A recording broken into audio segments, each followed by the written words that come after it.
Ladies and gentlemen, please rise for the national anthems of Malaysia and the People's Republic of China. 各位来宾，请全体起立，奏马来西亚国歌和中华人民共和国国歌。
Thank you. Please be seated. 各位来宾，请就座。To begin our program, I would like to invite Ustaz Khairul Ikhwan, alias Muhammad Fitri Koza, lecturer from the Faculty of Islamic Studies, to recite the prayer.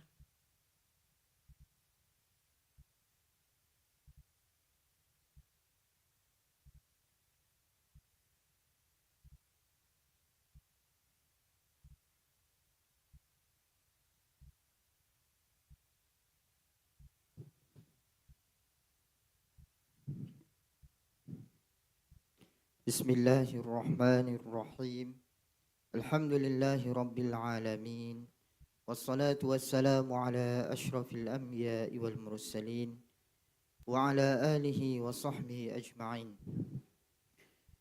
Segala puji bagimu ya Allah, Tuhan sekalian alam, yang maha pengasih lagi maha penyayang, yang menciptakan manusia berbilang bangsa, kaum dan budaya, agar kami saling mengenal, menghormati dan berkasih sayang. Ya Allah, Tuhan yang maha mengetahui, kami berhimpun pada hari yang penuh makna ini dalam majlis Confucian Islamic Civilization Dialogue bagi meraih hikmah, kefahaman dan nilai kebijaksanaan dari dua tamadun agung yang menjunjung akhlak, keadilan dan kemanusiaan. Kurniakanlah kepada kami hati yang tulus dan terbuka, lidah yang berkata benar, fikiran yang jernih dan rasional, agar perbincangan kami hari ini menjadi jambatan keharmonian, menyuburkan rasa saling menghormati antara tamadun, serta menegakkan nilai keamanan sejagat. Ya Allah, berkatilah para ilmuwan, sarjana dan peserta yang hadir. Teguhkanlah ikatan persaudaraan dan persefahaman di antara kami. Peliharalah kami daripada keangkuhan ilmu dan kesempitan fikiran. Dan jadikanlah majlis ini sumber kebaikan serta keberkatan kepada seluruh insan. Rabbana atina fid dunya hasanah wa fil akhirati hasanah wa qina adzaban nar. Wassallallahu ala sayyidina Muhammad wa ala alihi wa sahbihi ajma'in. Alhamdulillahi rabbil alamin. Amin amin ya rabbal alamin. Thank you, Ustaz Khairul Ikhwan, for the doa recitation. Assalamualaikum warahmatullahi wabarakatuh, and a very good morning. His Excellency Dr. Zhu Xinglong, Consul General of the People's Republic of China in Kota Kinabalu, Yang Berusaha, Professor Dr. Muhammad Safri Jafri, Assistant Vice Chancellor Strategic, representing Yang Berbahagia Professor Datuk Dr. Kasim Haji Mansur, Vice Chancellor University Malaysia Sabah, His Excellency Mr. Liu Yuzhu, Chairperson, China Foundation for Cultural Heritage Conservation, Yang Berbahagia Datuk Seri Panglima Christina Liu, Caretaker, Minister of Tourism, Culture and Environment Sabah, Yang Berusaha Professor Dr. Muhammad Suhaimi Taat, Dean, Faculty of Islamic Studies, University Malaysia Sabah, Yang Berusaha Professor Dr. Yin Zhihua, Dean, School of Philosophy and Religious Studies, Minzu University of China, Yang Berbahagia Datuk Seri Panglima Yong Teck Lee, Chairman, Palm Oil Industrial Cluster Sabah Sdn Bhd, Yang Berusaha Dr. Zaifuddin Muhammad Rasib, Director Program of the Confucian Islamic Civilizational Dialogue, as well as senior officers, deans and deputy deans, distinguished delegates, speakers and participants. Welcome to the Confucian Islamic Civilizational Dialogue 2025. 非常欢迎大家出席如一文明对话。Ladies and gentlemen, as Confucius once said, it is always a pleasure to greet a friend from afar. 学而时习之，不亦乐乎？有朋自远方来，不亦乐乎？今天我们秉持同样的精神，齐聚一堂，共同学习、交流与分享，以如一文明的智慧促进理解与和谐。It is truly our great joy to gather here today to share ideas, foster friendship, and strengthen mutual understanding between Confucian and Islamic civilizations. Now, to mark the beginning of today's dialogue, let us enjoy a short video montage presentation prepared by the organizers. 现在，让我们一同观赏由主办方准备的精彩视频短片。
All right, ladies and gentlemen, to begin our ceremony, we would like to invite Yang Berusaha, Dr. Zaifuddin Muhammad Razid, Director Program of the Confucian Islamic Civilizational Dialogue, to deliver his welcoming speech. Please welcome him.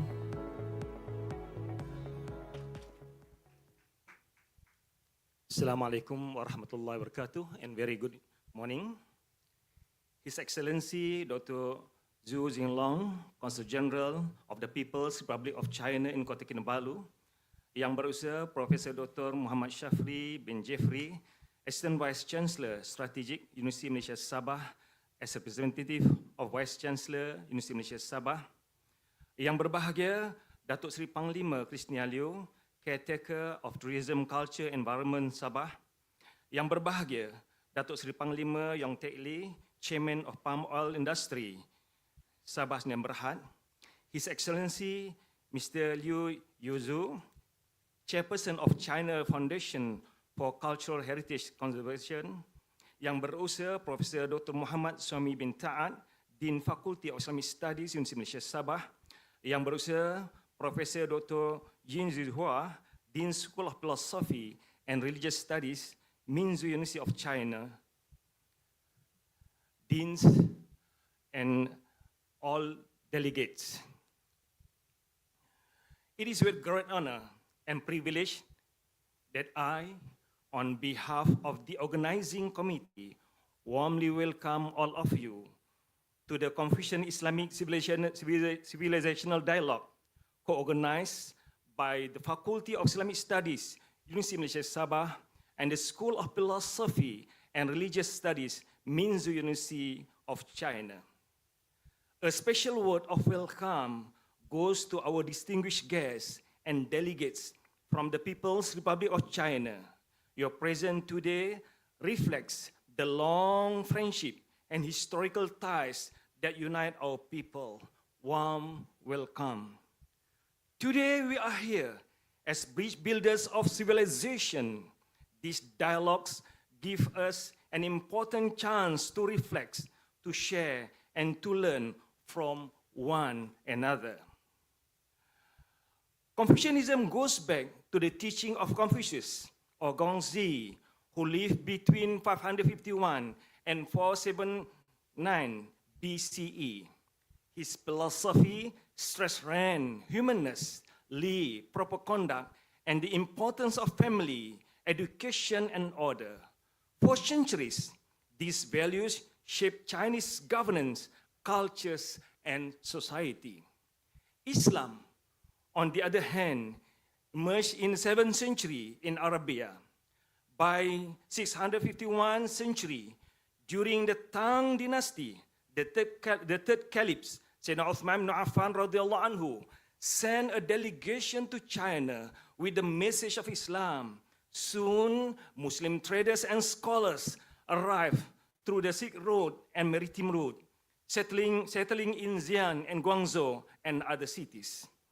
Over time, communities such as the Hui and Uyghur became part of the Chinese social fabric.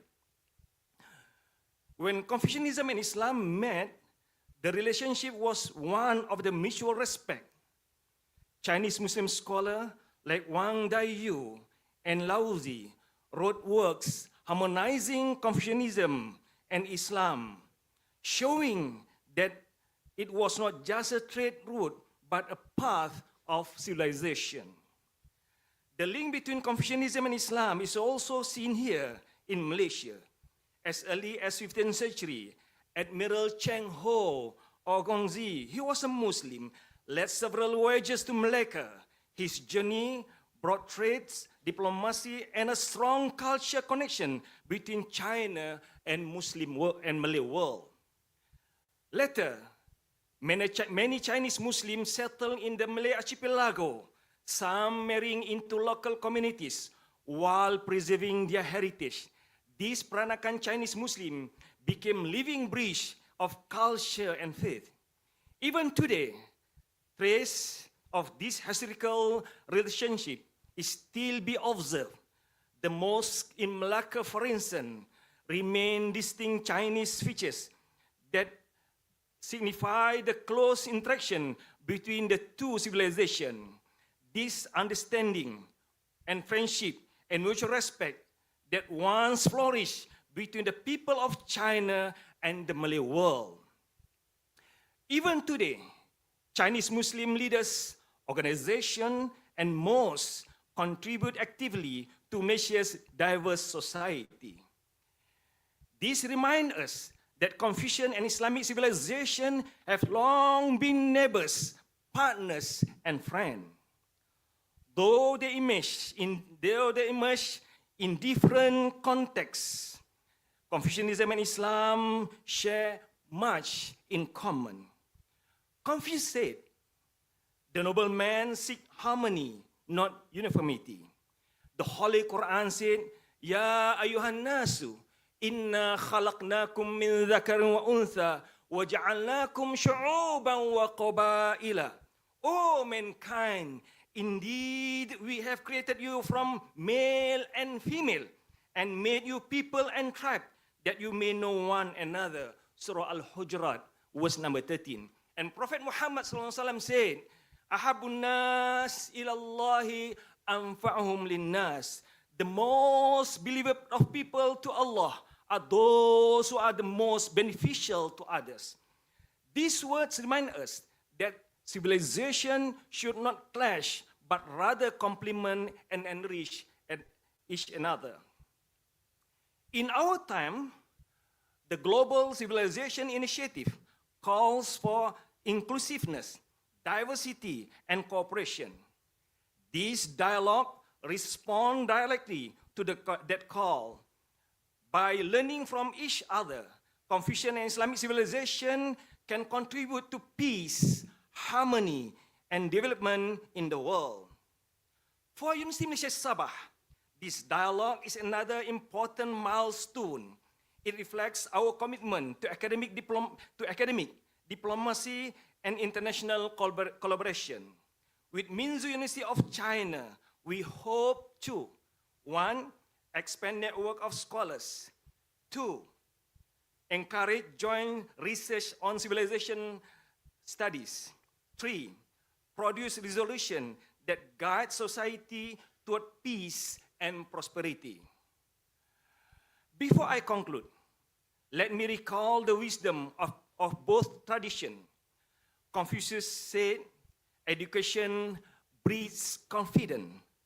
Confidence breeds hope. Hope breeds peace." And Prophet Muhammad sallallahu alaihi wasallam said, "La yu'minu ahadukum hatta yuhibba li akhihi ma yuhibbu li nafsi." None of you true believes until he love for his brother what he love for himself. These two voices, though separated by centuries and culture, echo the same truth, that knowledge, virtue, and care from one another are the keys to peace. On this note, I warmly welcome you once again to the Confucian Islamic Civilizational Dialogue. May our discussion today inspire new friendship and fresh idea for a better future. I also extend my heartfelt gratitude to His Excellency, the Consul General of the People's Republic of China in Kota Kinabalu, University Malaysia Sabah, and the entire organizing committee who have worked tirelessly to make this event a success. Thank you. Assalamualaikum warahmatullahi wabarakatuh. Thank you, Yang Besar Doctor, for the warm welcoming speech. 接下来，大会恭请中国中央民主大学哲学与宗教学学院院长尹志华教授致欢迎词。Next, we would like to invite Professor Dr. Yin Zhihua to deliver his welcoming remarks. 有请。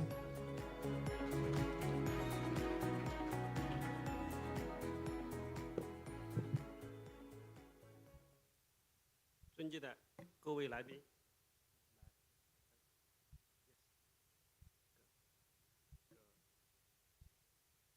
感谢马来西亚沙巴大学的这个邀请。Next page.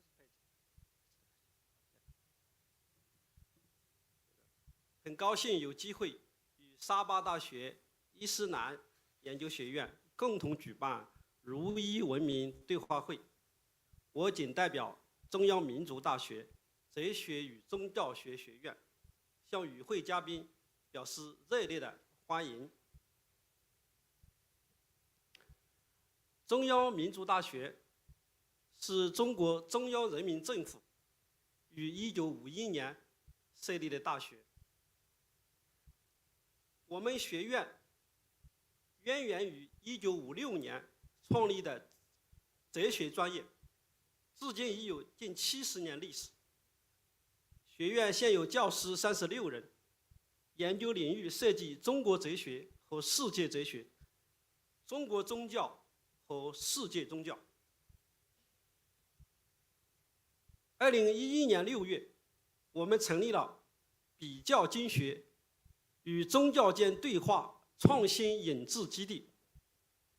比较经学就是对各大宗教和文明的经典进行互释互读，对他们的经学传统进行比较研究，以期在理论上贡献当代宗教和文明对话。比较经学尊重不同宗教和文明之间的差异。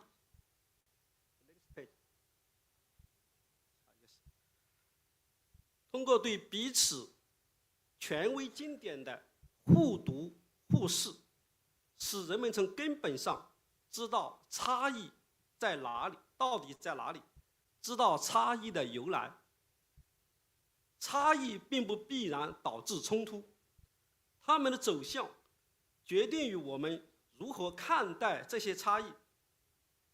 比较经学尊重宗教和文化上的多样性，通过对经典的互读互释，读别人的经典，丰富自己的传统，是一种跨越边界的深度学习。2012年，有12位海外学者访问了我们的基地，发表了近50场学术讲座，其中包括经文辨读运动的2位创始人，美国弗吉尼亚大学的 Peter Oakes 和剑桥大学的 David Ford。2020年开始，我们又举办了比较经学高级读书班，邀请儒家、佛教、道教、伊斯兰教和基督教的学者，围绕10个主题，分别撰写论文，一起研讨。这个论文集我们很快就将出版。我们还会继续举办比较经学系列活动，邀请各个国家的学者参与进来，使之成为开展当代宗教对话的一个重要平台。各位与会嘉宾，中国传统文化追求天人合一，主张向自然界学习，当然不是学习丛林法则，而是学习宇宙和谐的奥秘。大自然万物并育，多样性是繁荣的前提。儒家四书之一的《中庸》就提出，人们要效仿万物并育而不相互危害的自然智慧。人类社会各种价值观念，也就是道，也应该并行不悖。周易中说：“乾道变化，各正性命。”万物各有各的性命，各有各的存在价值，各有各的位置。天道的运行，就是使万物各适其适，保持自己的本性。周易中又说：“韩宏光大，品物咸亨。”大地涵育一切，使之发扬光大，万物亨通畅达，遍受滋养。尊重万物的本性和实现共同繁荣，是中国哲学的重要思想。老子主张以天下观天下，就是跳出自我中心，从人类命运共同体的角度来看待问题。庄子里面讲，大家都知道去批评自己认为不好的事物，却没有反思过自己认为好的事物是不是真的那么好。彼义是非，此义亦是非，只从自己角度出发，是难以妥善处理价值标准问题的。中国古代为什么能够形成三教合一的潮流？就是各教都能走出自我局限，看到彼此根本目标的一致性。三教的信仰并不相同，但都是围绕着人而展开的，目标都是劝善，劝你做一个好人，同心同德，同归善。当今各大宗教和文明体系有很多不同之处，但根本目标也是一致的，也就是增进人类的福祉。天下同归而殊途，一致而百虑。目标一致，途径是多样的。不同宗教和文明各有其实现人类福祉的方式，彼此是可以求同存异，互相借鉴的。人类文明的发展历史表明，世界文明从源头起就是多样的，交往、交流、交融是合乎历史理性的大道。文明因多样而交流，因交流而互鉴，因互鉴而发展。我们期待国际社会以文明交流超越文明隔阂，以文明互鉴超越文明冲突，以文明共存超越文明优越，推动各国相互理解、相互尊重、相互信任。最后，感谢各位的参与，预祝本次论坛取得圆满成功。谢谢大家。谢谢尹教授的分享。现在有请中国文物保护基金会理事长刘玉珠先生上台致辞。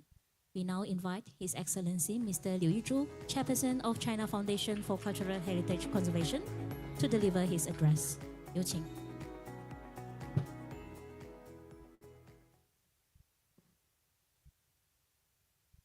尊敬的前首席部长纳杜斯里杨德利先生，沙巴州旅游文化和环境部长纳杜斯里刘静之女士，尊敬的各位专家学者、女士们、朋友们，大家上午好！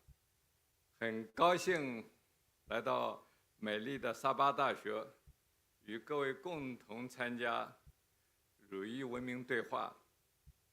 本次会议不仅是落实中马两国领导人共识的务实之举，更是践行全球文明倡议，推动不同文明交流互鉴的生动体现，为深化全球南方合作、促进世界和平发展注入了新的活力。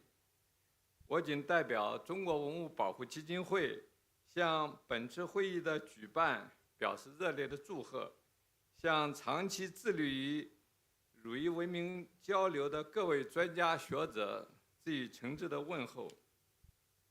今天我们聚焦为了世界和平与发展，加强儒夷文明交流互鉴这一主题，契合时代的需要，蕴含深远的智慧。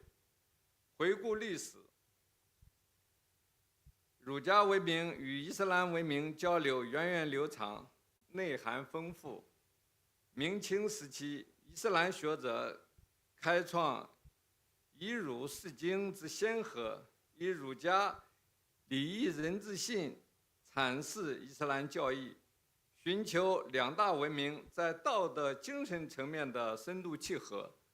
这种尊重多元、理解差异、求同存异的古老智慧，为今天世界处理文明关系、化解冲突提供了宝贵的历史境界。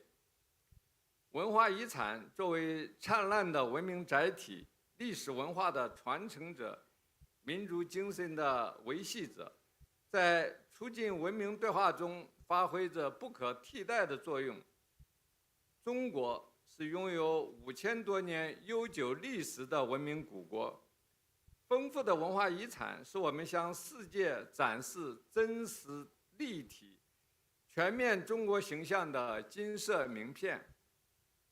作为文化遗产工作者，我深切感受到文化遗产在连接不同文明中它的独特力量。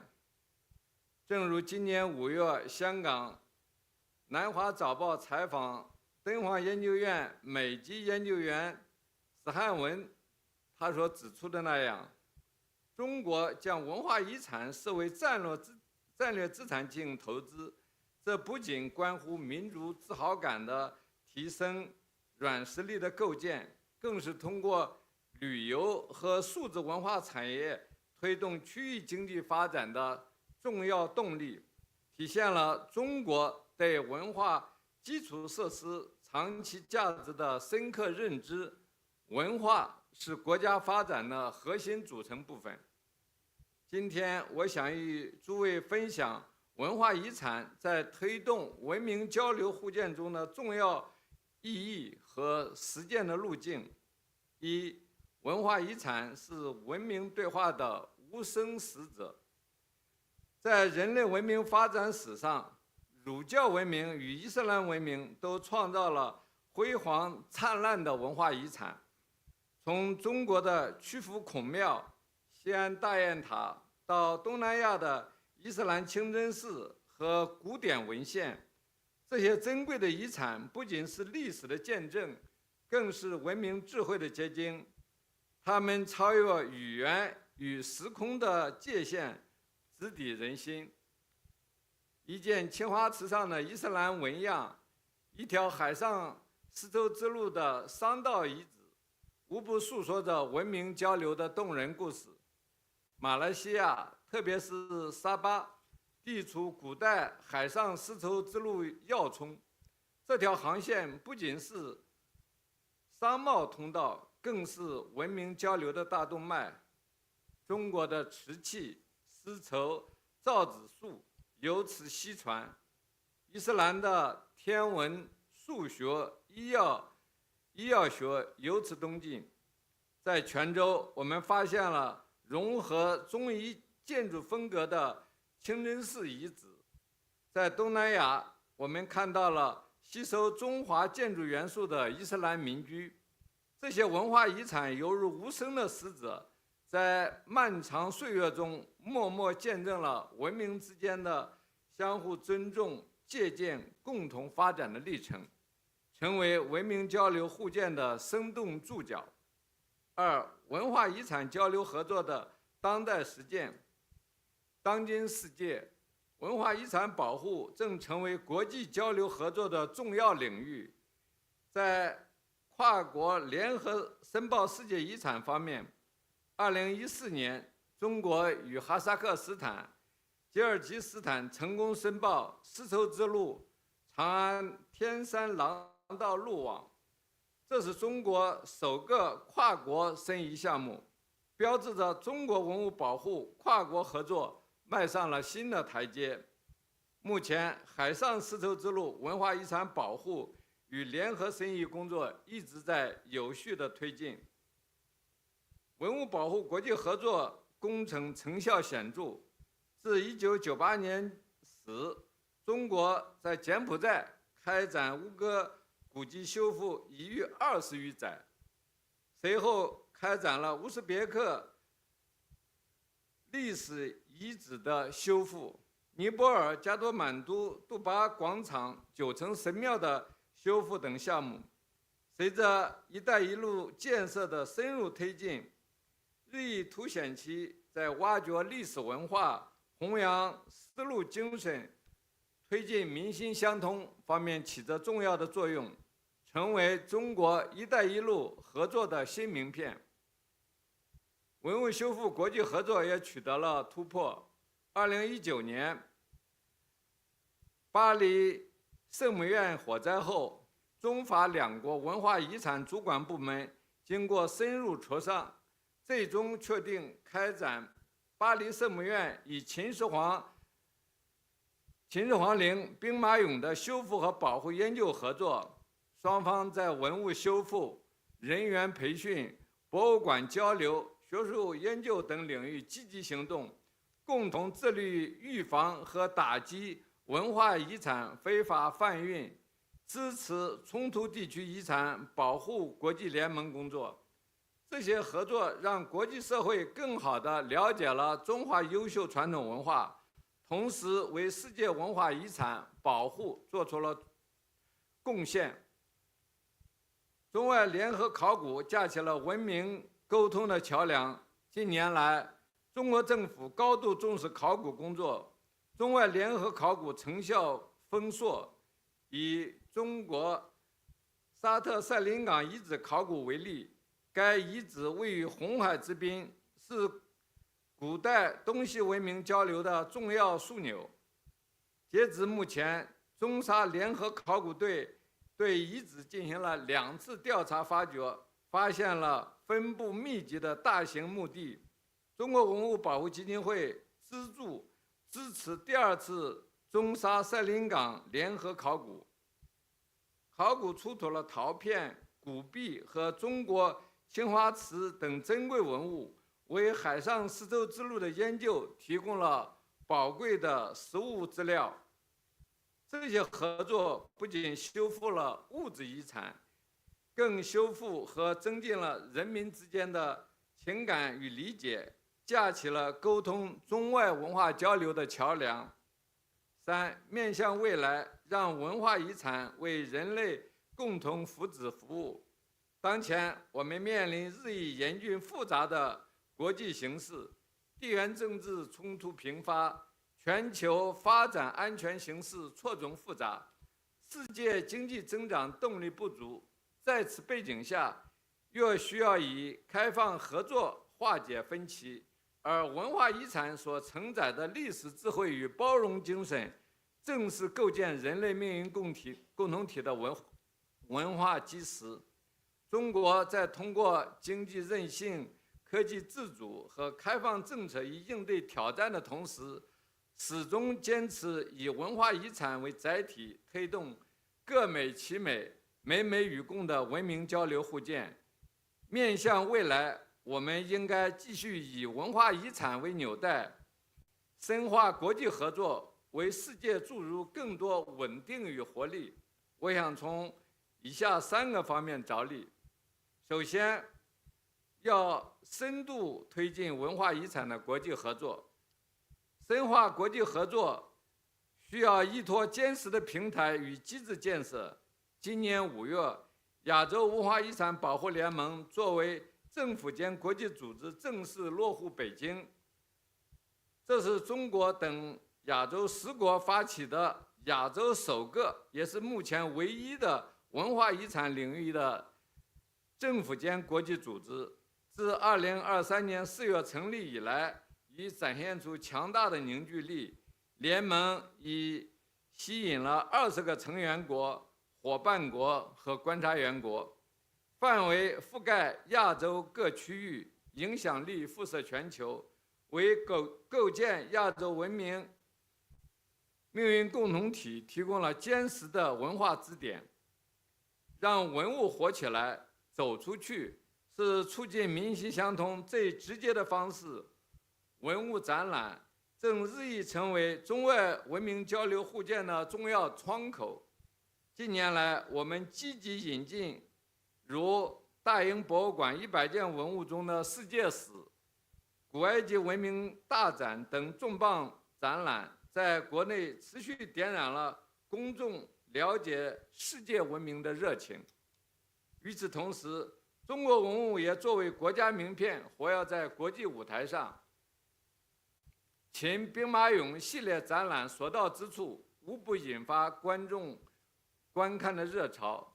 生动讲述着中华文明的悠久与辉煌。而刚刚在伊朗国家博物馆开幕的丝路之旅中国文物中的中伊文明文化交流展览，更是将两大古老文明穿在时空中的又一次握手。为了系统性的推动中国故事全球传播，国家文物局近期启动了文明桥梁计划文物出境精品展览项目，旨在继续打造一批具有国际文化影响力的文物外展品牌。中国文物保护基金会也深度参与这一进程，即将支持中国华侨博物馆与马来西亚华人博物馆的合作展览。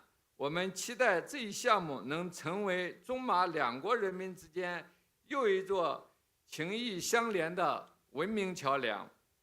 其次，积极推动文化遗产领域的数字合作。近年来，全球数字化转型不断加速，数字技术不仅深入文物的考古发掘、保护与修复中，还通过沉浸式体验和互动展示，让文物活起来，迸发出新的生命力。公众能够更加直观、生动地感受中华文明的深厚底蕴，进一步拓展了文物保护的广度和深度。全球文博机构都在积极探索并实践。法国卢浮宫将48万件文物用数字化手段在线展示给观众，数字化程度高达75%。敦煌建设了数字敦煌资源库平台，在实现永久保存敦煌文物信息的同时，为世界范围内的敦煌学研究专家和爱好者提供了丰富的数字资源。故宫博物院通过了数字故宫项目，积极推动文物数字化，以实现超过10万件文物的数字化共享。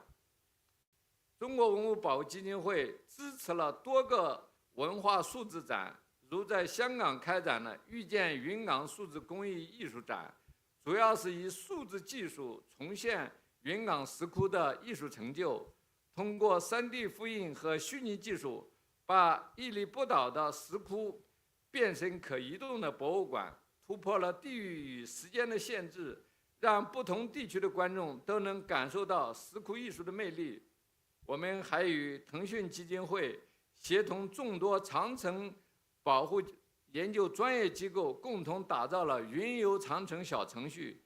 这是基于游戏技术打造的数字长城，用户通过手机即能立即穿越到西风口、西潘家口段长城，在线爬长城、修长城、学长城。这是首次通过云游技术实现了大规模文化遗产毫米级的高清度沉浸式的数字还原。项目总曝光量超过80亿人次，成为前沿科技和数字技术在文保领域实现创新应用的又一标志性范例。最后要讲好文化遗产故事，助力民心相通，讲好文物故事，唤醒民族情感。100年前，北洋水师官兵远赴英国购置军舰，7位年轻水兵客死异乡。100年后，其墓地残破不堪。中国文物保护基金会发起英国北洋水兵墓地修缮项目，予以这些为国献身者应有的尊严。项目竣工引发广泛关注，英国 BBC 详细报道，国内外媒体纷纷转载。如今，山东舰、福建舰下水时都有爱国人士专程祭拜，这里已成为海外华人爱国主义教育基地。我们正在推动的项目2期将展示中华民族血脉相承的文化传承，这是中国政府、企业、民间机构以及海外华人儿女致力合作保护的文物典范。设立专项基金务实推动。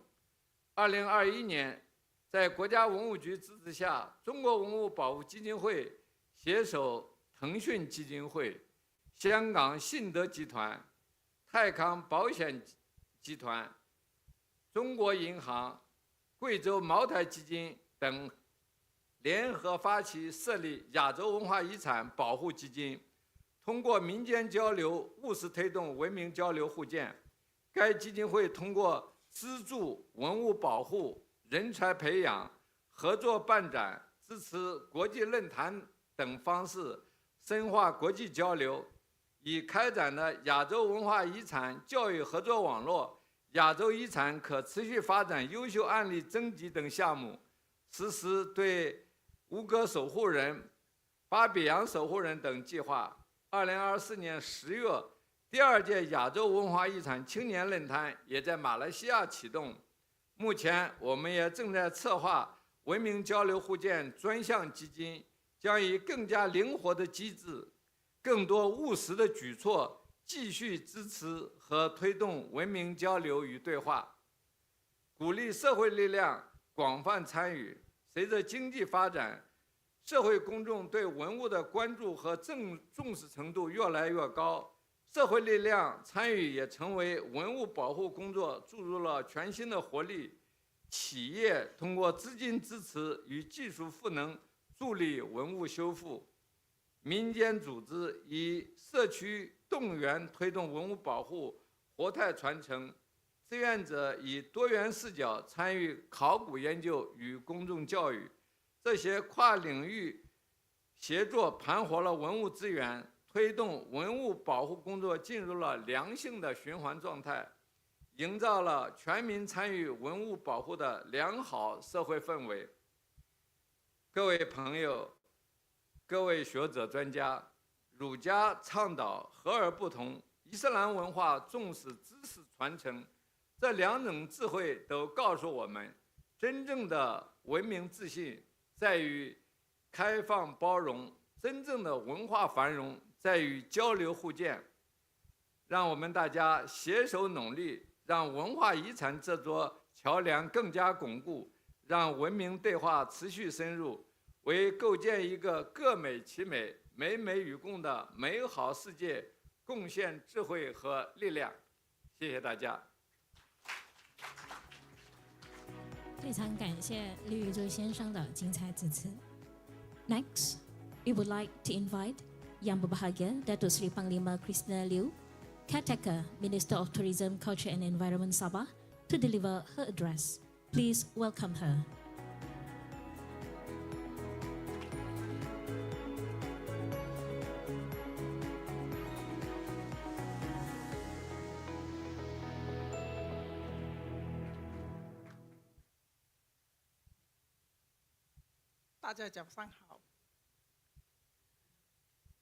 His Excellency Dr. Zhu Xinglong, Consul General of the People's Republic of China in Kota Kinabalu, Yang Berusaha Professor Dr. Muhammad Shafri bin Sarjafri, Assistant Vice Chancellor, University of Malaysia Sabah as representative of the Vice Chancellor UMS, Yang Berbahagia Datuk Sri Panglima Yong Tek Lee, Chairman of Palm Oil Industry Cluster, POIC Sabah, Sdn Bhd, His Excellency Mr. Liu Yizhu, Chairperson of China Foundation for Cultural Heritage Conservation, Yang Berusaha Professor Dr. Muhammad Suhaimi bin Dad, Dean Faculty of Islamic Studies, University of Malaysia Sabah, Yang Berusaha Professor Dr. Yin Zihua, Dean School of Philosophy and Religious Studies, Minzhu University of China, Yang Berusaha Dr. Zaifuddin bin MD Rashid, Director of Program of Confucian, Islamic Civilization Dialogue, senior officers, university residents, and distinguished guests, members of the media, ladies and gentlemen. A very good morning to all that are present here today. It is both a privilege and an honor to address this distinguished gathering today in UMS Sabah.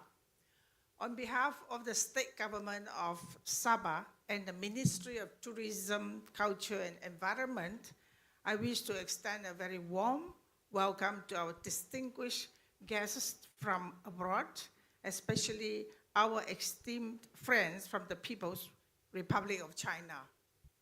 This Confucian Islamic Civilization Dialogue is not merely an academic exercise or a formal occasion. It is a distinguished and significant platform where history, philosophy, and culture converged to remind us of the common values that bind humanity together.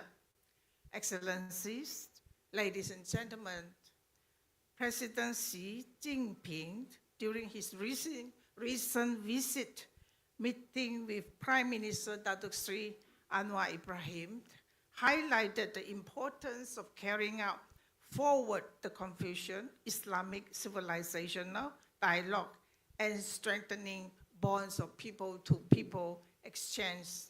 These words carry profound meaning. At a time when the world is facing challenge of misunderstandings, polarization, division, we must continue to create bridges of dialogues, not walls of separation.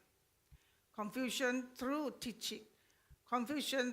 teaches us about harmony and respect for social order. Islamic philosophy emphasizes compassion, justice, and the pursuit of knowledge. Together, these civilizations offer timeless values that can guide us in promoting peace, tolerance, and cooperation in the modern era. The Sabah's unique role in this country, the state of Sabah. Sabah is uniquely positioned to embody these ideas. Situated at the crossroads of maritime Southeast Asia, our state has for centuries welcomed traders, scholars, and travelers from China, the Arab world, India, and beyond. Today, Sabah is home to over 30 ethnic groups and more than 200 sub-ethnic groups coexisting in harmony. Our society is a living testimony that cultural diversity, when nurtured with mutual respect, becomes a source of strength and resilience. In this context, Sabah is honored to host this dialogue, and we are proud to serve as a platform for mutual learning and cultural cooperation between China and Malaysia, Sabah. Your Excellencies, ladies and gentlemen, the relationship between Malaysia and China has always been anchored in history. Centuries of trade across the South China Sea brought not only goods, but also ideas, traditions, shared aspirations.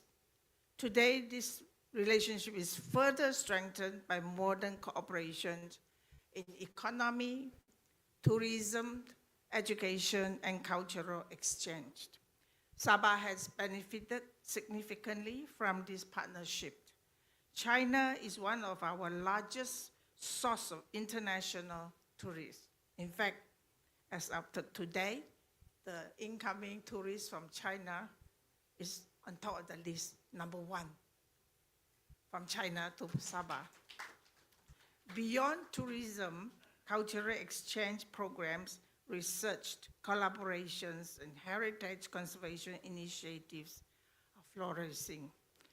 This dialogue represents a continuation of that history, a conscious effort to deepen cultural diplomacy and ensure that our next generation inherits not just economic ties, but also enduring bonds of understanding and friendships.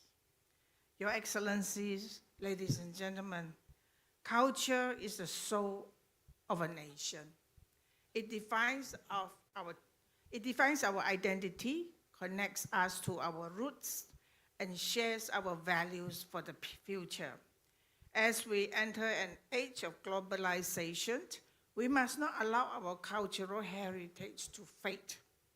Instead, we must preserve it, learn from it, and share it with the world. In Sabah, the Ministry of Tourism, Culture, and Environment is committed to safeguarding our cultural assets. Institutions such as the Sabah Museum play a central role in documenting and preserving our history while also educating the younger generations about their heritage. I'm therefore delighted to note that the interest of Chairman Mr. Liu Yizhu and the China Foundation for Cultural Heritage Conservation in working with Sabah. Your visit to Sabah Museum tomorrow will, I am confident, open new doors for collaboration in cultural preservation.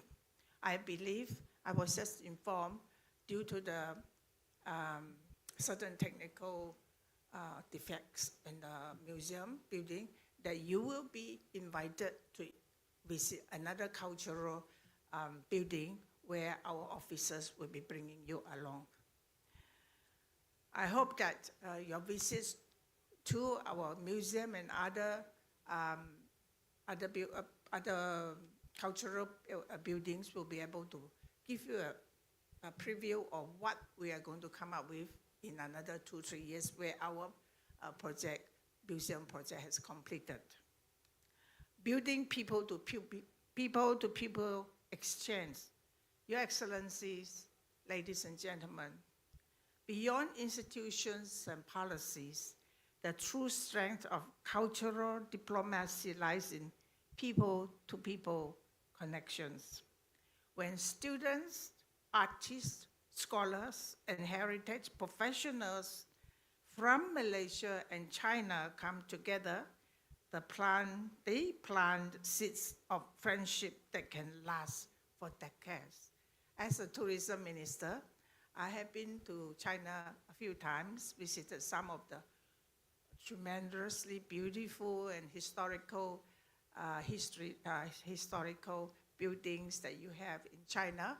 And I really believe that we can learn from each other, and we will be able to visit each other more often after today's event.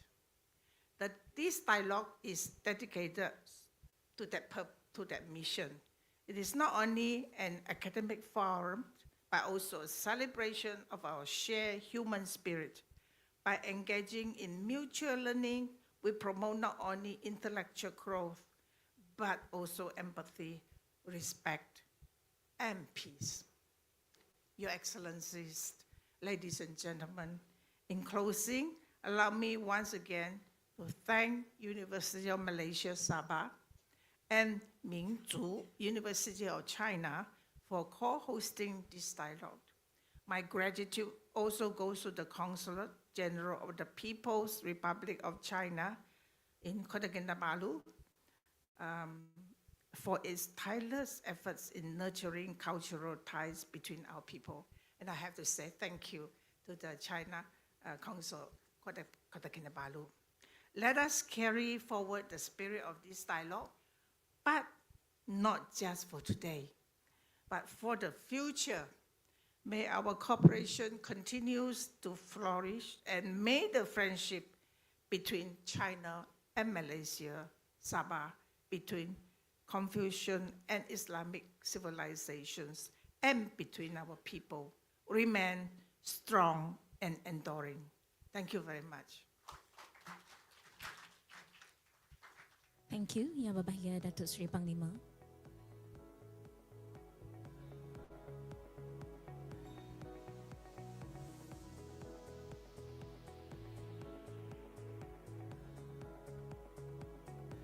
好，各位来宾，现在有请中华人民共和国驻哥打基纳巴鲁总领事朱兴龙博士致辞。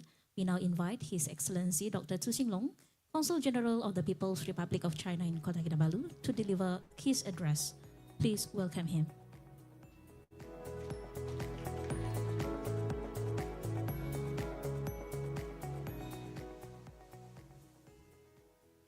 YB Professor Dr. Muhammad Safri Jeffrey, Assistant Vice Chancellor and the representative of Vice Chancellor of the UMS. YB Dadu Sui Banglima Christina Liu, Ministry of Tourism, Culture and Environment of Sabah. Mr. Liu Yuzhu, Chairman of China Foundation for Cultural Heritage Conservation. YB Dadu Sui Banglima Yang Tak Li, former Chief Minister of Sabah. Distinguished guests, dear friends, good morning. It's my great pleasure to attend the Confucian Islamic Civilizational Dialogue, co-hosted by University Malaysia Sabah, Minzu University of China, and the Chinese Consulate General in Kuala Kinabalu. First of all, on behalf of Chinese Consulate General in Kuala Kinabalu, I would like to extend warm welcome to all participants of this dialogue and express heartfelt thanks to UMS and Minzu University for the hard work in preparing for the event. Today, schools from China and Malaysia gather here to discuss mutual learning, exchange, and cooperation between civilizations, which is a profound and far-reaching significance. This is not only a vivid example of the two countries jointly implementing the Global Civilization Initiative, but also an important step in aligning with the trend of our times and in promoting equal dialogue, inclusiveness, and harmonious coexistence between different civilizations. Confucian and Islamic civilizations share a long and rich history of friendly interactions. Through sustained dialogue and integration, the two civilizations have enriched one another and developed together, making irreplaceable contributions to East-West exchanges and the development of human society. Even today, they continue to offer valuable historical insight and intellectual resources for the diversity and the shared prosperity among global civilization. In the history of China-Malaysia and China-Sabah exchanges, Confucian and Islamic civilizations, like two torrential rivers, have converged and arose the spray of understanding and tolerance. Over the millennia, we have exchanged thoughts and conveyed friendship through the secret road from a written account of the ancient Kada kingdom by the monk Yin Jin to Admiral Zheng He's voyage to the western seas, from ancient barge on the maritime Silk Road to today's multicultural society in Sabah. Confucian and Islamic civilizations have illuminated one another through mutual learning and exchange, leaving spiritual marks that transcend time and space and have composed a touching chapter which reflects the integration of civilization and people-to-people ties between China and Sabah. China and Malaysia are good friends with a shared vision. We look out for each other amid shifting global dynamics and advance hand in hand along the path of modernization. In recent years, people-to-people exchanges between China and Malaysia have entered the best historical period. With the implementation of mutual visa exemption, two-way personnel exchanges have become easier, and tourism and cultural cooperation much closer. China is the largest source of foreign tourists to Sabah, just as my friend Mr. Liu mentioned. In the first 8 months of this year, 500,000 Chinese tourists visited Sabah, surpassing the total number of last year. With strong support from the Sabah state government and an active effort by Vice Chancellor Daduk Professor Kazi, UMS has established partnerships with many Chinese universities and research institutions. The Confucius Institute at the UMS has become a vital platform for mutual learning between China and Malaysia civilizations, serving as a bridge for Sabah youth to learn about China and experience Chinese culture. In April this year, President Xi Jinping paid a state visit to Malaysia. During this visit, both countries' leaders jointly advocated Confucius Islamic Civilizational Dialogue. In September, during his meeting with Prime Minister Anwar, President Xi emphasized a new positioning of our bilateral relations at a high level and strategic, and proposed to continue advancing Confucius Islamic Civilizational Dialogue to strengthen cultural affinity. Under the strategic guidance of the leaders of China and Malaysia, Confucius Islamic Civilizational Dialogue has become an important platform for deepening civilizational exchanges and promoting interfaith understanding. Today, the successful event at UMS stands as a testament to the common development of Chinese and Islamic civilization through mutual learning. It's also an important measure to further strengthen China-Malaysia friendship and deepening people-to-people bonds. Sabah, as an excellent example of a harmonious coexistence of multi-ethnic groups, religions, and culture, provides a good foundation and a vast space for the exchanges and mutual learning between Confucius and Islamic civilizations. Distinguished guests, dear friends, no single civilization can be judged superior to one another. They can only have characteristics and regional differences. Differences in civilization should not be a source of world conflict, but rather are driving force for progress of human civilization. At present, the world is undergoing profound changes unseen in a century, with complex challenges and global turmoil on the rise. President Xi Jinping, responding to the call of the times, proposed the Global Civilization Initiative with a far-sighted vision. This initiative emphasizes the importance of seeking common ground while respecting differences and coexisting in harmony. It aims to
offer Chinese wisdom and Chinese solutions for the cause of advancing global peace and development.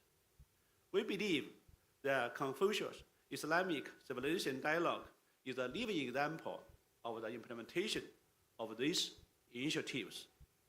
It embodies the cultural inclusiveness and historical responsibility shared by China and Malaysia, and sets a model for promoting mutual understanding and cooperation across religions and civilization. Friends, distinguished guests, the light of civilization illuminates the path forward for humanity. Looking ahead, China is willing to work together with Malaysia and other countries to continue promoting the common values of all mankind. This is peace, development, equity, justice, democracy, and freedom.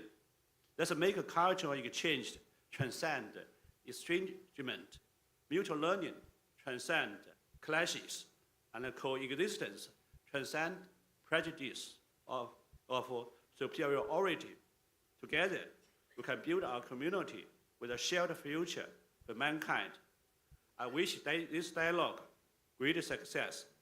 May the Confucius and the Islamic civilization shine even brighter in the new era. May the friendship between China and Malaysia endure forever. Thank you all. 谢谢总领事 Thank you, His Excellency Dr. Zhu Xinglong, Consul General of the People's Republic of China in Kota Kinabalu, for the speech.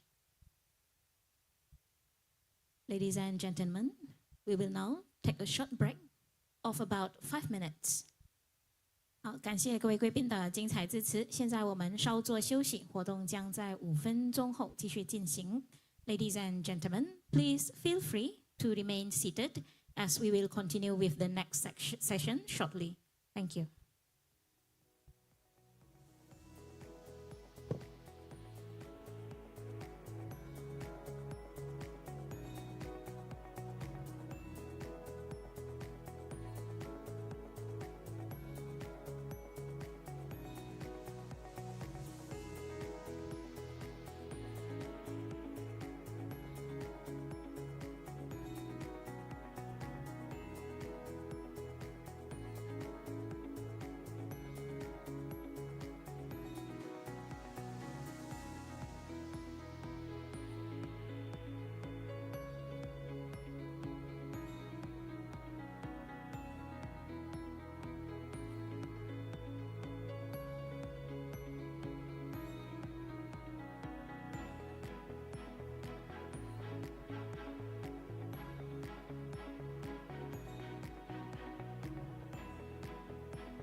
Ladies and gentlemen, for your information, we are going to resume our program today at 10:30 a.m.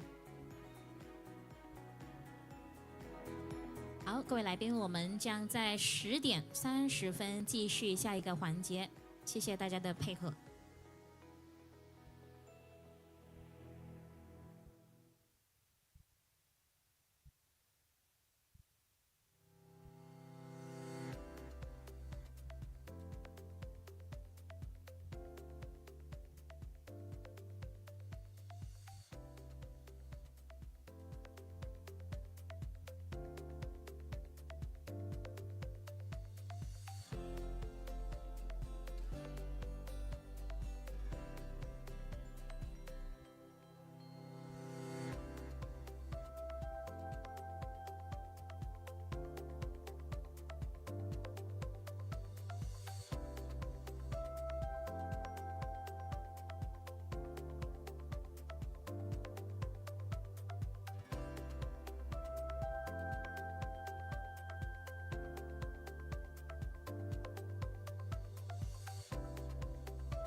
Ladies and gentlemen, may we kindly invite everyone to return to your seats as the program will resume shortly. Thank you for your kind cooperation. 各位来宾，我们今天的活动即将继续，请大家回到座位，准备进入下一个环节。感谢大家的配合。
Ladies and gentlemen, now we continue our session with an address by Yang Berbahagia Datuk Seri Panglima Yong Teck Lee, Chairman of Palm Oil Industrial Cluster Sabah Sendirian Berhad.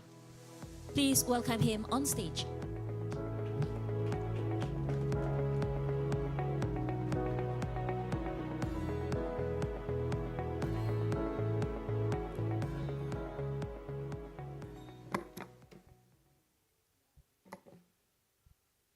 Salam hormat, salam sejahtera, tak bagi distinguished professors, 尊敬的朱理事、刘理事长、来宾们、学者们，大家早上好。Good morning to everybody.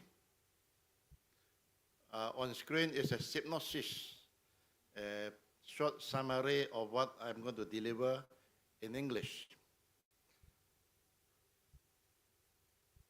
And today I am not going to talk about oil palm.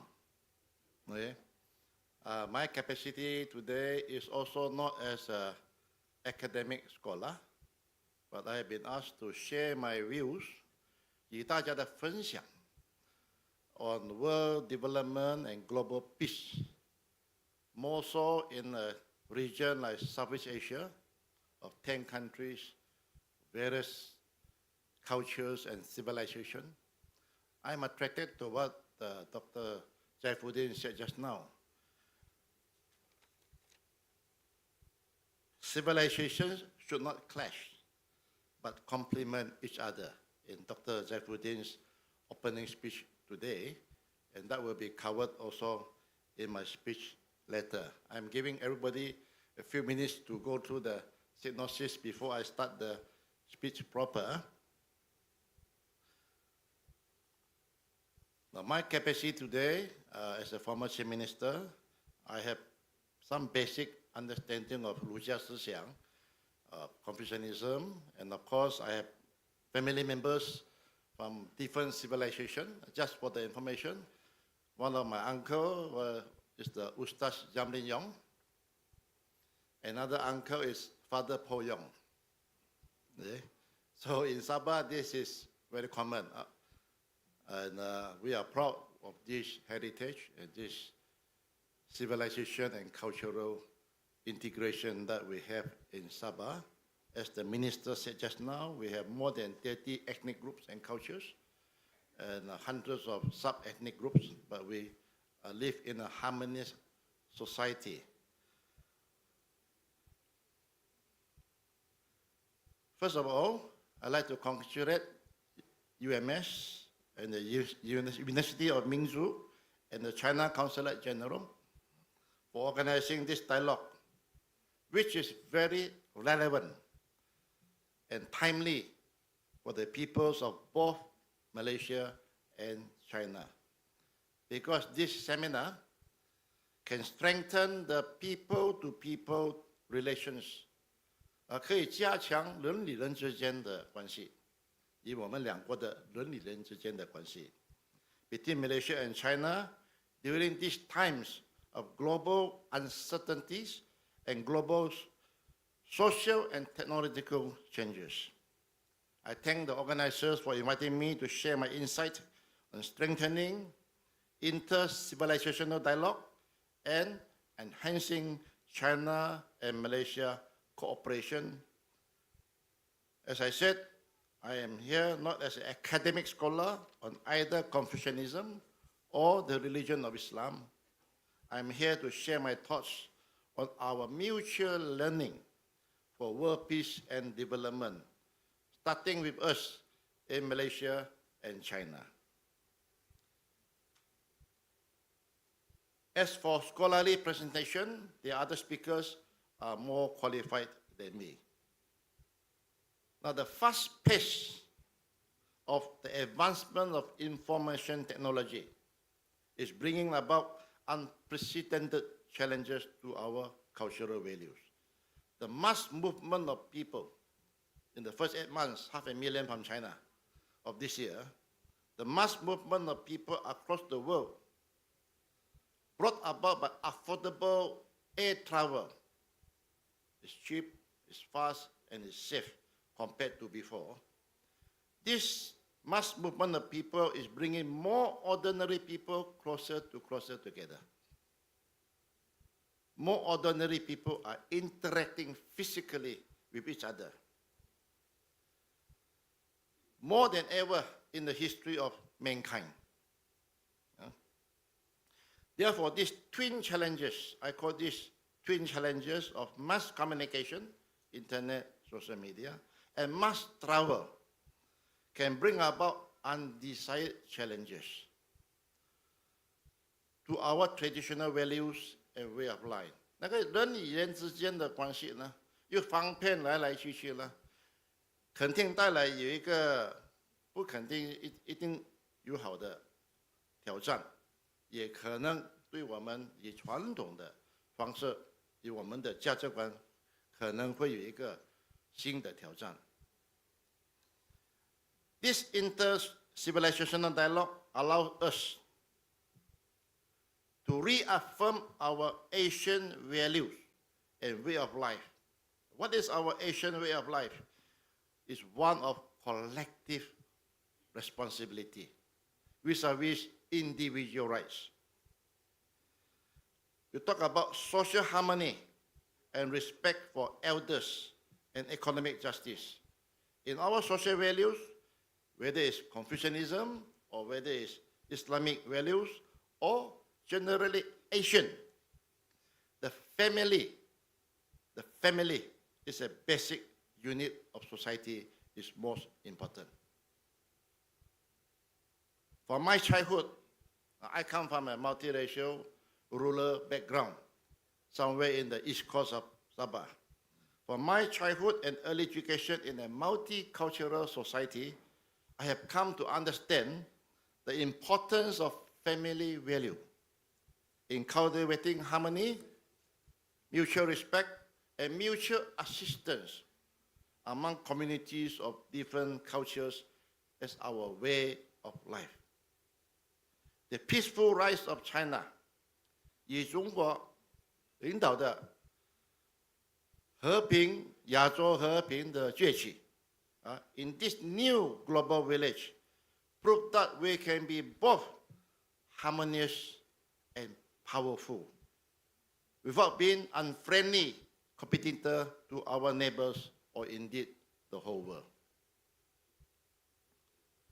I repeat, and this is important in today's context in the world, the peaceful rise of Asia, led by China in the new global village, prove that we can be both harmonious, at the same time powerful, without being unfriendly, as an unfriendly competitor to our neighbors or indeed the whole world. Mutually beneficial initiatives like the Belt Road Initiative, 一带一路的概念，一带一路的倡议 are proven examples of how we can all progress under the concept of smart partnership of a win-win for all. 这个一带一路的倡议可说是一个双赢的概念对了，大家都是一起双赢的。Confucian and Islamic civilizational values can show to the rest of the world, China, Malaysia, ASEAN, we can show to the rest of the world that world peace and harmony can be attained without being unfriendly to anyone. The march towards world peace and harmony need not be a zero-sum game. What is a zero-sum game? I win, you lose. You win, I lose. In the end, zero-sum. So world peace and the rise of civilization need not be a zero-sum game. 不可仅是一个 zero-sum game， 应该可以说是可以双赢，你赢我也赢，我好你也好。So I'm very happy with Dr. Saifuddin this morning. He talked about the clash of civilization, because this concept of the clash of civilization stand in contrast. This concept of smart partnership, this concept of smart partnership, 双赢 win-win, stand in contrast to the concept of the clash of civilization, 文明的冲突。这个说是文明的冲突。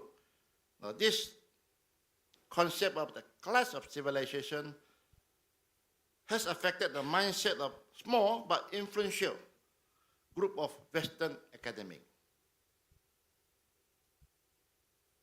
If I may say so, the concept of the clash of civilization wrongly presupposes a zero-sum game, whereby the rise of one civilization is necessarily accompanied by the fall of another civilization. The rise of this civilization, therefore another civilization must fall. This is what one now very powerful theory in the Western world is talking about. But we in Asia, proven in Confucianism and Islamic civilization. One civilization rise, another civilization can rise along. What Dr. Jaipuddin talked about, complement each other. In terms of Islam, say, transfer of knowledge, acquisition of knowledge, science, technology, economic progress, social stability. So the class of civilization, you see, 白色的是友好，黑色的是有冲突yang putih itu bermakna mesra, yang hitam itu bermakna ada gaduh, ada percanggahan. So Islam and Confucianism, China, Malaysia, China is considered mesra. The West and China, the West and Islam, Africa and Islam, these are all very the black bud. 这个不是我讲的，这个是那个 Samuel Huntington 讲的啊。It's not from me. It's from the theory of the class of civilization.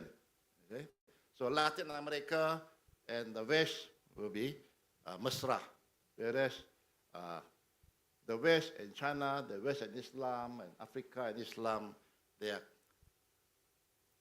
有冲突，有 clash 啊。So 这个就是很简单的方式来了解目前我们在全世界的那个地缘经济与地缘政策的情况。This partly explains some of the problems we face in the world now on the geopolitics and geoeconomics. I mean, this is a very simplified version. Ladies and gentlemen, if I may move on, moving forward, I hope the strengthening, can go back to my photo. Okay, this one is over already. Now we look forward. Ini yang dulu, kita sekarang maju depan. Mana gambar saya tu? Kasih balik gambar saya. I hope the strengthening of Malaysia-China relations, including the level of people to people, can help to strengthen peace and harmony, especially in our immediate region of ASEAN and China. 太远的我们不必定要去管理，先是讲中国与东盟 ASEAN。以我在好多年前呢，应该是2010多年了，在北京的伦敦大学校友会的一个大会，一个黄教授他说，什么是亚洲 ？I will explain in English later. What is Asia? 什么是亚洲？王教授说，亚洲是中国与它的邻国。那我想呢，什么是东南亚？东南亚是沙巴与沙巴的邻国。黄教授在北京我们的校友会开会的时候，东南亚对中国非常的重要，同样的沙巴也是对中国的重要。为什么呢？亚洲是中国与它的邻国，东南亚是沙巴与我们的邻国。换句话说呢，亚洲，中国与沙巴的关系是非常的重要。Now I was at the alumni London School of Economics University Alumni Forum, the Asia Forum in Beijing many years ago. This Professor Wang from Beijing, but he is also my alumni from LSE London. He said, "What is Asia?" He said, "Asia is China and China neighbors. And Southeast Asia is very important to China. Therefore, I say Sabah is very important to China. Why? What is Southeast Asia? Southeast Asia is Sabah and our neighbors. The same concept. So this is important in how we look at Sabah, Malaysia, ASEAN, in the way forward with the rest of the world, principally China. Now, one of the most key steps necessary for the mutual understanding of these two great civilizations, Confucianism and Islamic civilization, is to have more intellectual discussion among the academics of these two countries. For instance, my reading of the Universal Islamic Declaration of Human Rights. You see this one, When I was at London U, I bought this book, 1982, no? Ada yang belum lahir ni. I was reading the Islamic Declaration of Human Rights, 1982, published in London, in comparison to the United Nations Declaration of Human Rights. And I found out that the basic human rights is almost the same. The principle of human rights between Islamic and the rest of the world is almost the same. I'm going back to my university days, about what I read in 1982. This taught me the many similarities and convergence of principles between the UN Universal Declaration of Human Rights and the Islamic Declaration of Human Rights. And these two sets of human rights, United Nations and Islamic human rights, are the same human rights that are practiced among the people in Confucian civilization. If I may venture further, I'm about to complete. Today's dialogue also helps to strengthen people's positive understanding of Islamic civilization. Because, as clearly explained by one of our former Prime Minister, Dr. Mahathir in his speech at Oxford Center for Islamic Studies, UK in 1996, Islam, the misunderstood religion, published by the Afro-Arab Center, Malaysia. And Dr. Mahathir said, there have been some widespread misunderstanding of the religion of Islam and its civilization. And in his book, which I got in 1997, in his book, he said misunderstanding of Islam, not just among non-Muslims, even some Muslims. So this kind of talk will help us to have a positive understanding of Islam. Now that speech in English in Oxford was very well received in Malaysia and many other countries about the religion of Islam, and of course, it has a direct bearing on Islamic civilization.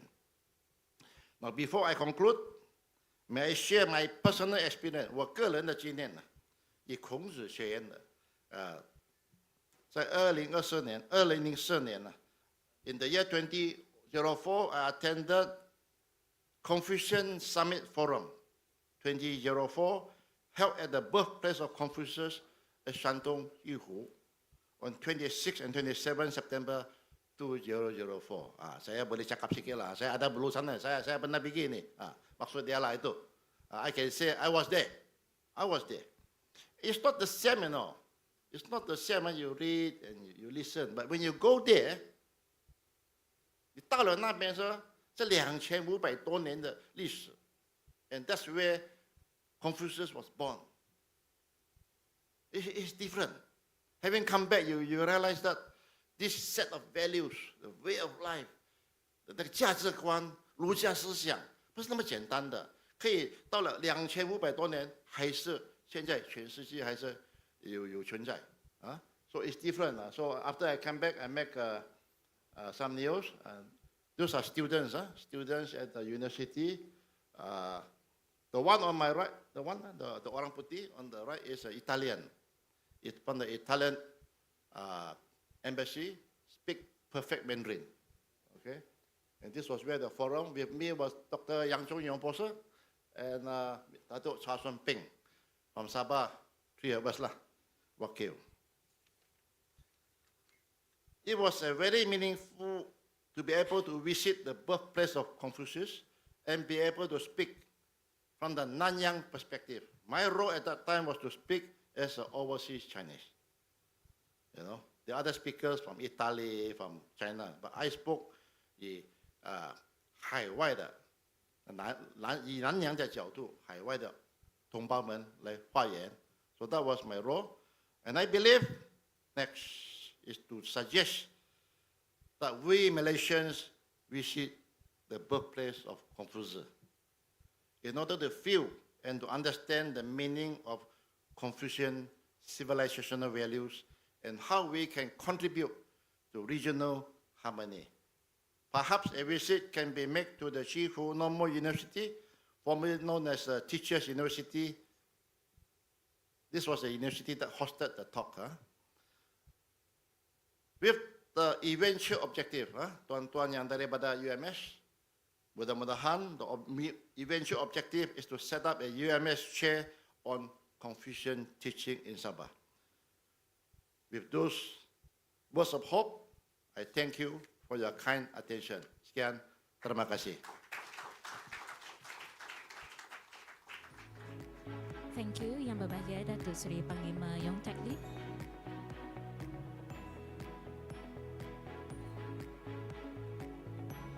尊敬的各位来宾，接下来让我们一同观看由中国中央民族大学校长姜世公教授发表的主题演讲。Next, let us watch the keynote speech by Professor Dr. Jiang Shigong, President of Minzu University of China. 理事，尊敬的卡斯姆麦索尔校长，尊敬的刘玉竹理事长、刘敬之部长、杨德利主席，各位嘉宾、各位朋友，大家上午好。非常荣幸应中华人民共和国驻格达斯基巴鲁总领事馆之邀，与沙巴大学一道共同举办以加强儒学与伊斯兰文明交流互鉴，共筑世界和平与发展为主题的论坛。在此，我谨代表中央民族大学对各位嘉宾的莅临表示最真挚的感谢和最热烈的欢迎。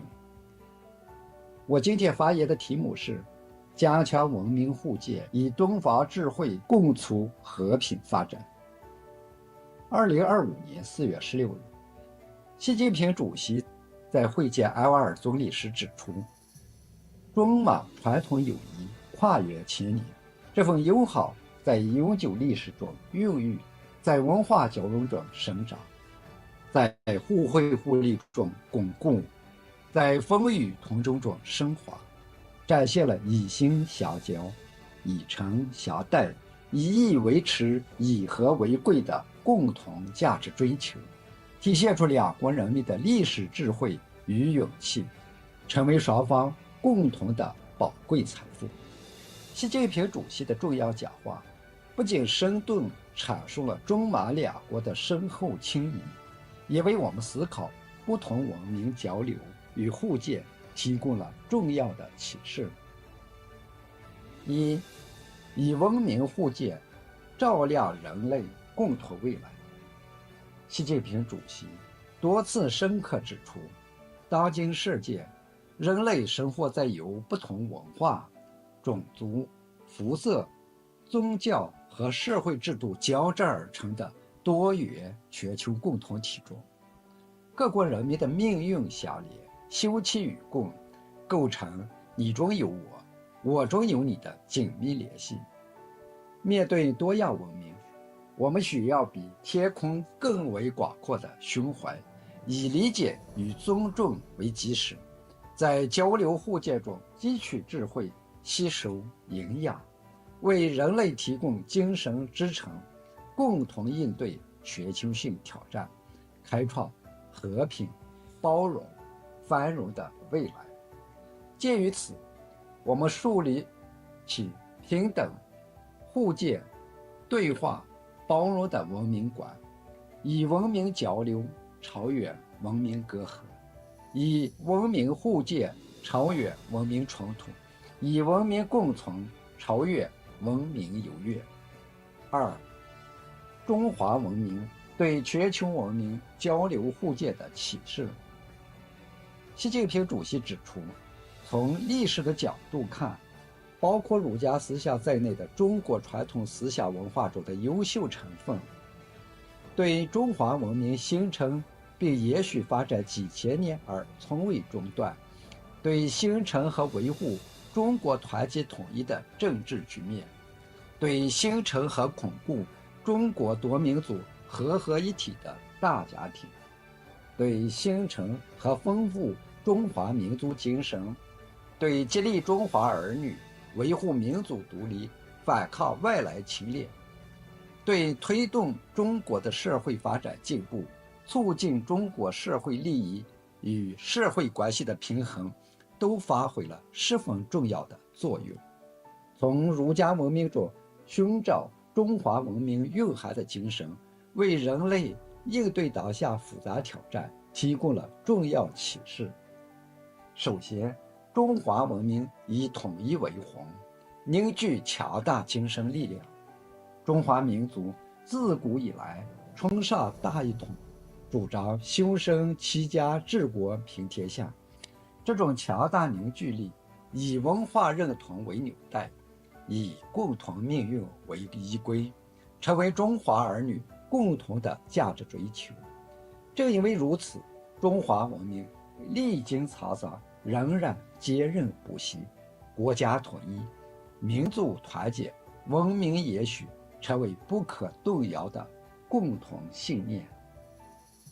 其次，中华文明以包容为德，彰显兼收并蓄的博大胸怀。和而不同是中华文明的深邃智慧。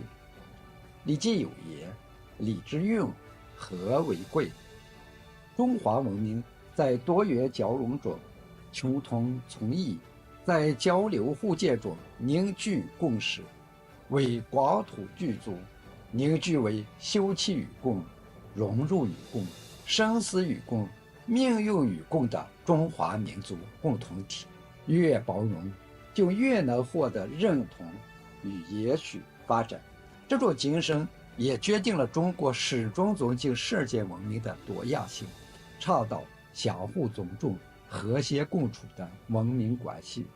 第三，中华文明以和平为本，秉持天下大同的理想追求。5000年来，和平、和睦、和谐的理念贯穿了中华文明的始终。中华文明主张以道德秩序来建构人与人、国与国之间的和合关系，提倡相互尊重、相互成就，反对以强凌弱、以邻为壑。正因为如此，中国始终是世界和平的建设者、全球发展的贡献者、国际秩序的维护者。三，中华文明的当代实践。在漫长的历史进程中，中华文明深深扎根于自身国情与延绵不断的文化沃土，由此探索出一条立足中国、富含中国智慧的特色道路，开辟出一条能够承载众多人口，推动物质文明与精神文明协调发展，促进人与自然和谐共生，实现共同富裕与世界和平的中国式现代化道路。中国式现代化道路不仅为中国自身的发展注入了持久的动力，也为东南亚以及世界各国提供了广泛的合作机遇，为不同文明的交流互鉴、实现共同发展提供了可行的方案。当前，世界正面临百年未有之大变局，国际格局加许演进，全球挑战层出不穷。面对繁复复杂的现实，人类比以往任何时候都更需要以文明之光照亮前行之路。中国与马来西亚作为全球南方的重要力量，在新的时代里肩负着携手发展、共谋进步的历史使命。中央民族大学愿以本次会议为契机，进一步加强与沙巴大学的学术交流，推动中华文明与伊斯兰文明的深度对话，共同探讨人类未来的发展道路。祝愿本次大会取得圆满成功，谢谢大家。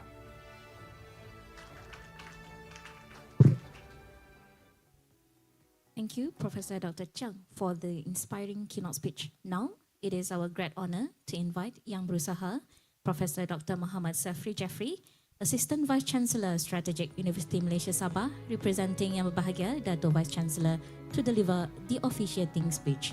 Please welcome him.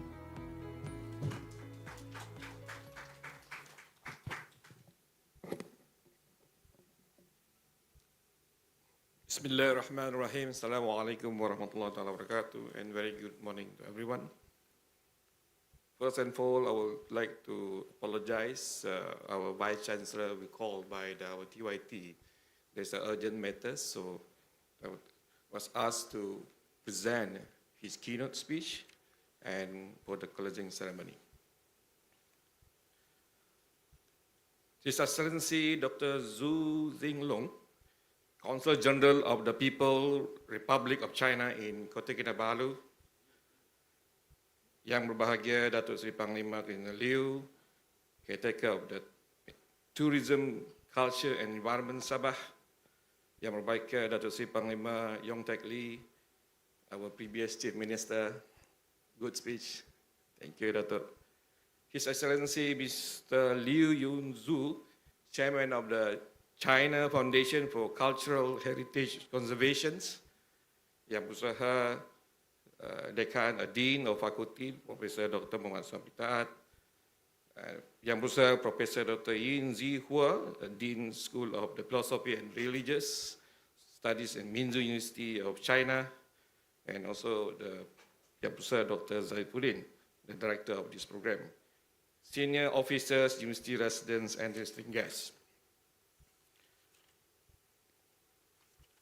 It is a profound honor and privilege for me, as the representative of the Vice Chancellor of UMS, to stand before you today to deliver a keynote address at the Confucian's Islamic Civilizational Dialogue. I would like to offer a special welcome to our distinguished partners, guests from the School of Philosophy and Religious Studies, Minzu University of China. This event is made possible by our collective dedications to scholarship and fostering of the inter-civilizational understanding. This dialogue, organized by our faculty, FIS, and also the School of Philosophy and Religious Studies of Minzu University of China, is not just an academic exercise. It is a necessary and timely investment in humanity's shared future. This collaboration, uniting two esteemed institutions and the great civilization, stands as a living embodiment of the conference noble theme. The theme is strengthening exchange and mutual learning between Confucians and Islamic civilization for the world peace and development. This acknowledges that at this precarious moment in human history, we must look beyond fleeting political headlines and anchor ourselves in the enduring wisdom of our great civilizational tradition. Ladies and gentlemen, I would like to give 4 main points with regard to the keynote. The first point with regards to the two great civilizations, Confucian is also Islamic. Today, we gathered not merely a representative of the different faiths or traditions, but as a seekers of wisdom who share a common aspiration to contribute to a more harmonious, just and a peaceful world. We live in the world defined by paradox. On one hand, technology has made us more interconnected than ever before. On the other hand, we see increasing political polarizations, cultural misunderstanding, and often outright conflict fueled by the lack of empathy and deficit of historical knowledge. When the world seeks easy answers is nationalism, isolationism, and consumerism, we, as a steward of the Islamic and Confucian's legacy, must offer a deeper, more sustainable alternative. We must demonstrate that our ancient wisdom are not relic of the past, but powerful, universal blueprint for a just, harmonious, and prosperous global society. The Islamic civilization is built upon the foundational principle of Tawheed, the oneness and unity of God. The oneness of God implies that the entire cosmos, including humanity and all nations, is bound together in a shared purpose. This belief immediately translates into responsibility towards adil, or justice, and ihsan, or excellence. The pursuit of ilmu, or what we call that knowledge, is an act of worship leading to scientific breakthrough in algebra, medicine, optics, and navigation that fundamentally shaped the modern world. The legacy of Baghdad, Cordoba, and Timbuktu is a testament to an open, curious, and universalistic civilization that welcomed all the seekers of truth. I believe the Confucian civilizations, with its legacy spanning thousands of years, is distinguished by a deep commitment to social harmony and ethical governance. When we place these two seemingly distinct traditions side by side, we don't find oppositions. We discover a shared wellspring of ethics. For example, a moral government. Both traditions demand that leaders govern justly for the well-being of the people and not for the personal gain. Both civilizations also focus on societal harmony and reject the notion of pure, unfettered individualism that neglect the community. One of the well-known Islamic maxims, seek knowledge even unto China, underscore the importance of lifelong learning and self-development. From this viewpoint, education serves as a catalyst for the individual development and societal progress in both civilizations. The historical and the ethical convergence is precisely where the greatest potential for mutual learning lies, particularly in addressing the challenges to global peace. The greatest threat to peace today is not lack of the resource, but a lack of the understanding. We need a framework that allows diverse groups to coexist dynamically, moving beyond mere tolerance to genuine appreciation. From the Islamic perspective, the principle of unity in diversity serves as a profound foundation for the peaceful coexistence. The Quran in Surah Al-Hujurat verse 13, Allah states clearly that God created nations and tribes so that they may know one another is a clear theological injunction for cross-cultural exchange. According to the Surah Al-Hujurat, O mankind, indeed, we created you from the male and a female and made you into nation and tribe so that you may know one another. Verily, the most noble of you in the sight of Allah is the most righteous of you. Indeed, Allah is all-knowing, all-aware. Complementing this, the Confucian's concept of Butong, or what we call that harmony without uniformity, offers a powerful mechanism for peaceful coexistence. It teaches that differences should not be eliminated, but celebrated as vital parts of the larger, beautiful world. Our differences are not cause for the division, but markers of divine majesty and invitation to mutual discovery. That is the keynote number one. Keynote number two, we are talking about the dialogue. Today we have a dialogue. This dialogue serves an important platform for the intellectual. We have all these universities, academicians, practitioners. And the moral engagement between the two of the world's most enduring civilizations, Confucianism and Islam.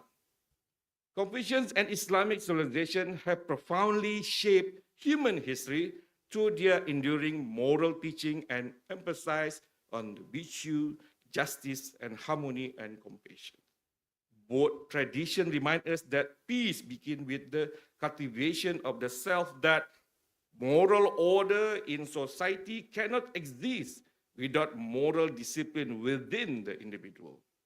This alignment of the personal virtue and collective harmony is a wisdom much needed in our present age, when humanity faces increasing polarizations, materialism, and also moral uncertainty. Throughout history, Muslim and Confucian scholars have interacted across trade routes, shared philosophical insights, and exchanged scientific and cultural knowledge. Dialogue must go beyond tolerance. It should nurture mutual respect, shared responsibility, and joint contribution towards addressing global challenges such as poverty, environmental degradations, conflict, and moral decay. These ideals, when brought together, offer a universal moral foundation for sustainable peace and development. They remind us that peace is not merely the absence of war, but the presence of justice, understanding, and shared human dignity. While Malaysia, we are blessed with a vibrant example of unity and diversity.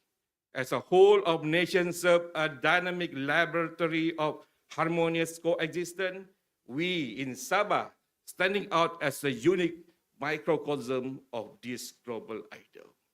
The keynote point number 3, we are in Sabah. The spirit of Muhibah is woven into the daily life of over 30 indigenous groups of including the Kadazan Dusun, Bajau, Murut, and Rungus, blended with the vibrant Chinese, Malays, and other communities. Inter-civilizational harmony is not merely a theoretical concept for us, it is a living, dynamic practice woven into our everyday life. Communities of different faith and background coexist peacefully, bound by respect and shared responsibility. The vibrant diversity of our language, customs, and faith is a testament to the fact that justice and harmony are not compatible but can thrive together in pluralistic societies. We understand that the diversity is not a weakness to be managed, but our greatest strategic asset, a principle that both our civilizations have upheld throughout the history. The point number 4 is about UMS and also the Minzu University. Here, the role of UMS and Minzu University of China is paramount. We are the architect of the future generation, and we must be bridge builders. We must move beyond general comparison to deep textual and historical analysis.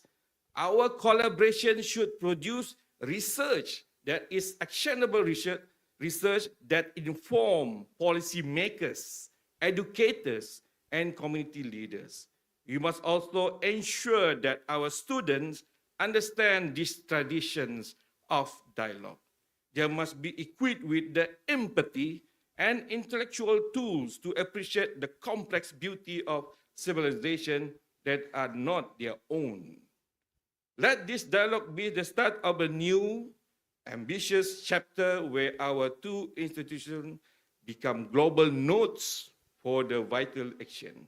Let us dedicate ourselves to ensuring that this mutual learning strengthens not only our academic ties, but contribute meaningfully to world peace and development. To conclude, let me reiterate that this dialogue is not about harmonizing two great belief systems into one, but about recognizing the shared architecture of human virtue that underpin both. It is about allowing the wisdom of the past to illuminate the pathway to the future. We are here to exchange. We are here to learn. And through this process, we will not only enrich our own understanding, but we will provide the world with a compelling model and how to two great civilizations can collaborate to foster a more peacefully, just and prosperous world for all. May this dialogue be blessed with the fruitful discussions, deep insight, and enduring partnership. In the name of Allah, the most gracious and the most merciful, I'm honored to officially launch this dialogue. Wabillahi taufiq hidayah. Wassalamualaikum warahmatullahi taala wabarakatuh. Thank you. Thank you, Yang Berusaha Assistant Vice Chancellor. Please remain on stage for the souvenir presentation ceremony. 尊敬的各位来宾，现在进行纪念品赠送仪式。May we now invite Yang Berusaha Professor Dr. Muhammad Suhaimi Taat, Dean of the Faculty of Islamic Studies, to accompany Yang Berusaha Professor Dr. Muhammad Safri Jafri on stage for the souvenir presentation ceremony. Ladies and gentlemen, we would like to invite the following recipients to come forward to receive their tokens of appreciation. Yang Berusaha Dr. Zaifuddin Muhammad Rasib, Director Program of the Confucian Islamic Civilizational Dialogue.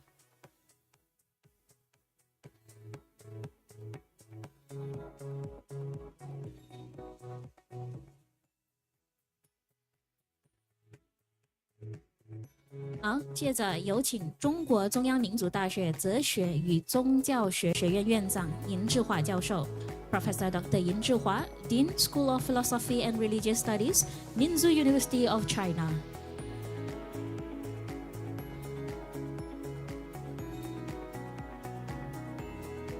Next, we would like to invite Yang Berbahagia Datuk Seri Panglima Yong Tek Lee, Chairman of Palm Oil Industrial Sabah Sendirian Berhad.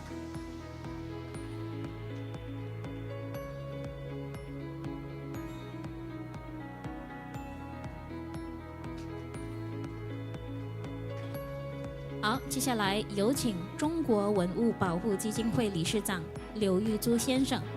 His Excellency Mr. Liu Yizhu, Chairman of China Foundation for Cultural Heritage Conservation. (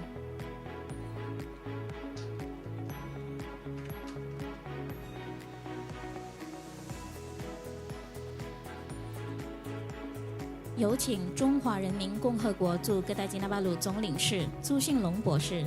His Excellency Dr. Zhu Xinglong, Consul General of the People's Republic of China in Kota Kinabalu.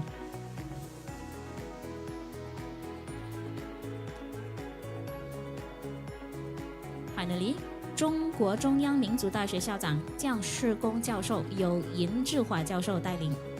Professor Dr. Jiang Shigong, President of Minzu University of China, represented by Professor Dr. Yin Zhihua.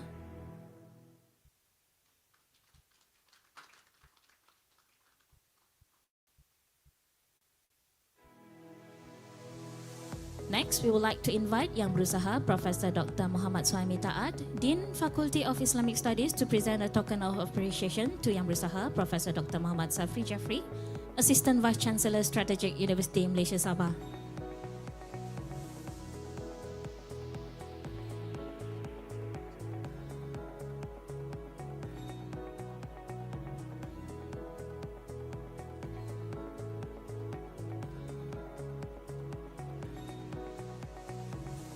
Sorry, just now we left something, so we would like to invite once again Professor representative for Professor Dr. Jiang Shigong to come on stage to receive the souvenir of appreciation. 我们再次邀请尹志华教授带领姜世公教授上台。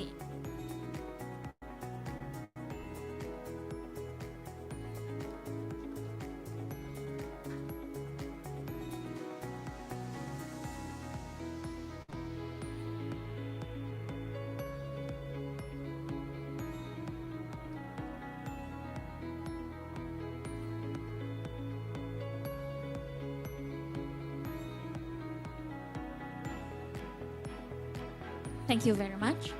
Thank you, Yang Berusaha Assistant Vice Chancellor and Yang Berusaha Dean. Please be seated. Ladies and gentlemen, we will now proceed with the group photo session. 好，接下来是合影环节。Let us now hand over to our official photographer to guide the photo session.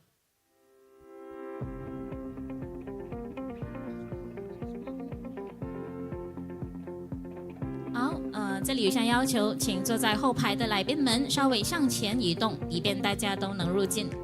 For the group photo, we kindly ask those seated at the back to please stand or move slightly forward so that everyone can be included in the picture. The one at the back.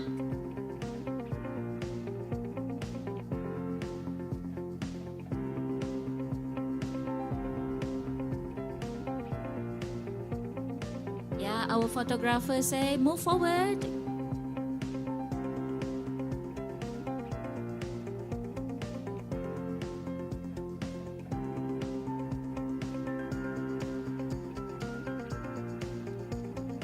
Squeeze to the middle.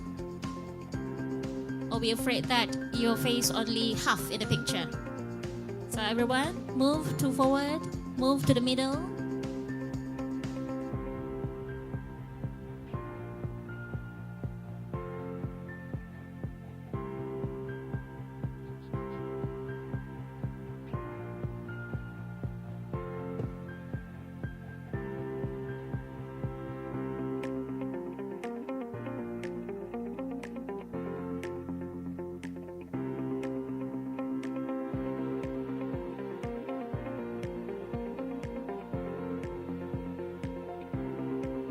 Okay, thumbs up. Smile.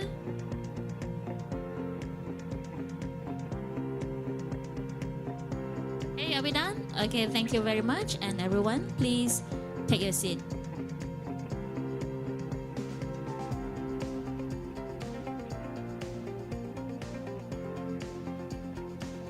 Please back to your seat because we are going to continue with our next session.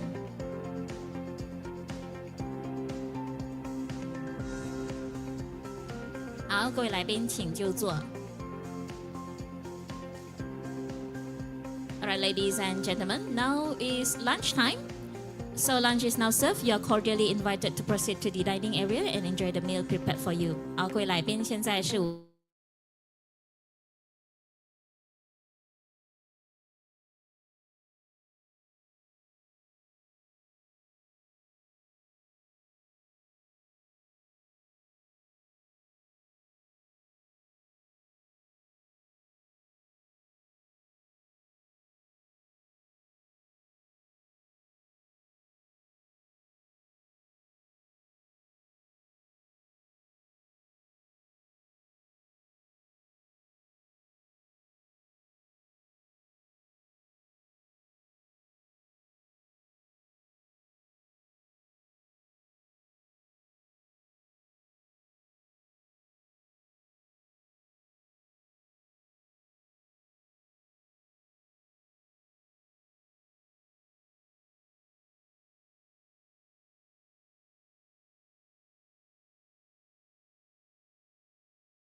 All right, a very good afternoon, ladies and gentlemen.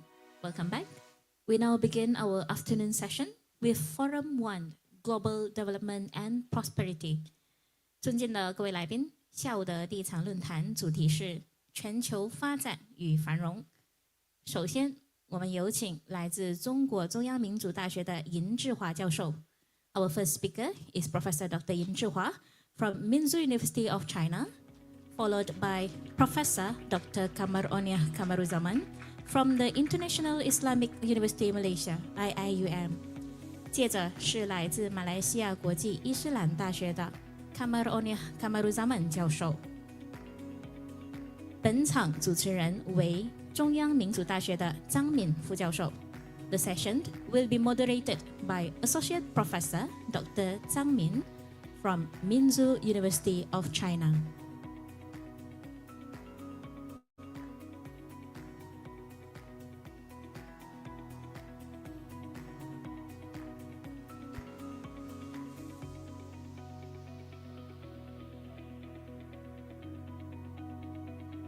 Ladies and gentlemen, let us now hand the session over to the moderator, Associate Professor Zhang Min.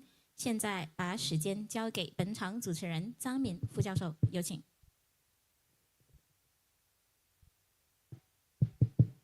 Okay. Good afternoon, everybody. After this morning's grand opening ceremony, now our sub-forums are officially kicking off this afternoon. So I'm very happy to be here as the moderator of Forum 1. I'm Ming Zhang, and I'm the Associate Dean of the School of Ethnology and Sociology, and also the Associate Dean of the Institute of Area Studies of Minzu University of China. So the theme of our session today is global development and prosperity. We are very honored to have two distinguished speakers here. They are going to share their insight on how we are going to better understand global development and work together toward a shared prosperity. Now, let's warmly welcome our first speaker, Professor Yin Zhihua from Minzu University of China. "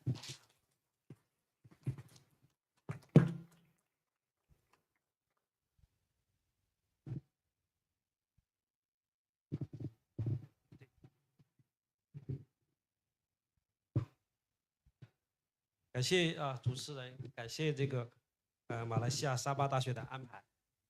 我现在向大家做一个报告。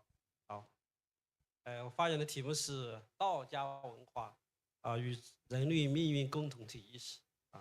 How is the culture and the consciousness of a community with a shared future for mankind?"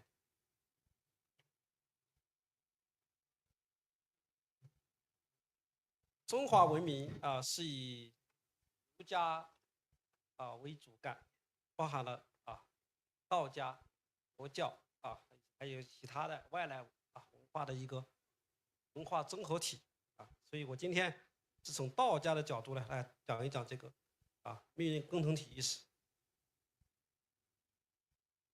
人类命运共同体理念的提出，有着中华文化的深厚滋养，蕴含着传承千年的中国智慧。我今天是从道家文化的角度探讨中华传统文化中蕴含的命运共同体意识。首先，我们古代所说的道家，它也是一个综合体它是老庄学说、黄老学说和道教的统称。道家文化中包含着万物一体的生命共同体意识，道通唯一的万物平等意识，齐同慈爱的互助互利意识，知和约常的和谐共处意识，家兵不降的反战意识，大国天下的反霸权意识，以及以天下观天下的超越自我中心主义的思想。首先呢，我们看第一点就是万物一体生命共同体意识。道家的最高理念就是道，道我们是看不到的，该感知不到的。那么怎么会知道有道呢？道的见证就是宇宙间大化流行所体现的永不停息的生命活力。道就是生命啊！道家认为我们所处的世界是一个生机盎然的生命共同体。道家的宇宙生成论表明，人和万物都是禀受一元之气而得以生成的，生生不息的元气将我们与他人、与万物紧密地联系在一起。所以庄子说通天下一切，又说天地与我并生，而万物与我为一。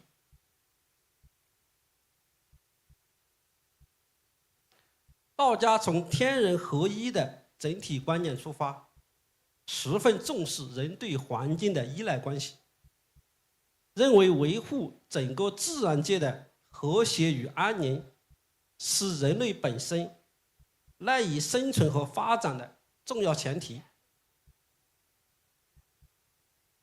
大概在2000年前的这个经典道教经典《太平经》里面就说了，人的命是在天地之间，要想自己的生命得到安全，首先要让天地得到安全。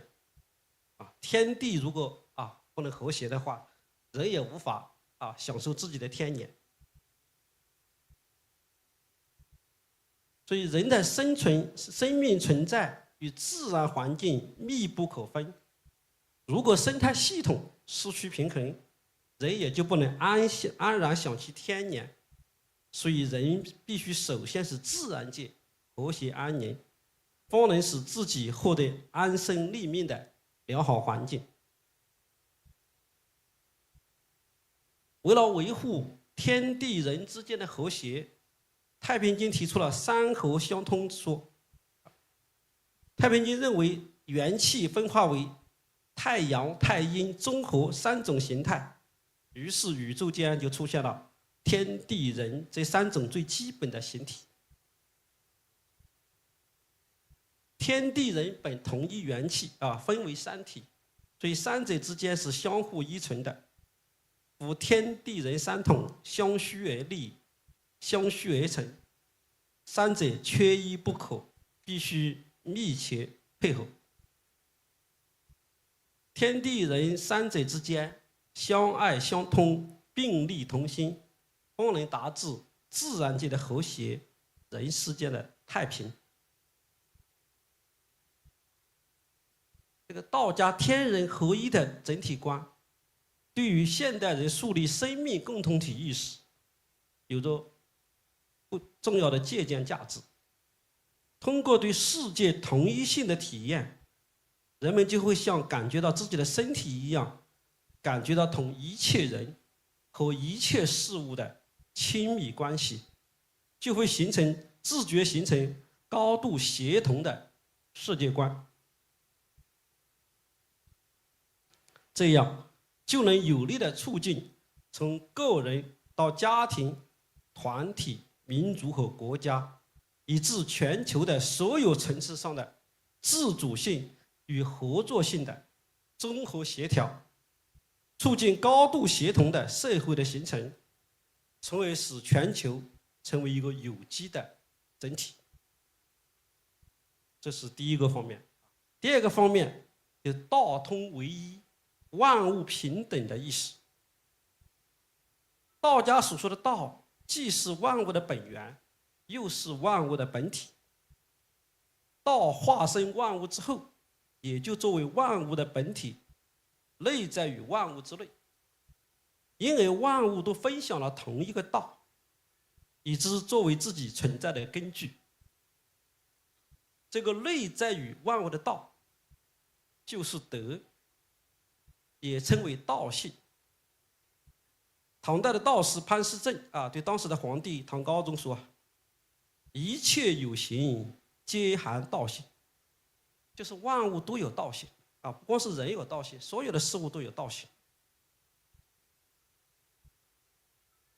道家以万物皆有道性的观点，阐明了万物平等的主张。庄子秋水篇里面就借北海神的话说：“以道观之，物无贵贱。”庄子主张从最大的范围来看问题，也就是以道观之，从而看到了所有事物的一致性。从道的角度来看，万物都是由道生成的，都是道的无限创造过程中的一个环节，因万物都是其一的。于是庄子得出了一个著名的结论：道通为一。认识到道通为一，就不能自贵而贱人，要尊重他者，要平等友善的对待他人。认识到道通为一，就应该求同存异，化解矛盾，减少冲突，不能夸大彼此之间的矛盾，而要认识到彼此根本利益的一致性。社会整体的发展，全体人民的福祉，永远比个人之间的恩怨要重要得多。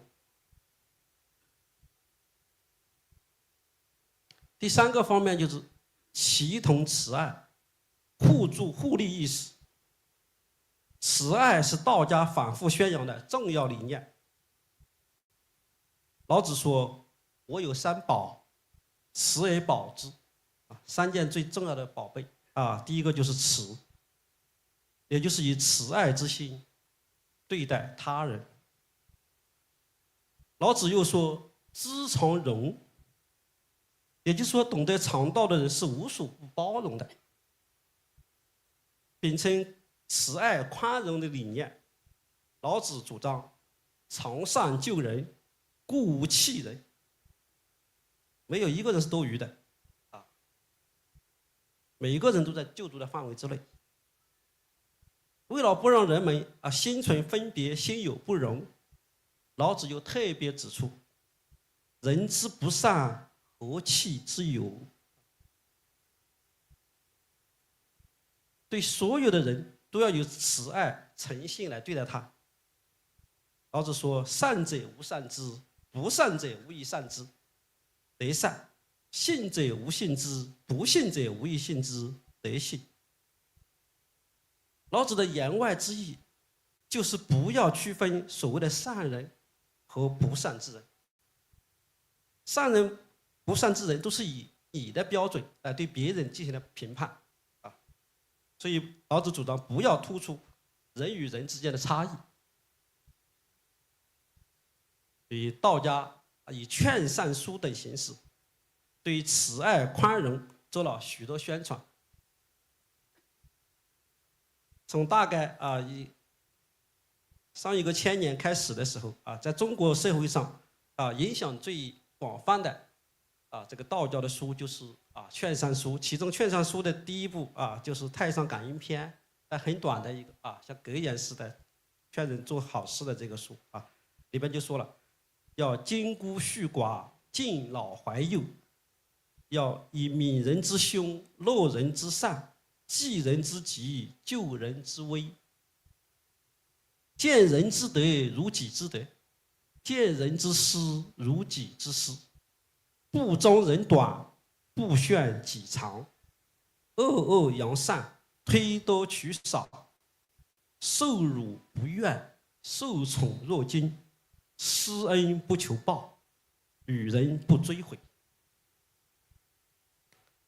所以道家对理想人际关系的描述是齐同慈爱，一骨成亲，也就是所有的人不分亲疏都互相慈仁友爱，没有血缘关系的人也像血亲骨肉那样亲密。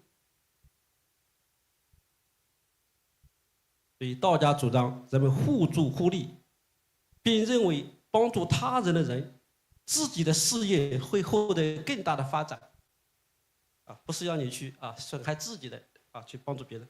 老子说：“圣人不积，既为人己欲有，既与人己欲多。”所以俗话说啊，助人者人恒助之。一个互助互利、合作共赢的社会氛围，是构建命运共同体的必要条件。第4个就是知和曰常，和谐共处的意思。老子强调和谐为宇宙万物的根本法则，万物负阴而抱阳，充气为和。任何事物都包含阴和阳2个对立面，对立面的和谐统一是事物的常态。所以老子又说：“知和曰常，知常曰明。”人们懂得了和谐，也就是懂得了事物的常理，懂得了事物的常理，就是明智的。庄子也重视和谐啊，《庄子·德充符》里面说：“德者成和之修也。”人的品德修养就是以和为目标，心中一团和气，外表和蔼可亲，就是有德之人的象征。所以庄子说：“心莫若和，要由心与德之和。”人生最大的快乐就是与人和，与天和。与人和者谓之人乐，与天和者谓之天乐。道教继承了老庄以及先秦其他诸子的贵和思想。前面我们说的《太平经》就指出，社会太平的出现，从根本上说，就在于阴阳和三气的和谐相通。三气合并为太和，太和就出太平之气。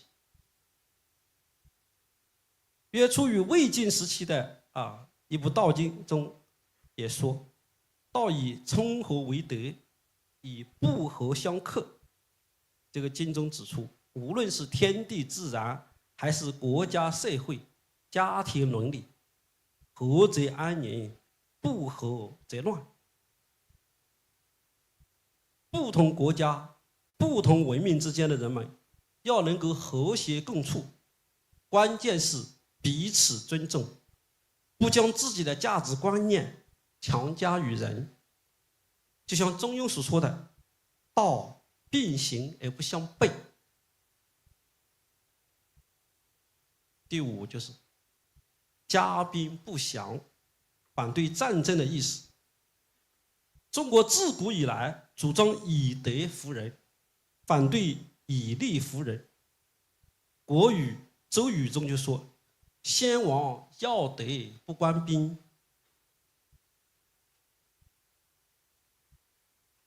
老子说：“以道佐人主者，不以兵强天下。”老子认为战争是解决问题的最后手段，不到万不得已的时候不能使用。老子说：“兵者，不祥之器，非君子之器，不得已而用之，恬淡为上。”老子主张军事力量是用来自卫的，而非用于侵略。他说：“用兵有言，吾不敢为主而为客，不敢进寸而退尺。”为主就是主动进攻，为客就是被动防御。强敌压境，不得已而奋起自卫，最后的胜利一定属于正义的一方。故抗兵相加，哀者胜矣。而正义的一方要取得胜利，关键是统治者要谨守三宝之首慈，这样才能上下一心，同仇敌忾。夫慈以战则胜，以守则固。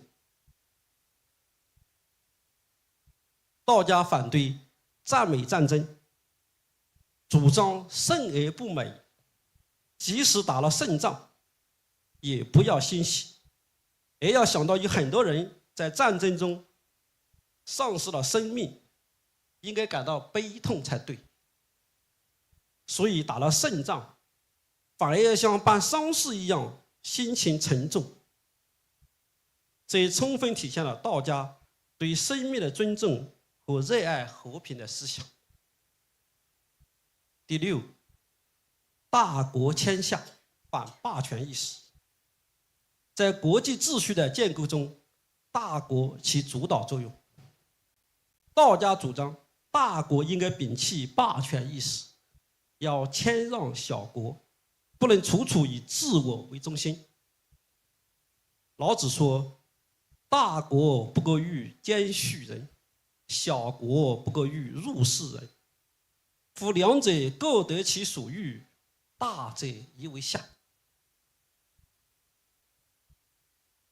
为什么大者宜为下呢？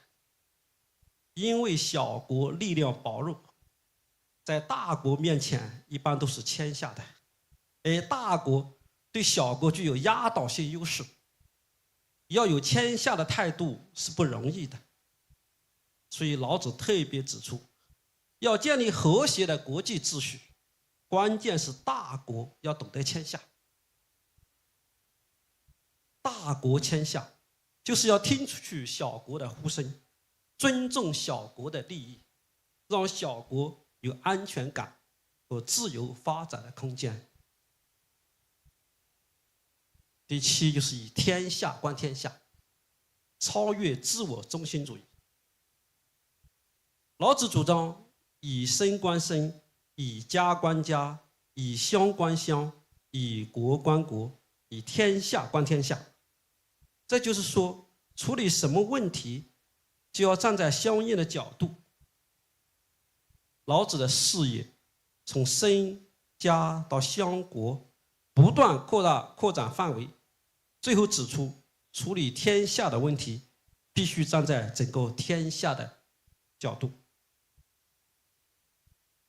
个人容易以自我为中心，群体也容易以小团体为中心，国家也往往以本国利益为中心。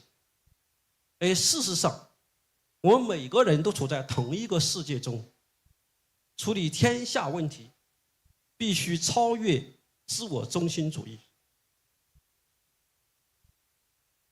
只以本国利益为出发点，必然会引起纷争，不仅会伤害别国利益，到头来自身利益也会受损。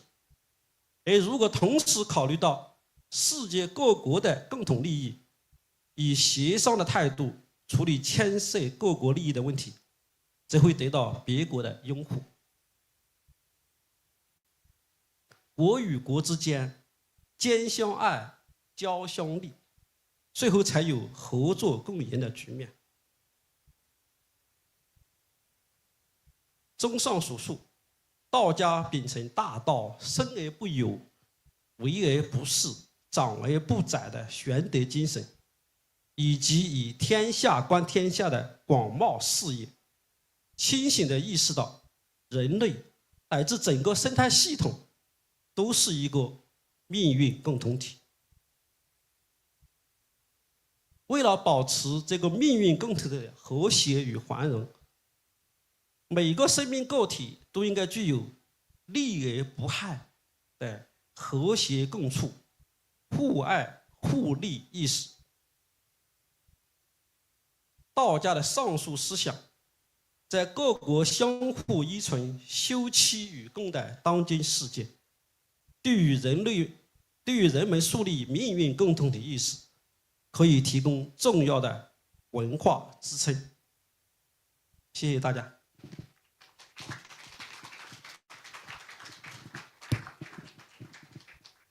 Thank you very much, Professor Ying, for sharing this very informative insights on the crucial elements of the Taoist culture and its role in building the community of the shared culture of mankind.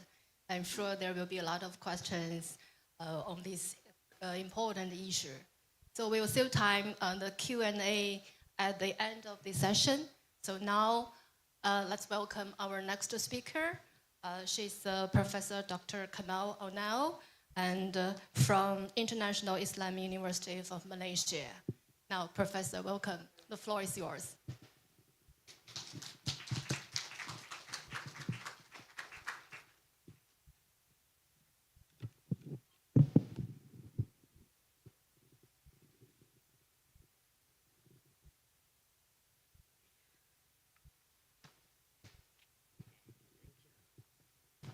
Bismillahirrahmanirrahim.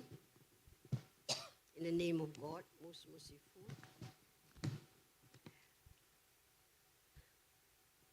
Good afternoon and welcome to everybody. I also will read so that it is easier to follow through translation. Is this okay? I choose the topic. Let me first thank Professor for the presentation just now, because I have been very involved in Confucianism and I struggle to understand Taoism, but now you have made it very clear.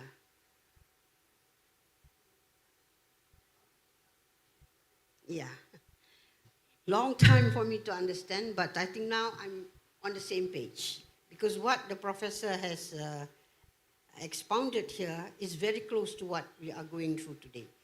So we are on the same pathway towards this common identity of humanity. So thank you very much. I have learned a lot. Yeah, but my topic is global development and prosperity. Let me first record my thanks and deep appreciation to the organizers of this seminar, the Faculty of Islamic Studies, University Malaysia Sabah, and School of Philosophy and Religion Studies, Minzu University of China, for organizing this significant seminar. Congratulations and thank you indeed to all who have put so much thought and efforts into this seminar. Officials and organizers, speakers and moderators, participants and attendees too. May all our collective efforts and contributions be meaningful and beneficial towards mapping out and rebuilding humanity locally and globally. This seminar is indeed timely, and so also is the topic. This is because the world now is stepping into a new era, a new world order, moving away from a unipolar world order into a multipolar world order. Moving away from a unipolar world order into a multipolar world order. As this new era unfolds, visions and insights surely are necessary as attempts to shape the new world order, a new world socio-political economic order, a new humanity as a whole. We await this development with eagerness, even with anxiety and concerns, hoping that this new era will say goodbye to a very sad stage in human history, a stage of horrible genocides and brutalities, of hegemonies and exploitations, of political high-handedness and victimization, of power struggles to control and dominate nations and peoples, all for the sake of national supremacy and snobbery, of racial and ethnic arrogance and zeal, of bigotry and prejudices. We hope this new world order will give space for one and all to develop decently, to share and taste prosperity all round, for the evolution of true harmony and amiable coexistence for one and all. The topic, global development. This topic, global development for prosperity, can be read from numerous and various angles and perspectives. And all readings can surely add depth and dimension to the subject. Developments per se do not result in prosperity.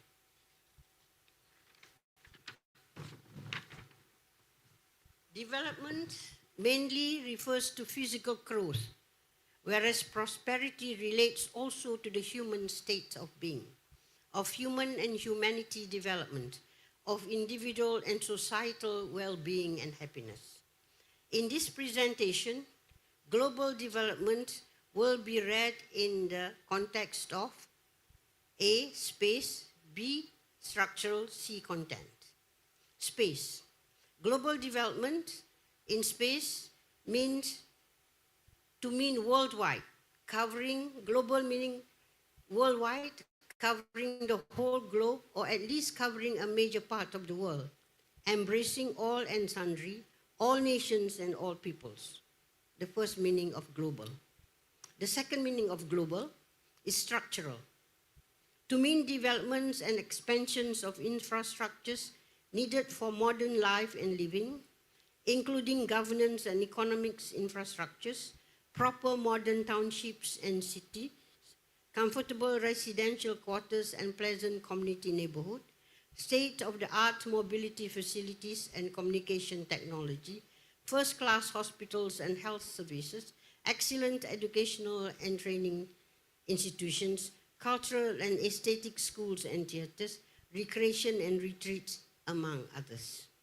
That's the meaning of global, at the structural level. Content, at the content level. Global in the content level. Content to mean comprehensive developments. And that to mean comprehensive developments that envelop all the layers of humanity, of human developments, covering the physical and the material, the intellectual and the spiritual needs necessary for people to have a healthy, wholesome, balanced, fulfilling, productive, and meaningful life, proper environments for a good, healthy, and happy personal, family, and social life, developments for all societal needs and comfort. This, therefore, includes the physical and the material needs of people, including good, nutritious, and tasty food, appropriate and tasteful clothes and fashions, comfortable and well-equipped homes and offices, good jobs and professional support, amiable living environment, among others. For the intellectual aspects, serious attention should be given to the development of people's intellectual needs and growth, including sound education and scholarship, good educational institutions and facilities, proper systems of education and professional training, studies and researchers, etc. Likewise, attention should also be given to support the spiritual and religious well-being and growth of the person, of the people, including instilling proper ethics, morality, and value systems, protecting and ensuring conducive environment and ambience for religious and spiritual needs and developments, etc.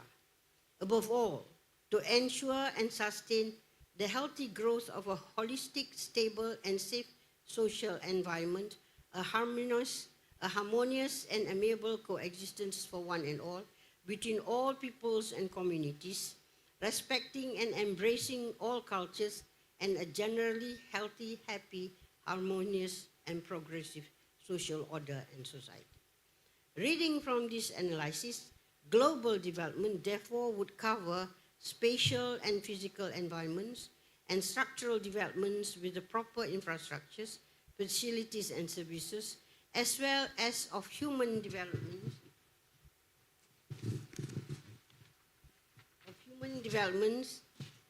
incorporating the intellectual and spiritual aspects. It is only thus that global development can lead to prosperity. And with that, also a strong, stable, and a wholesome humanity can be developed and can be advanced too. Prosperity. What is the meaning of prosperity? Therefore, prosperity is more than just physical and material, more than just wealth and riches, more than just opulence and abundance, more than just attainments and gains. Prosperity is here read as a holistic of wealthiness and well-being, of successes and achievements, of a healthy, happy, productive life, of people having the proper rights and dues, of citizens carrying out roles and responsibilities, of being recognized, respected, and appreciated for contributions and participations in public life, of achieving personal ambitions and family aspirations, of giving and sharing riches and good fortunes with others, and having others to do the same, of a stable and safe social environment, of a harmonious, healthy and happy society, among others. In fact, it is said that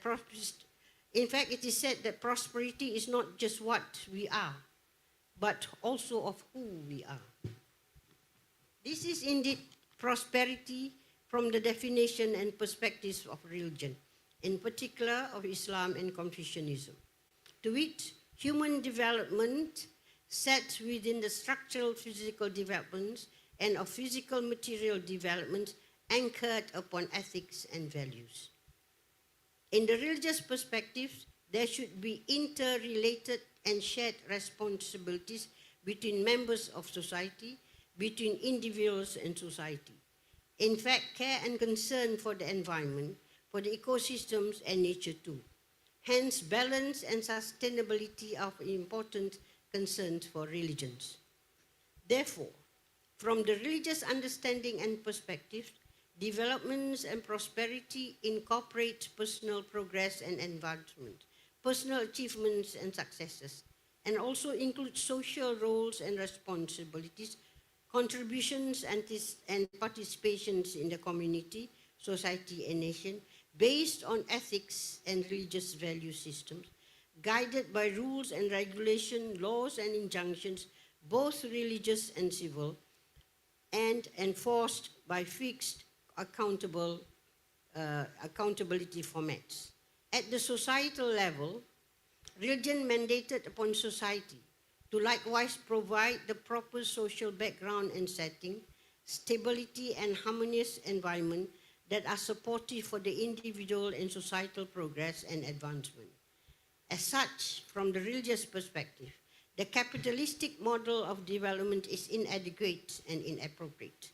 Since capitalistic model of development, since capitalistic developments focus mainly on the physical, the spatial and structural developments, and also of intellectual development, but giving scarce attention, if at all, to spiritual and religious developments.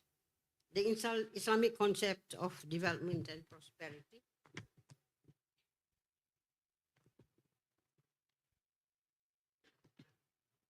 In Islam, development should be ethical and moral, based not only on the desire and objectives of the persons or of the agencies and the governments involved, but due care, concern, and considerations should also be extended to all others that might be affected by development of the projects, the humans and the non-humans. This is because Islam sees layers upon layers of existence, all interrelated and interconnected to one another. As such, actions by certain persons or groups will affect other existences too, including the animals, the ecosystem, nature, etc. If the natural orders of existences are disturbed, let alone destroyed, then the effects, often, if not always, are negative and will snowball and will jeopardize other existences too. Hence, for example, the difficulties and even the havoc caused by excessive emissions of carbon, matters, and pollution, which are the result of reckless and insensitive developments, resulting in climate changes, which are now causing difficulties and even catastrophes across the globe. Therefore, for physical, spatial, and structural developments, Islam insists on sustainable development. Moreover, Islam, being very emphatic on ethics and morality and consciousness of spirituality and religion, regards development from a holistic and balanced perspective, the aim of which is to attain a wholesome prosperity for one and all.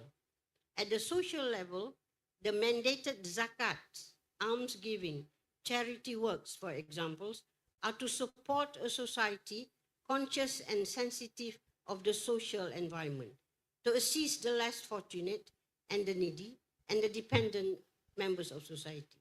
Hence, Islam mandated the taking of a small portion of the wealth of the rich and affluent to be given and shared by the needy and the less fortunate.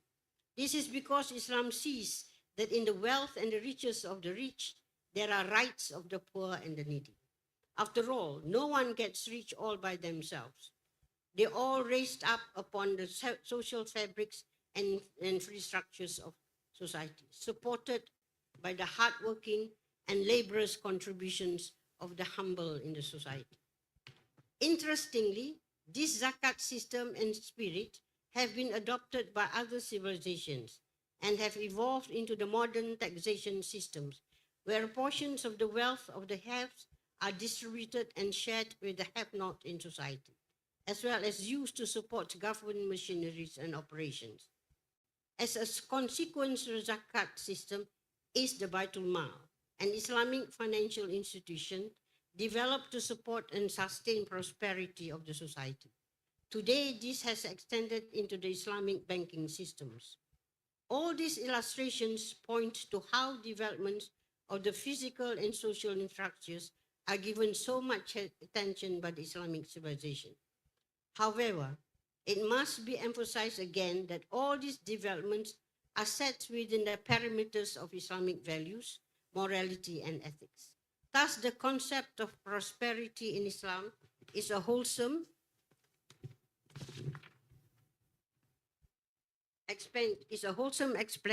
expansion built upon Islamic principles and guidance of sustainable and sensitive developments.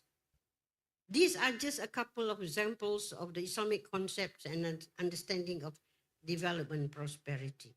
These guidelines and principles were active and were applied throughout the era of the Islamic civilization, many of which had inspired and had been adopted by other civilizations too. These and other elements of the spirit and the philosophies of Islam brought about a remarkable world order and a humanity across human history ever since Islamic came into being. Certainly, the same situation can be reactivated and relived again today. Confucian concept of development and prosperity. Interestingly, there are also similar concepts of development and prosperity in the Chinese civilization, and in particular of the Chinese philosophy of development and Confucian ethics of prosperity. It is not the aim of this presentation to dwell on or to elaborate on these, because there are others in this seminar who are far more capable to do so. Only some items will be highlighted here for the sake of comparatives. Notably, Chinese philosophy of development also stresses on ethics and on a holistic development and of shared prosperity, giving serious considerations to human development alongside physical and structural development. Chinese worldview also sees the interrelatedness of humans and nature, like what has been presented. I read again, where am I? Chinese worldviews also sees the interrelatedness of humans and nature with reverence to the natural ways. In fact, nature is a teacher for humans, with much to learn from its ways. Moreover, the Chinese social ethos is the interests and concerns of the society. Moreover, the Chinese social ethos is that the interests and the concerns of the society take precedence over those of the individuals, that collective interests and concerns and social roles and responsibilities are given priority over individual matters. With such a mindset and worldview, Chinese developmental projects should therefore be sensitive to others' needs, that of other people and of nature too. Thus, there are parallel concepts running through the Chinese and Islamic philosophies of development. Another similar concept is that of human development, where both civilizations emphasize on ethics, morality, and values, regarding education as essential to the development of character. The Chunzu is a Chinese term. Chunzu meaning the noble person, the perfect man, the Uswa Hasana, is a classic example. The Chunzu is a classic example, supported by the Wu Chang, the 5 cardinal virtues and social order, based on relationship and etiquettes, the Wulun, relationships and response, and the Zio, filial piety, among others. Excuse my pronunciation. Yeah, I don't get it right, I know. Likewise, both civilizations regard rituals and spiritual procedures as not only necessary for the individual spiritual development and character building, but also for social order and stability. and for social cohesiveness and harmonious coexistence. All things considered, humanity and humane society are fundamental features of both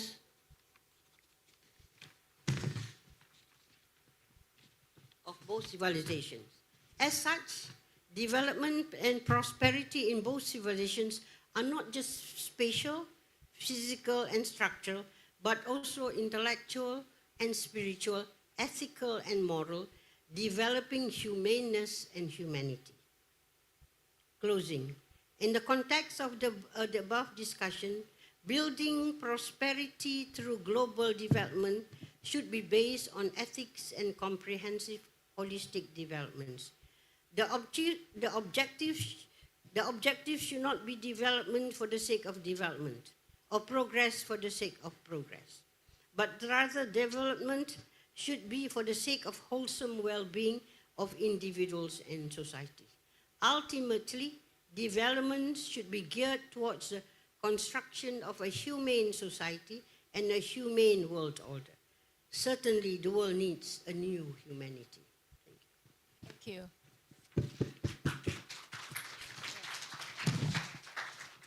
Thank you very much for this wonderful presentation. It is too engaging to interrupt. Actually, as you mentioned, the development does not lead to prosperity, and therefore we need to reconsider and rethinking the view of both the development and prosperity. With that remark, let's welcome Professor Yin Zhihua back to our stage.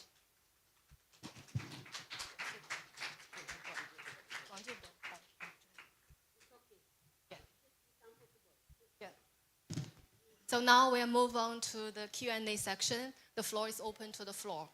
I'm sure there are a lot of questions waiting in line. So who will be the first?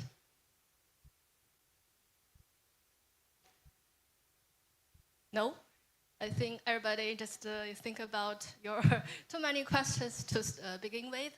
So for that reason, I guess I will just take advantage of my role as the moderator to kick off the Q&A section. I think both the scholars and both speakers give us wonderful presentations on the complex correlation and between the development and the prosperity. And we both mentioned the traditional cultures, both Taoist cultures and of Islamic civilizations, actually contribute to our understanding of this, the new view of the development and the prosperity. But I guess there's one important condition that we need to take into account. That is, now we say we are experiencing the new age of the great challenges unseen. That is the artificial intelligence, right?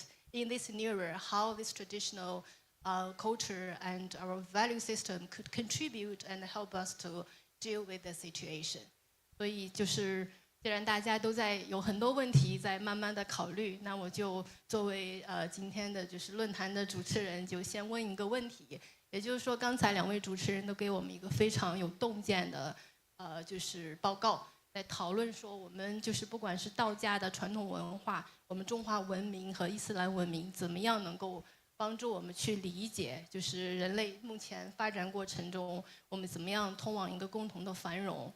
但是我在想说，这过程中其实我们都在经历一个前所未有的，我们在场的中国听众都很熟悉的一个表达“百年未有之大变局”。那么在这过程中，很具体的一个小的要素，就是我们今天都在面对着一个人工智能这样的一个新的时代。那么在这样的一个全新的历史的转折过程中，到底我们要怎么传统文化不一样的文明体系？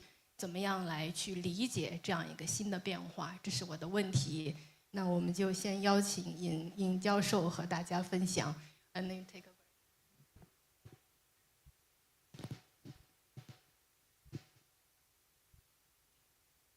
好，这个要是非常好的问题啊。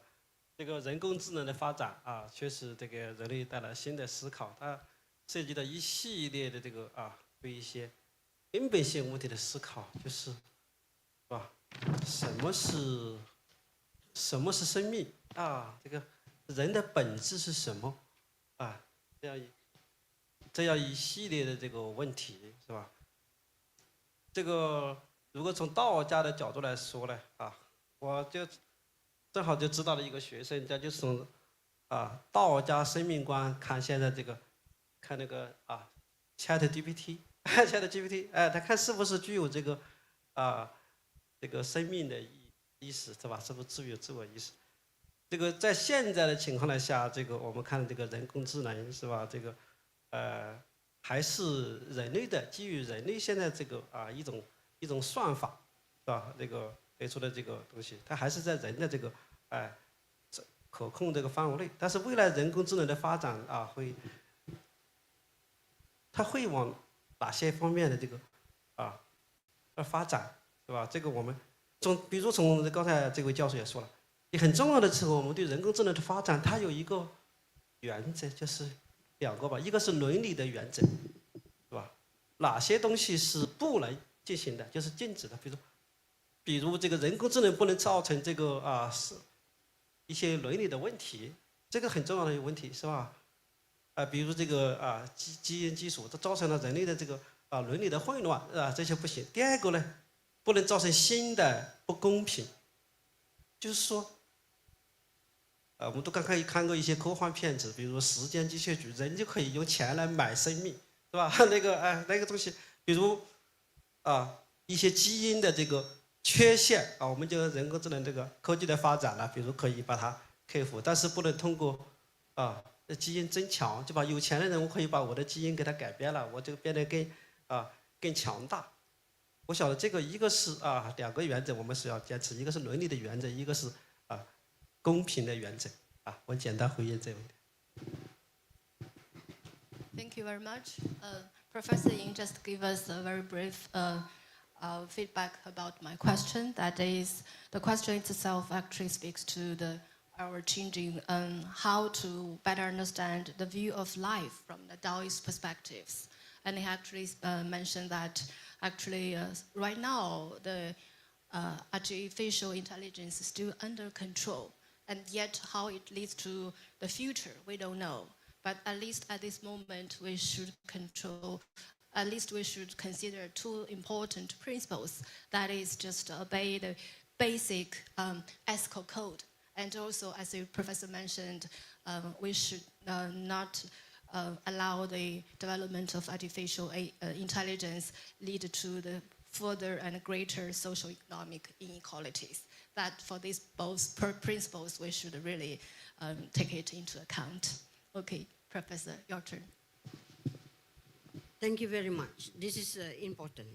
Yeah. In fact, this AI situation is causing a lot of confusion. They put people to say something that that person never said. Yeah. So this is what, from the Islamic aspect, we call this is the age of fitnah. This is the age, the era of slandering, of twisting. So the only tool that we have is to be more intelligent than what these people are. We will lose all kinds of guidance. There's never enough guidance to lead anybody throughout our life. The real guidance is our intelligence, our sincerity, all right? And our wanting to get the thing right. There was a time when the fear was over globalization. When I was teaching the undergraduates, the issue was on the impact of globalization, and the word itself was frightening. But we have overcome that. Yeah. But this globalization has taken to be planetarian now. It means bigger than that. But we overcome. Eventually, we will overcome after this initial shock. But there must always be the wise in society.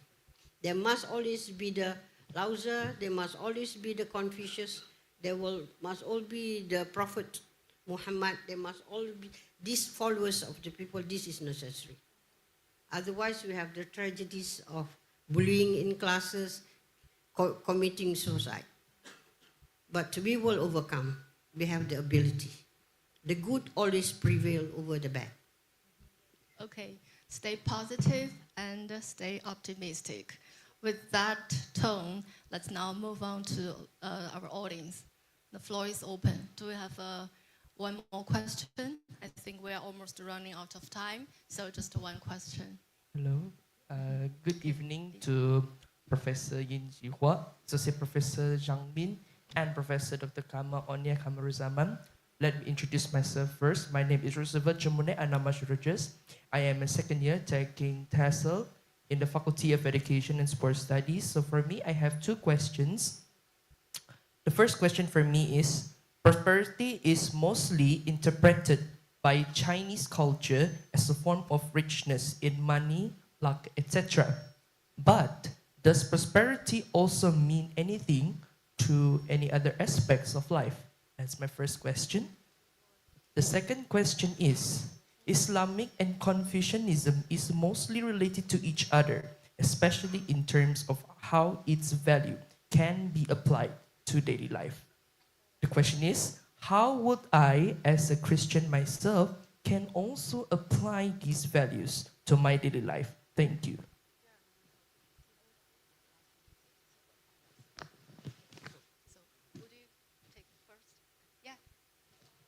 Thank you very much. It's a beautiful question. Let me start with the second part, yeah, because that is the first part is the part that there's a similarity on with Islam and Confucianism at the level of the ethics. At the level of ethics, brother, at all religions, because my field is comparative religion. I mean, this is my field, comparative religion, so I said, there's two levels, there's two dimensions in religion. One is the faith dimension, the next is the social dimension. The faith dimension covers the faith items, the prophets or the founders, the scriptures, the theology, doctrines and dogmas, the rituals and rites and procedures. At this level, all religions interpret these items in their own special way. At this level, there is no compromising. But at the social level, the social items, there is parallel similarities. There are some differences, but mainly commonalities. At this level, we relate as human beings. So whether you're a Christian, or whether you're a Muslim, or you're a Taoist, or you're a Buddhist, or Hindus, there are similar ethics across all the religions. Relating to Christianity, take the 10 Commandments. The first 5 commandments apply to all religions. Take the Buddhist precepts. The 10 precepts of Buddhism, the first 5 applies to all.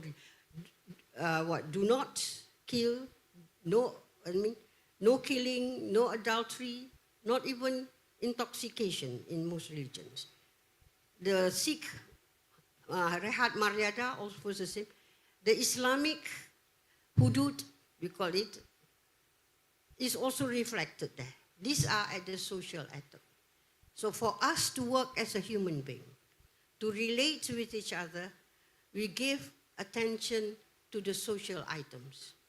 At the faith items, where theology and doctrines and scriptures, let us just agree to disagree and move on.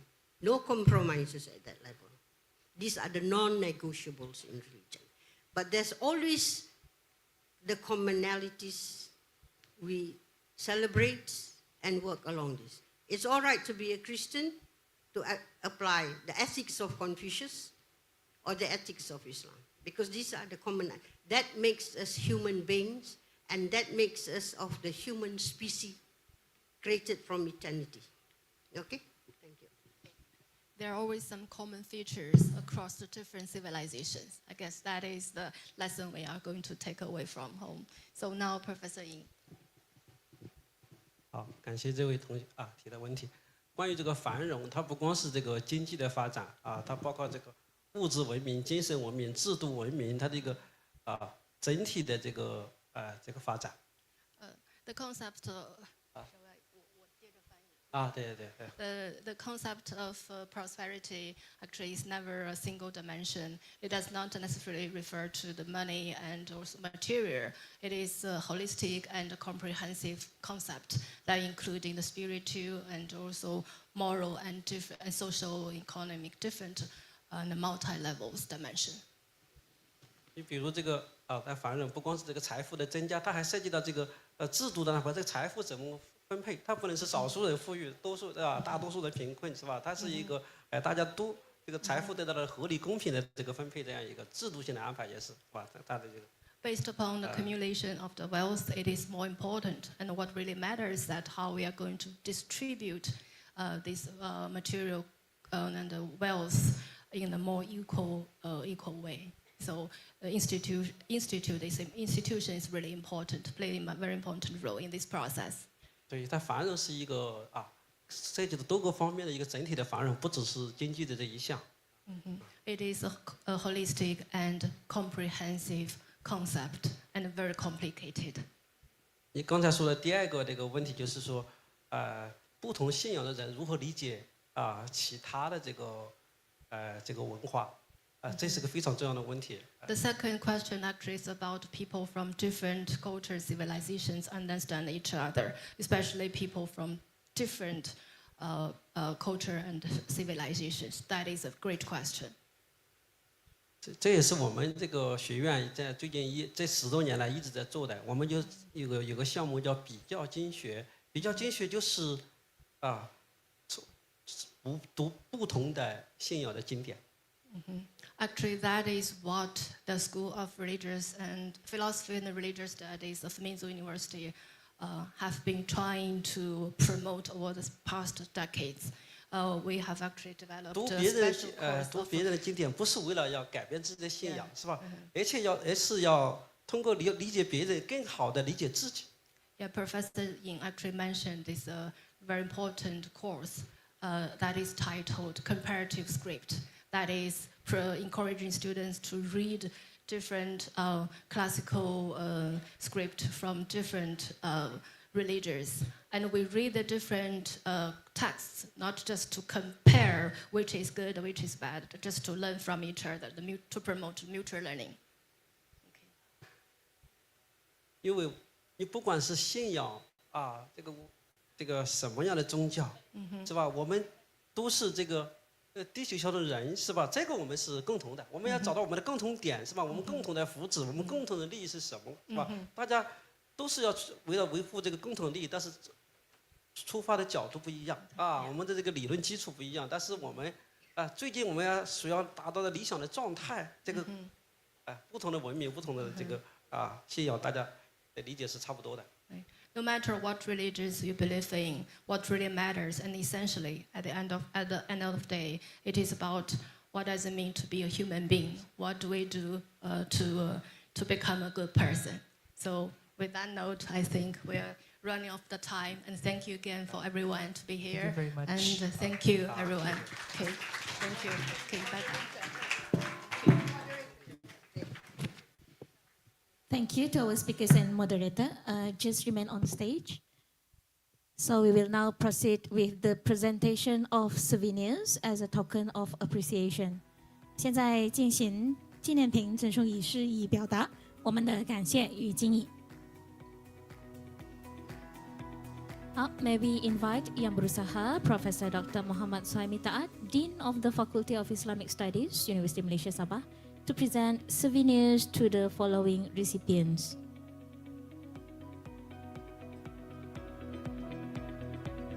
Okay, Professor Dr. Kamar Oniah Kamaruzaman from International Islamic University Malaysia.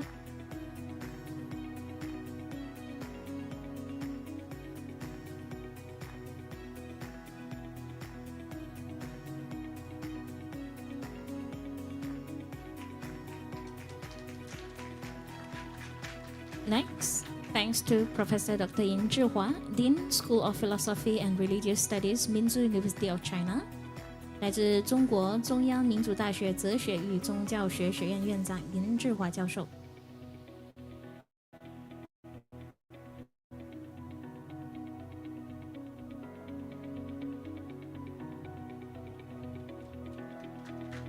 And finally, thanks to our moderator, Associate Professor Dr. Zhang Min, Deputy Dean, School of Philosophy and Religious Studies, Minzu University of China. 来自中国中央民族大学哲学与宗教学学院副院长张民副教授。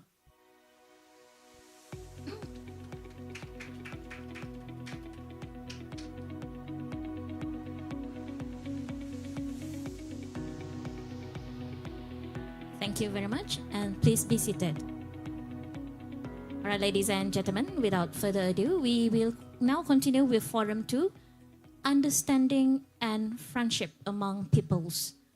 各位来宾，接下来进行第二场的论坛“民心相通与友谊”。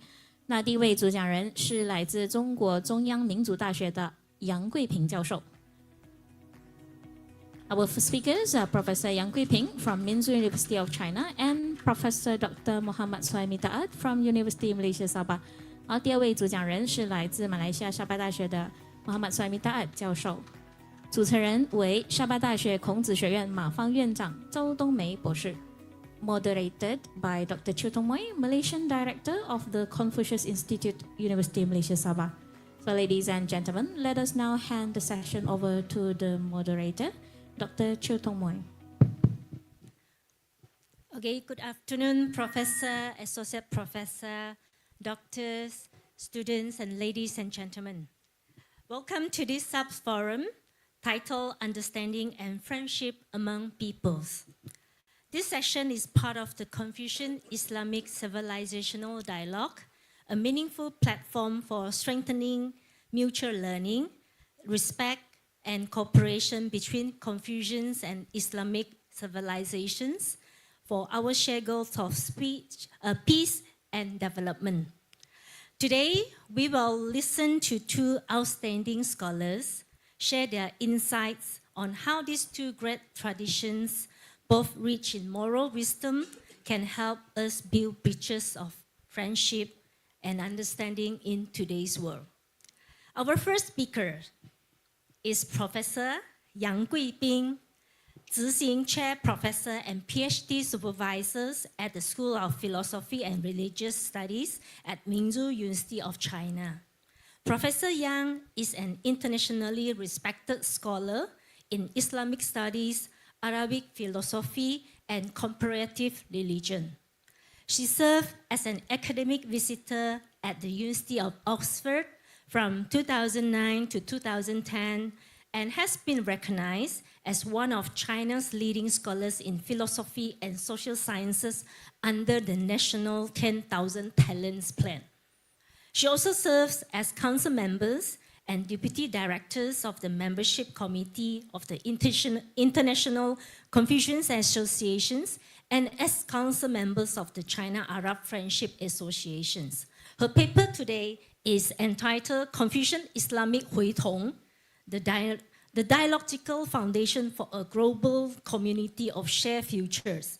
In her talk, Professor Yang explores how Confucianism and Islam share common ideas like benevolence, compassion, and balance, and how this idea can guide us in building a more peaceful and inclusive world.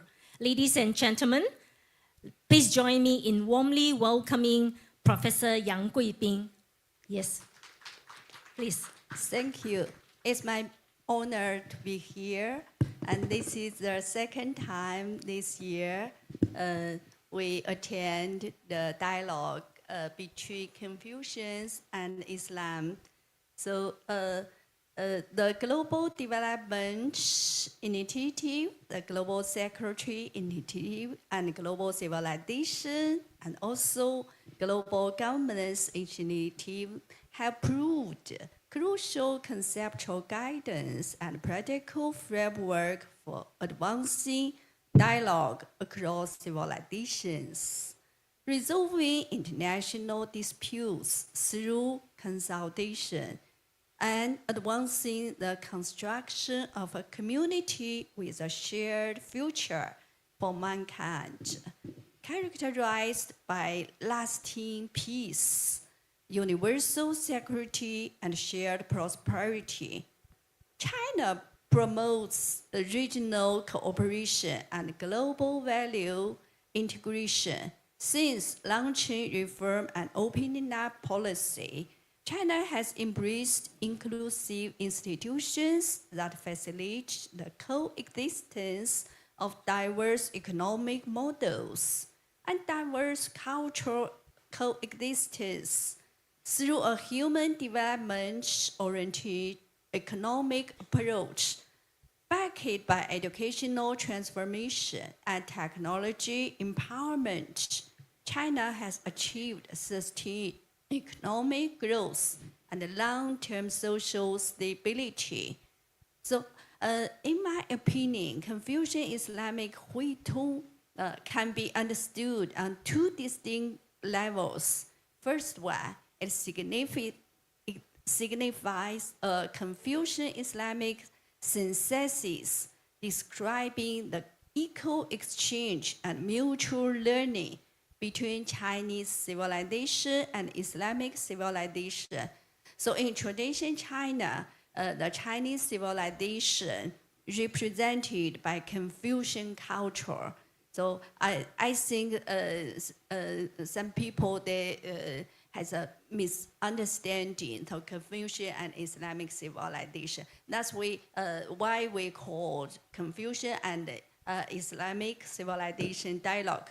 The second one, it presents a Confucian Islamic integration in China, encompassing the mutual assimilation and innovation development among Confucianism, Taoism, Buddhism, in doctrine, philosophy, and practical sphere. So in June, both a professor and I attend a conference in Malaysia. I know in Malaysia in 1995, you started the dialogue between Chinese civilization and Islamic civilization. Also in China, we organized many conferences between these two civilizations, especially in 2010. The conference organized between Harvard University and mainland China in Nanjing. So from dialogue to integration, I think to Huitong, that's very important. The Confucian and Islamic civilization demonstrate profound capabilities in philosophy, ethics, and education. The Confucian human is also people-centered and Islamic caliphate. The Confucian vision of harmony in diversity alongside the Islamic tradition of Shura, as well as the Confucian 5 virtues with 5 pillars.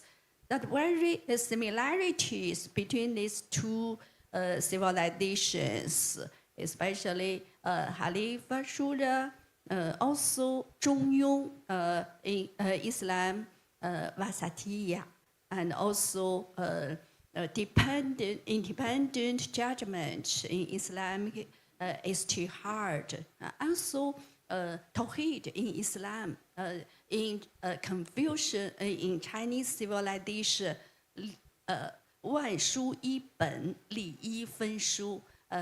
I think there are very high similarities. So in China, Muslim scholars and Confucian intellectuals that interpret Islam with Confucian's terms, concepts, and thoughts. So they combine philosophy, Kalam, and Sufism and other traditions with the distinct Islamic philosophy paradigm. such as loyalty and fealty, are as important as imani. They interpreted the 5 pillars with Confucian 5 virtues. That means shahada. Shahada means rightness, and salat, pray, that benevolence. And fast can equals prosperity. And zakat, that's a symbol of wisdom. And hajj, that trustfulness. So Confucian and Islamic civilizations, they are complementary rather than contradictory in many aspects. So Muslim scholars, we call Huiru, Confucian Muslim scholars, who acquainted 4 teachings, Islam, Confucian, Buddhism, and Taoism, that developed a systematic and sophisticated Islamic philosophy with combination and harmonization of Confucians and Islam. We called 3-1-0, the true one, numerical one, and embodied one. Muslim interpreted Islamic doctrine, Sharia, philosophy, and Sufism with Chinese social and cultural context so that promoted mutual understanding between Islam and Confucians. So that's why Chinese Muslims, they have their own cultural characteristics, such as they have diverse traditions, Sunni, Shia, Sufism, with Chinese civilization, especially Confucians. Chinese Muslims understood Islam in a Chinese social and cultural context that acknowledged nature, human beings, and society are based on Chinese social social structure, political institutions, and cultural context, and also a way of life. So they interpret the original religious sources and sought unity in diversity. They harmonize the relation between Islam and other traditions in China. So not only Confucian and Islam, they have a good relationship, but also with Buddhism and Taoism and other traditions. They unified religious identity with political stand, so that can relieve tension between Sharia and civil law, cherished li. So that's a hikmah, the wisdom joint advocated by Confucian and Islamic civilizations, provide a philosophical foundation for understanding the relationship between heaven and humanity, and for constructing ecological ethics that foster harmonious coexistence between mankind and the future.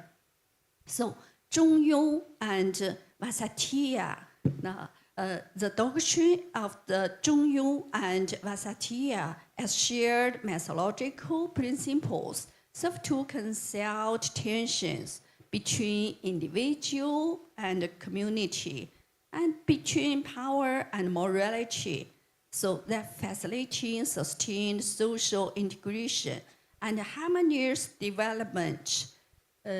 So the independent judgment, ijtihad, offers institutional safeguards for civilizational innovation, and also the contextualization of the principle of Tawhid across diverse cultural settings examples, the practical logic of universal principle manifesting through diverse manifestations, 礼义分书. These shared values constitute the theoretical foundation for dialogue between Confucian and Islamic civilizations. That's Luanyu in Arabic and Quran in Chinese. 一儒汇通, the concept of Confucian Islamic 汇通 possess profound theoretical significance for constructing a community with a shared future for humanity. The millennia-long peaceful coexistence between Confucian and Islamic civilization established a historical paradigm for global civilization dialogue. In a contemporary context, China and Malaysia facilitated dialogue between these civilizations has infused new momentum into both the high-quality development of Belt and Road Initiative and the conceptual advancement of the shared future community. The principle of benevolence and universal compassion form the ethical foundation for community building. The doctrine of the mean and facilitator offer practical wisdom for countering extremists and advancing global governance, while the idea of sage and perfect human, that's Islamic Kamili. In China, the sage Kamili is so high. So for ordinary people, they can improve themselves and become 君子. So that's promoting just and harmony in social order. These conceptual complementary frameworks transcend cultural boundaries, providing universal, valuable theoretical resources and practical pathways for humanity's peaceful development and prosperity. So the historical experience of relation between Islam and Confucians lies in harmony instead of hatred, coexistence and peaceful coexistence instead of exclusiveness, and that this kind of historical experience could definitely contribute to the contemporary global dialogue among different civilizations and to resolve the conflicts among religions and nationalities. Thank you for your patience. Thank you. Okay, thank you, Professor Yang, for your profound and inspiring presentations. Okay, you have shown us how the idea of Confucian's Islamic 会同, that is integration through dialogue, brings together both the intellectual and spiritual wisdom of our civilizations. Your reflections on benevolence and universal compassion remind us that these shared virtues are the emotional and ethical foundations of a peaceful human family. And your comparisons between the Confucian doctrine of the mean and the Islamic wasatiyah truly give us wisdom for finding balance in an often divided world. Thank you again, Professor Yang, for your beautiful contributions. Our next speaker is Professor Dr. Muhammad Sohaimi Taat, the Dean of the Faculty of the Islamic Studies at University Malaysia Sabah. Professor Taat earned his degree in Islamic Review, Knowledge and Heritage from the International Islamic University Malaysia, and later completed his Master Educational Sociology and PhD in Curriculum and Instructional Design at UMS. He has served as Director of the UMS Islamic Center from 2012 to 2019 and Deputy Director of the UMS External Center from 2020 to 2024, and is an active academic, editor, and keynote speaker in national and international conferences. His talk today, titled Understanding and Friendship Among People, an Islamic Perspective, explores how empathy, communications, and faith grounded in the Quran and Hadith can strengthen harmony among peoples. Please join me in welcoming Professor Dr. Muhammad Sohaimi Ta'at. Please. Okay. Thank you very much, Dr. Chiu. Assalamualaikum warahmatullahi wabarakatuh. A very good afternoon to Dr. Chiu and Prof. Yang and all the delegates from China, especially from the Minzu University, as well as from the China Consulate in Sabah, Kinabalu, professors, doctors, lecturers, and all the academic staff, either from UMS or from Minzu University, and ladies and gentlemen, students. Are you still awake, students? Are you still awake? So hope you're still awake this afternoon. Of course, this is the time actually very challenging. As a lecturer, from 2 to 4, 4 to 6 is not easy for a lecturer to teach because this is quite a sleepy time. Sleepy time. Okay, so for my topic this afternoon, actually I'm hoping that Prof. Yang will take a longer time. So I will have only a little bit of time to give my speech, but it's okay. So my topic is as given to me, understanding and friendship among people. I just add from Islamic perspective. Okay. First and foremost, I think we need to have a friend first. Before we need to understand, we need to find a friend. So who is our friend? And what is the characteristic of our friend? So actually I'm sharing the notes to the organizer and you can read by yourself here if you can understand Chinese. Otherwise you can get the notes from later on from the organizer. Okay. So understanding and friendship are two fundamental pillars that sustain social harmony and global peace. So we live in a place that surrounded by a people. We are not live alone in this world.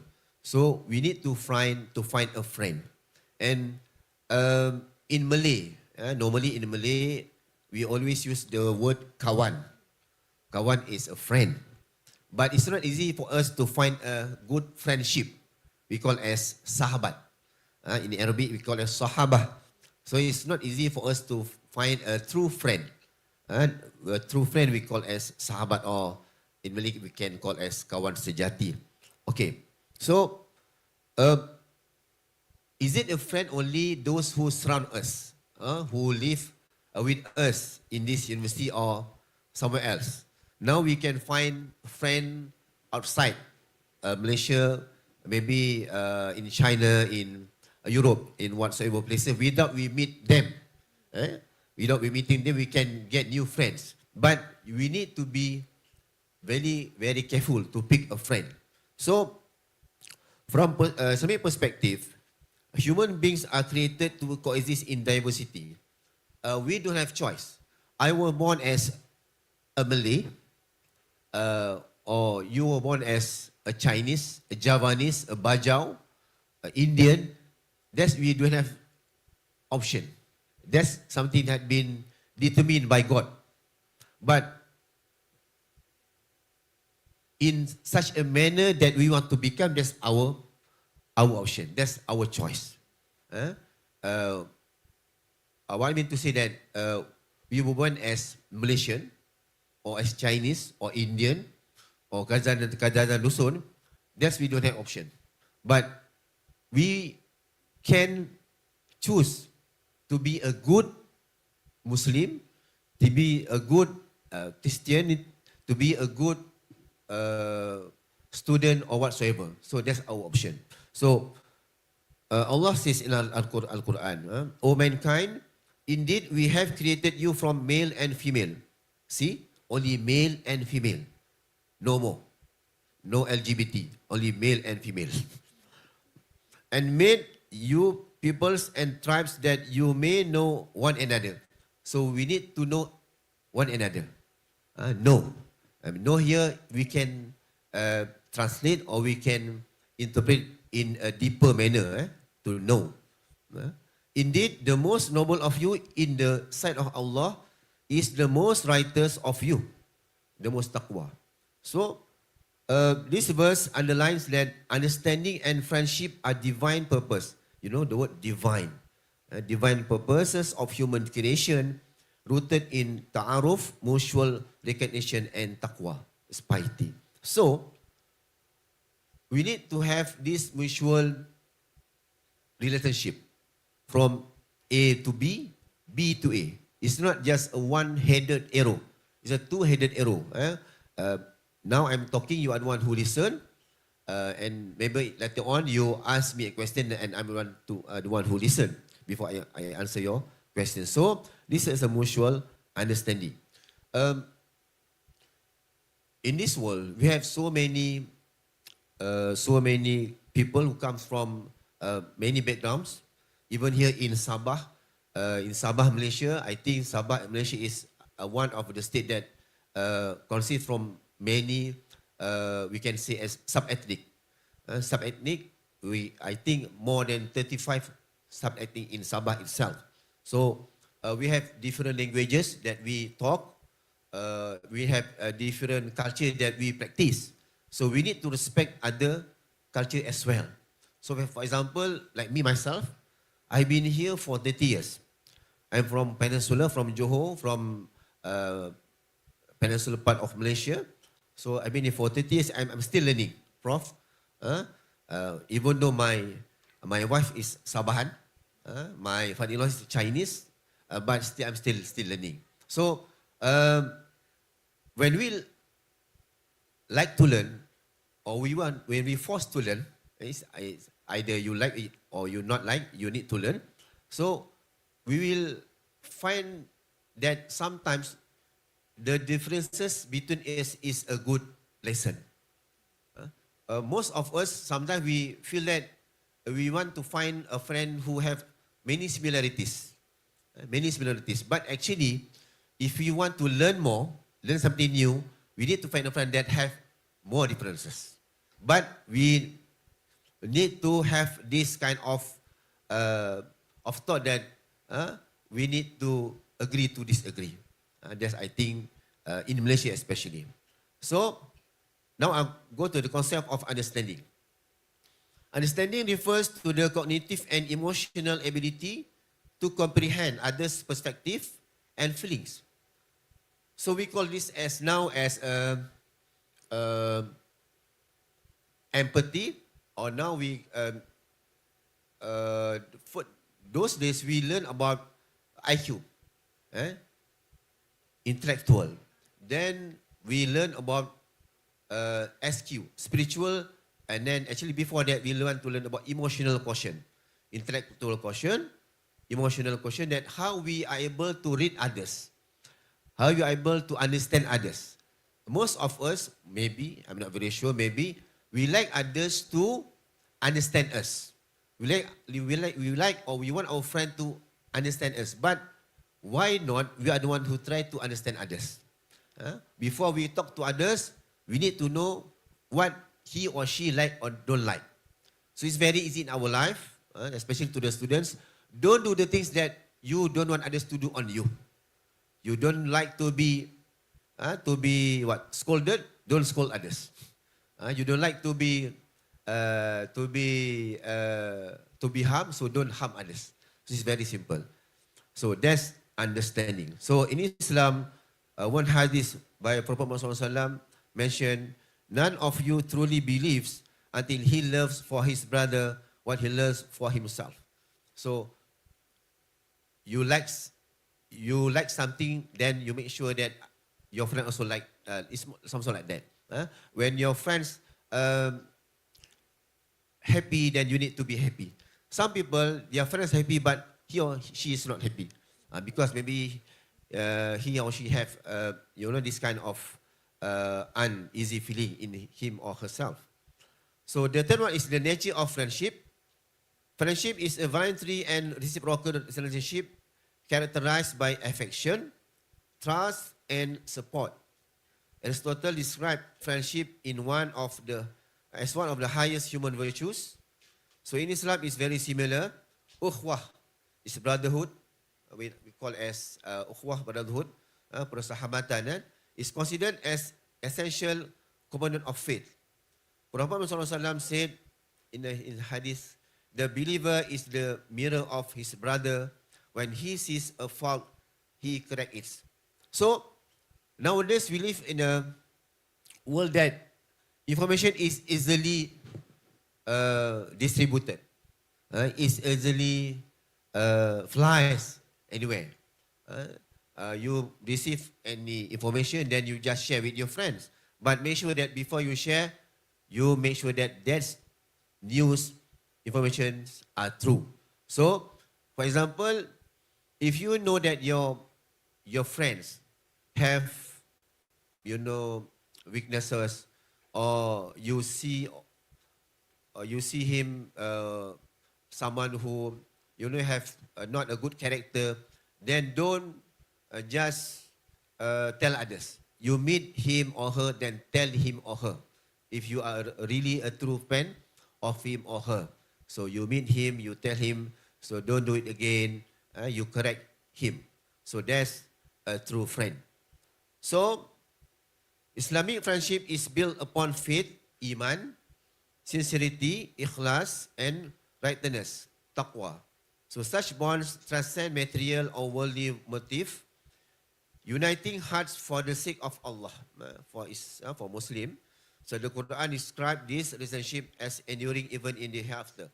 Means not only here in this world, we'll see later on in the hereafter, after we die. So close friends, that they will be enemies to each other except for the righteous in the hereafter. So the fourth point is understanding as the foundation of friendship. Understanding. Understanding is the cornerstone of lasting friendship. So if we have a friend, we want to make sure that our friendship lasts longer. So we need to understand each other. We need to understand. Understand in terms of everything.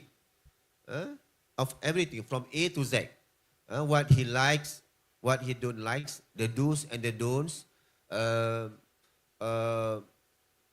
You need to understand also his families as well, because if you don't know his or her families, you might say something that might hurt him or her. So you need to understand your friend very, very well, especially your roommates, your classmates, your housemates, or your colleagues in the faculty or in your university. So Islam encourages believers to engage in dialogue with wisdom, you see, as the first speaker, the wisdom, the hikmah, and gentleness. Bil hikmah wal mau'izatil hasanah. It's mentioned in Surah An-Nahl, verse 1 to 5. So misunderstanding often leads to tension, while genuine understanding fosters forgiveness and tolerance, the virtues praised by Prophet Muhammad SAW as marked as true believers. So that's why don't misunderstand. Nowadays, many people tend to misunderstood what others talk or what others share in the Telegram or WhatsApp. Because that's why if you have anything to be clear up, to get a true picture of any news that you receive, you need to get that from that person. Don't get from others. You need to ask him or her what is really happening, for example. Okay, and then the fifth point is cultural diversity and mutual respect. In multicultural societies, understanding and friendship maintain social harmony. Diversity is not a threat, but a manifestation of divine wisdom. So, we look at diversity as a manifestation of divine wisdom. So, like us, we even among Malay, we have a Malay who like to talk, a Malay who like to just listen, and a Malay who like to do action. Same with other races as well. And among the society here in Malaysia, we have these three categorization of we can say as social academic background. We have T20, the rich people, so-called as the maybe the multi-millionaire, and then the M40, the intermediate people, and then the B40. I think maybe the underrated, or the maybe not that rich compared to the T30 and the M40. So we need to understand each other.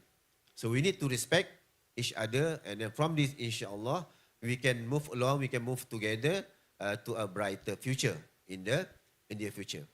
Okay, and the sixth point is the role of communication.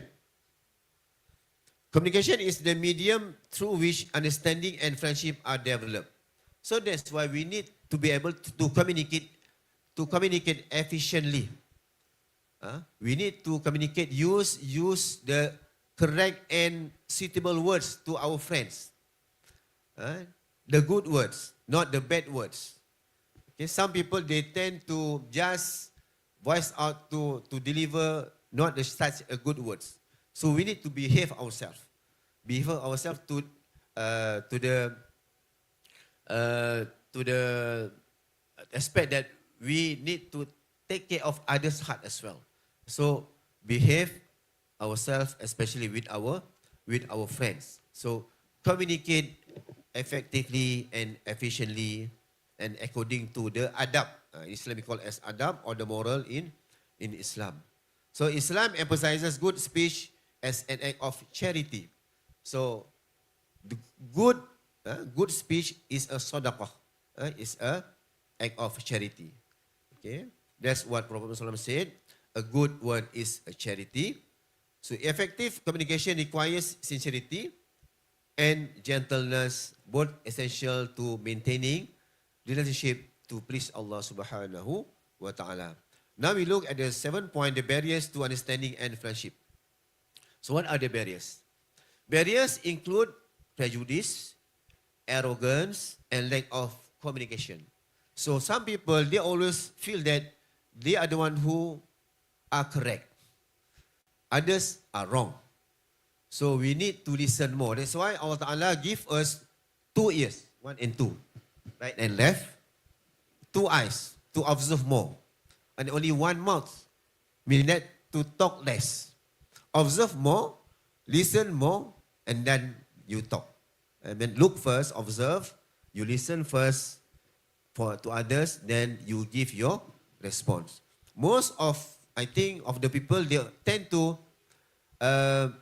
reflect after react. They reflect, do the reflection, muhasabah, after they react. But it's better if you can reflect before react. Reflect first and then we react. That's better. In Malay, we familiar with the term that dah terantuk baru nak tengadah. Menyesal kemudian tak berguna. So that's why you reflect first, then you react. Don't react and, yes, react and reflect is okay, but I think better we reflect first, then we react. So the 8th point is the importance of empathy. Empathy transforms relationship from superficial acquaintance to deep friendship. You know, deep friendship. Islam teaches that mercy, rahmah, is central to faith. The Prophet ﷺ was described in the Quran as a mercy to all creation. Rahmatan lil alamin. Okay, so we need to empathize on others as well. What is the difference between sympathy and empathy? Sympathy is just we look, then we have sympathize without any action. Empathy, we understand, a bit of sympathize, and the most important thing is that we take action to help or to assist our brothers and sisters that need help from us. And then the 9th point is building understanding and friendship in society. Okay. To strengthen understanding and friendship, Islam encourages education, consultation, shura, as mentioned by Prof. Yang just now, cooperation, ta'awun. So schools and communities should foster moral character, akhlaq, tolerance, and teamwork. Community programs inspired by Islamic values, such as gotong royong in Malay, collective service, promote solidarity and mutual care. Leaders and educators must model these virtues, guiding others toward social peace and moral excellence. So, again, I think ihsan is the highest level as per characteristic of a Muslim. Because when we have this kind of quality, ihsan, we will do anything without hope that others will repay us. We do good things because we want to do. We want to do, we need to do, we like to do, not because of we have to do. That's different. You do something because you want to, you like to, you love to, not because of you must to. So of course, some things that at the first stage we need to force ourselves to do. Like for Muslim, 5 times prayer. The Subuh, Zohr, Asar, Maghrib and Isha. During our, those days when we were young, we need to be forced by our parents to pray. But now, we pray because we know that that's an obligation for us. Then we want to pray, we need to pray and we love to pray. So we need to build this understanding and friendship in society, and only through education this will happen. So we know that in Malaysia we have this many types of school. We have Malay school, Chinese school, Indian school. So by educating all these schools, their students, their pupils at school, the curriculum maybe. So inshallah, this society will be able to go on with harmony in the future. Okay, and to conclude, understanding and friendship are vital for personal and collective well-being. So we live in this world not alone. We live with others from different backgrounds. So we need to have this kind of qualities. So from an Islamic standpoint, they reflect the divine principles of mercy, justice, and unity. The Prophet ﷺ has unified these virtues through the Soifah al-Madaniyah, the Charter of Medina, which established peaceful coexistence among different tribes and faiths. So by integrating empathy, open-mindedness, and faith-based ethics, humanity can overcome prejudice and build bridges of peace. Understanding and friendship, guided by the light of Islam, serve not only as social virtues but as pathways to spiritual fulfillment and divine pleasure. The ridha Allah subhanahu wa ta'ala. So I think with that, thank you for your time. So I give back to the moderator. Okay, thank you, Professor Dr. Muhammad Suhaimi Ta'at, for your thoughtful and inspiring sharing. From an Islamic perspective, you have reminded us that understanding and friendship are not just social rituals. They are divine purposes of creations rooted in taruf and taqwa. Okay, your reflections on empathy, good communications, and universal brotherhood beautifully reflect the spirit of this Confucian's Islamic dialogue today, showing how faith, kindness, and respect can unite diverse communities. Thank you once again. All right, now,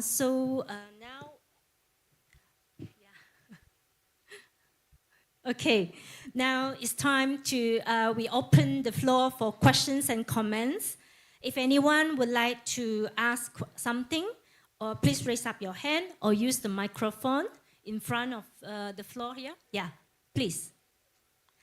Please kindly, I remind you that keep your questions concise and respectful, focusing on today's theme, understanding and friendship among peoples. Thank you. Hello once again to all my fellow audiences. The respected Professor Dr. Muhammad Suhaimi Ta'at, also my lecturer, Professor Yang Guiping and Dr. Chiu Tong Mui. Let me introduce myself once again. My name is Roosevelt Chumundai Anamashurjas. I am a second year taking TESOL in the Faculty of Education and Sports Studies. So for my question, we know that in order to understand others, we must be under the shoes, or we look in the perspective of others. So in university, we sometimes sometimes we nearly tend to discriminate others because of the stigma we had. For example, when we see a Chinese people, we tend to think like, oh, why he or she speaks like that, etc. There are two questions of this situation. First one is, why do you think this type of stigma happens? And number two, can we curb the stigma among the communities in this day and age more effectively? Thank you. Good questions. Yes. Any one of you want to start?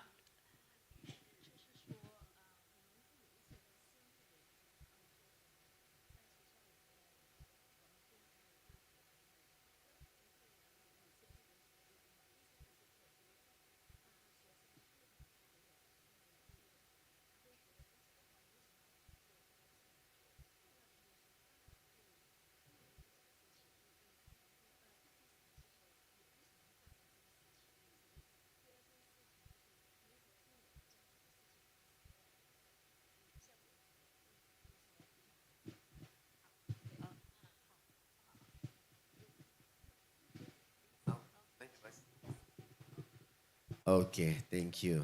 Thank you for the question. Okay, I think the first question is why? Why it happened, isn't it? Okay. Okay, first of all, as Malaysian, as students, I think all of you learn history. So, I've been talking about this in my lecture actually. We have been colonized by Western, especially for 400 years. You see, 400 years. Okay, 400 years, 400 tahun bah. It's not a short period of time. Okay, and then we just got independence year 1957. So we just be independent about 60 to 70 years. And then yet, you know, our thinking, our background has influenced us, especially the students. And then also when we look into the curriculum, our textbook, all these things tells about that. That's why I mentioned here that the education is very important. We need to educate our youngsters to understand this. And then the teachers are very important because they are the one who explain to the students at schools. So he or she, the teachers must explain the true story. And we need to accept that. For example, in Malaysia, we need to accept that in Malaysia, as a country, the Malay, the Chinese, the Indian. In Sabah, we have Kadazan Dusun, Bajau, Murut. In Sarawak, we have Iban, Dayak, whatsoever. We have to accept this as Malaysian first. Yes, but again, of course, we have to refer to our guidelines, our laws especially. And then, so if all of us accept this, then it will become easier for us to accept the letters, the problem. So the perspective come from our mindset and from our knowledge that have been, given by our teachers at schools those days. So you, especially as the student at the university, you need to be able to try to have a clear mindset. So we don't have to think or to have this prejudice to others. We cannot change other people. We only able to change ourselves. So that's why don't think about others too much. You think about yourself, then you change yourself. And when you change yourself, then you might be able to change others. To be like you, to think like you, to act like you, and to do a better way of life like you in the future. So that's why. And how? Also, that's why how I answer it as well, through education. Through education. So when we educate people, inshallah, people will know the real story. Except the past is past. So important is the present and the future. That's all. Thank you. 谢谢这个单小伙提出了一个非常好的问题。Thank you for your questions. Good questions. 我们中国有一句话讲"理解万岁"。我们年轻的时候总是觉得别人不理解我们，家长不理解，同学不理解，老师不理解，然后社会不理解。我也曾经有过和你一样的苦恼。Okay, normally in China, we very concerned about understanding between peoples. So not only at outside, but also at home. So every time we will say people don't understand me, but we didn't think about whether we understand others as well. Normally, we will just think about ourselves. Yes. 之所以有先入为主，或者是彼此之间的不理解，我想有4个层面的因素。第一个层面呢 For reasons. 第一个层面呢是个人的，因为我们自己对社会的理解、对他人的理解，也是逐渐的在成长、在成熟。Okay, first is personal reasons. Actually, we are developed from time to time. When we grow up, we are actually developed from time to time to understand others. 第二个层面是社会的因素，就使得不同的群体、不同的年龄，我们所说的那个代沟，彼此之间的交流，彼此之间的这种相互的了解，没有那么深入。Okay, second factors is about the social problems. Actually, when we go to the society, actually we have, misunderstood between people because we actually have a gap, sometimes, yes. 所以在中国，我们鼓励不同地区的年轻人，他们可以由边疆，然后到内地来学习。那么或者是呢，通过这种游学的方式，彼此之间呢来增进相互的了解和理解。How to solve these problems? Actually, universities in China actually they have a lot of programs, activities. They will, they have organized this kind of, visitings each other's, building all the programs together. Is that? 第三个层面是文化方面，因为你看沙巴有这么多的族群，有这么丰富的文化。我们中央民族大学也是一个多元民族共处，然后多元文化和谐共生的这样一所高校。那么不同的文化群体之间，以前是没有走在一起的时候，他们彼此之间突然在一起，是需要一个相互理解的一个过程的。So they need a process actually. When we are people with people, we need time. We need time to progress. You see, for the understanding. Yes. 最后一个层面是技术方面，现在新的技术让我们非常受益，但是同时呢，那它也会带来一些这种 gap 误解啊。Yeah. Another reason is the technology. So technology gaps, you make people, have a distance between, you and me. 好，Okay. 好，谢谢。Okay, thank you.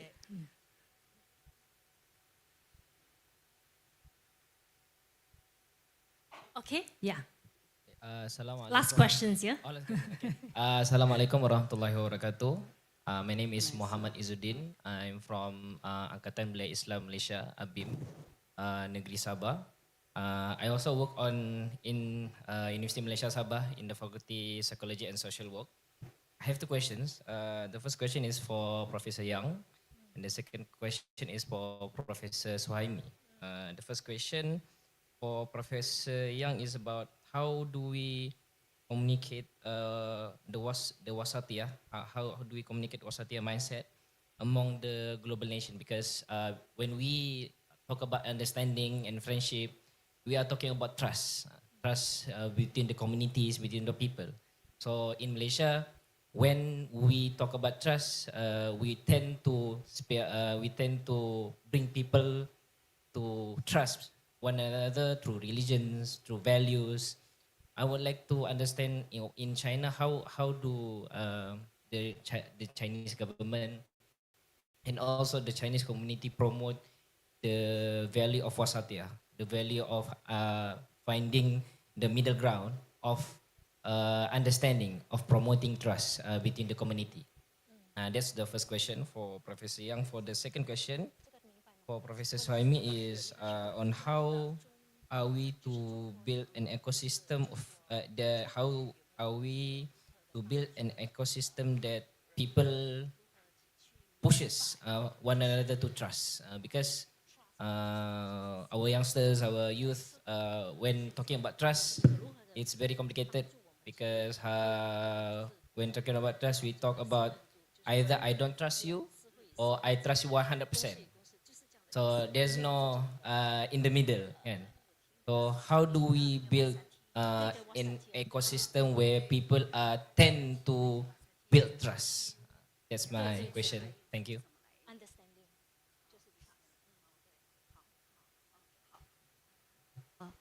Very beautiful question.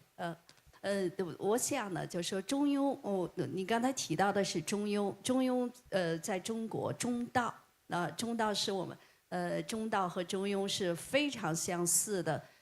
在宋明之后参加科举考试要成为官员的话，必须要学习《大学》《中庸》，还有《论语》和《孟子》。那《中庸》是非常重要的一部经典。那么它讲的是什么？讲的是中和，达到最高的至善，这是它的目的。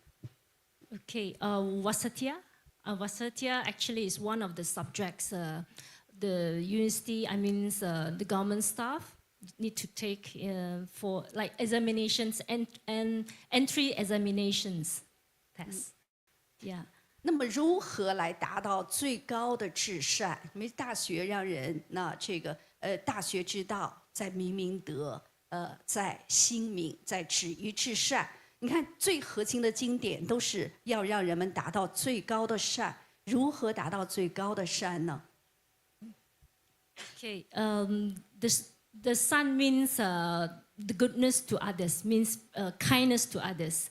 So actually, they actually examine, means investigate what is the highest of the goodness or the kindness to others. 它是需要个人的努力，不断的来成长，来提高自己，无论是知识层面还是品德层面。那么你提到的诚信、信任是其中的美德之一。For personally, we have to develop this kind of, attitude or characters ourselves. We have to practice it. Yeah. 政府做了非常多的事情。那一个是我们帮助几千万贫困人口解决了贫困的问题，人们在物质层面，那么来奠定一个基础，来信任他人、信任社会。它是从根本上来解决它的一个物质上的这方面的这种基础。Okay, actually, government have put some effort. For example, they do a lot of charities works. They sponsor or they put a lot of money to help the people, poverty, and then from there, actually, they develop the trust from a little bit by little. 第二个就是在精神层面、在文化层面、在社会的核心价值层面，诚信是非常重要的这样一个核心的价值理念。And trust also very important in Chinese culture. Yeah, they protest this actually all the times. Yeah. 人与人之间，人与社会之间，那么彼此是建立在一个诚信的基础之上。学生诚信，那商人诚信，整个社会都有一个在诚信的这样一个价值层面上去处事。So this makes the whole communities have this kind of trust originally come out from heart, from each other. Yeah. 好，Thank you. Okay, thank you very much for the question. Good question, but not easy to answer. Okay, I think we're off time, so I just want maybe 1 minute only. So, again, trust is in outside, is something inner. So, you want to make it happen, so it's something in itself. So, I think we need, when we have friends, so we need to build like I'm and you. So we need to have trust. So in order to trust each other, we need to be honest. We need to be honest. You do good, not good. So orang sama bilang jangan tapuk-tapuk lah. You need to be honest. And then you need to be transparent. So nowadays, why the problem of bribery or whatever is because of not transparent. So we need to be honest, transparent, and mutual respect. Mutual respect. You respect me, I respect you. It's very simple. So if we can get these three, actually there are many things that we can, inshallah, a little bit more later on. But if these three you can apply, inshallah, we can disseminate all these good qualities, the trust in our society, especially among the youngsters. That's all from me. Terima kasih. Thank you very much. Okay, thank you. As we come to the end of this sub-forum, let us reflect on the key message shared today. Both Professor Yang and Professor Taat reminded us that Confucianism and Islam, though rooted in different lands, share a deep moral spirit, compassion, balance, and respect for all humanity. This dialogue shows that our civilizations are not in competition, but in conversation, learning from each other, enriching each other, and working together for a better world. On behalf of the organizing committee, I sincerely thank you, distinguished speaker, for their wonderful presentations, and all of you for your kind attention and participations. May today's dialogue inspire more friendship, more cooperations, and more peace among people. Thank you, everyone. Thank you very much to our speakers and moderator. You can remain on stage. So we are going to proceed with the presentation of souvenirs. 好，现在进行纪念品赠送仪式。有请中华人民共和国驻哥打吉达巴鲁总领事薛晓宁副总领事上台，为以下嘉宾颁发纪念品。So we are going to invite Consul Xue Xiaoning, Deputy Consul General, to kindly present souvenirs to the following recipients. So 有请 Professor Yang Guiping from Minzu University of China, 中国中央民主大学的杨贵平教授。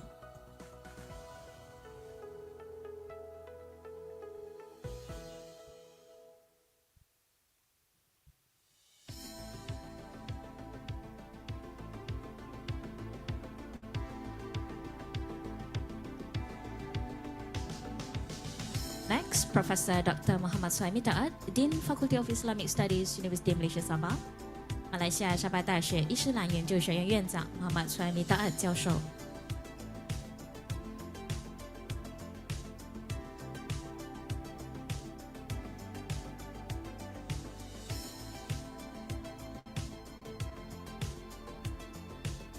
And finally, our moderator, Dr. Chiu Tong Moy, Malaysian Director of the Confucius Institute, University of Malaysia Sabah, 沙巴大学孔子学院马方院长周冬梅博士。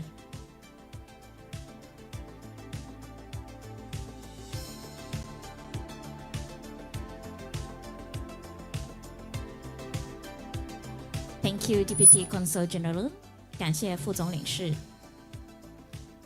Alright, well, so while we're waiting for the organizer to rearrange the chairs on the stage, so there's a request from the organizer for us to do some simple exercise because it's evening, so we are maybe sleepy. So can I get everyone to stand up? I don't know Tai Chi, or else we can do some simple Tai Chi, right? So just stand up and take a deep breath with me. Can we? Yes? All right. Yeah. So it's 3 p.m. It's very sleepy. All right. So take a deep breath together. 1, 2, 3. 我想说就是如果我会太气的话，我可以跟大家一起做，但是就是下午午间时间大家都比较爱睡，所以大家来深呼吸。来 again, 1, 2, 3. Okay, one last time. 1, 2, 3. Okay, tahan 1, 2, 3, lepas. Alright. Okay, so thank you very much. Please take a seat. 好，非常感谢大家的配合。各位来宾请就坐。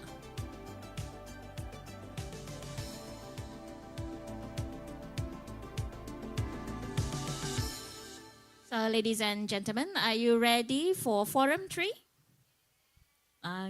Sounds like still sleepy. Yeah, dear audience, are you ready for Forum 3? All right, so we will now continue with Forum 3, Building a Harmonious Society. 好，接下来将进行最后一场的论坛，主题为建设和谐社会。本场的主讲人分别是来自中国中央民主大学的陈坚果教授。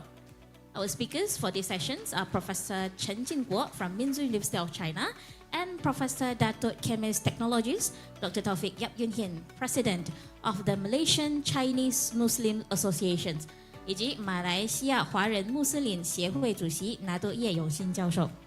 好 This session will be moderated by Dr. Abang Muhammad Razif Abang Muiz, Senior Lecturer at University of Malaysia Sabah. 好，本场主持人为沙巴大学的 Abang Muhammad Razif 博士。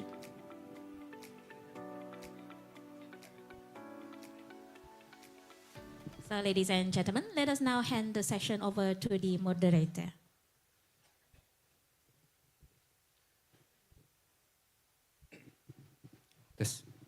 Okay, Bismillahirrahmanirrahim. Assalamualaikum warahmatullahi wabarakatuh, and a very good afternoon to our distinguished guests, our respected speakers on my left and right, okay, and all ladies and gentlemen. Are you still with us? Okay, so we are today, we are here to begin our third session. Okay, I am a moderator for today, and on behalf of organizers, I'm very honored to welcome everyone to this third forum session titled Building a Harmonious Society. Okay, the session is part of the Confucian Islamic Civilizational Dialogue, and a platform that aims to strengthen exchange and mutual learning between the Confucian and Islamic tradition in support of world peace and development. And the theme, Building a Harmonious Society, is both important and timely. In this fast-changing world that we know that where society faces division and uncertainty, harmony remains the foundation of peace, justice, and shared prosperity. Okay, so today we are fortunate to have with us two distinguished scholars whose knowledge and experience represent the true spirit of this dialogue. Our first speaker, Professor Chen Jingguo. I mean pronounce it right? Okay. How are you, Prof? It's okay? Is it your first time in Malaysia? Yeah, okay. Okay, he is a professor at School of Philosophy and Religious Studies at Minzu University of China. He was born in Fujian. He holds a PhD in history and completed postdoctoral research in religious studies. He previously worked as a researcher at Chinese Academy of Social Sciences and served as editor-in-chief of Anthropology of Religion. His main research areas include the anthropology of religion, Chinese folk religion, and the religious culture of Chinese communities in Southeast Asia. Today, he will present his paper titled The Spiritual Heritage of Zhenghus. Zhenghus, you know Zhenghus? Actually, it's a Cheng Ho. In Malaysia, we call it Cheng Ho. Okay, expeditionary voyages and the construction of a China-Asian community with a shared future. And our second speaker, quite a familiar faces for us at University of Malaysia Sabah. Okay, Professor Datuk Chemist Technologies, Dr. Taufik Yap Yun Hin. Okay, is a respected academic and community leader who has made significant contributions to education, science, and interfaith harmony in Malaysia. As we know, he previously served as the 6th Vice Chancellor at University of Malaysia Sabah, where he led numerous initiatives to strengthen university. Professor Taufik is also the president of the Malaysian Chinese Muslim Association, MACMA, an organization that promotes unity, mutual respect, and cooperation among Malaysia's diverse religious and ethnic communities. And he currently serves at University Putra Malaysia and University International Maib, where he continues to contribute to teaching, research, and community development. And today his presentation titled Fostering Unity Through Multicultural and Multi-Religious Understanding, a Malaysian Perspective. Okay, now, without further ado, I would like to invite our first speaker, Professor Chen Jingguo, to present his paper on the spiritual heritage of Zhenhe's expeditionary voyages and the construction of a China-Asian community with a shared future. Professor Chen, the floor is yours.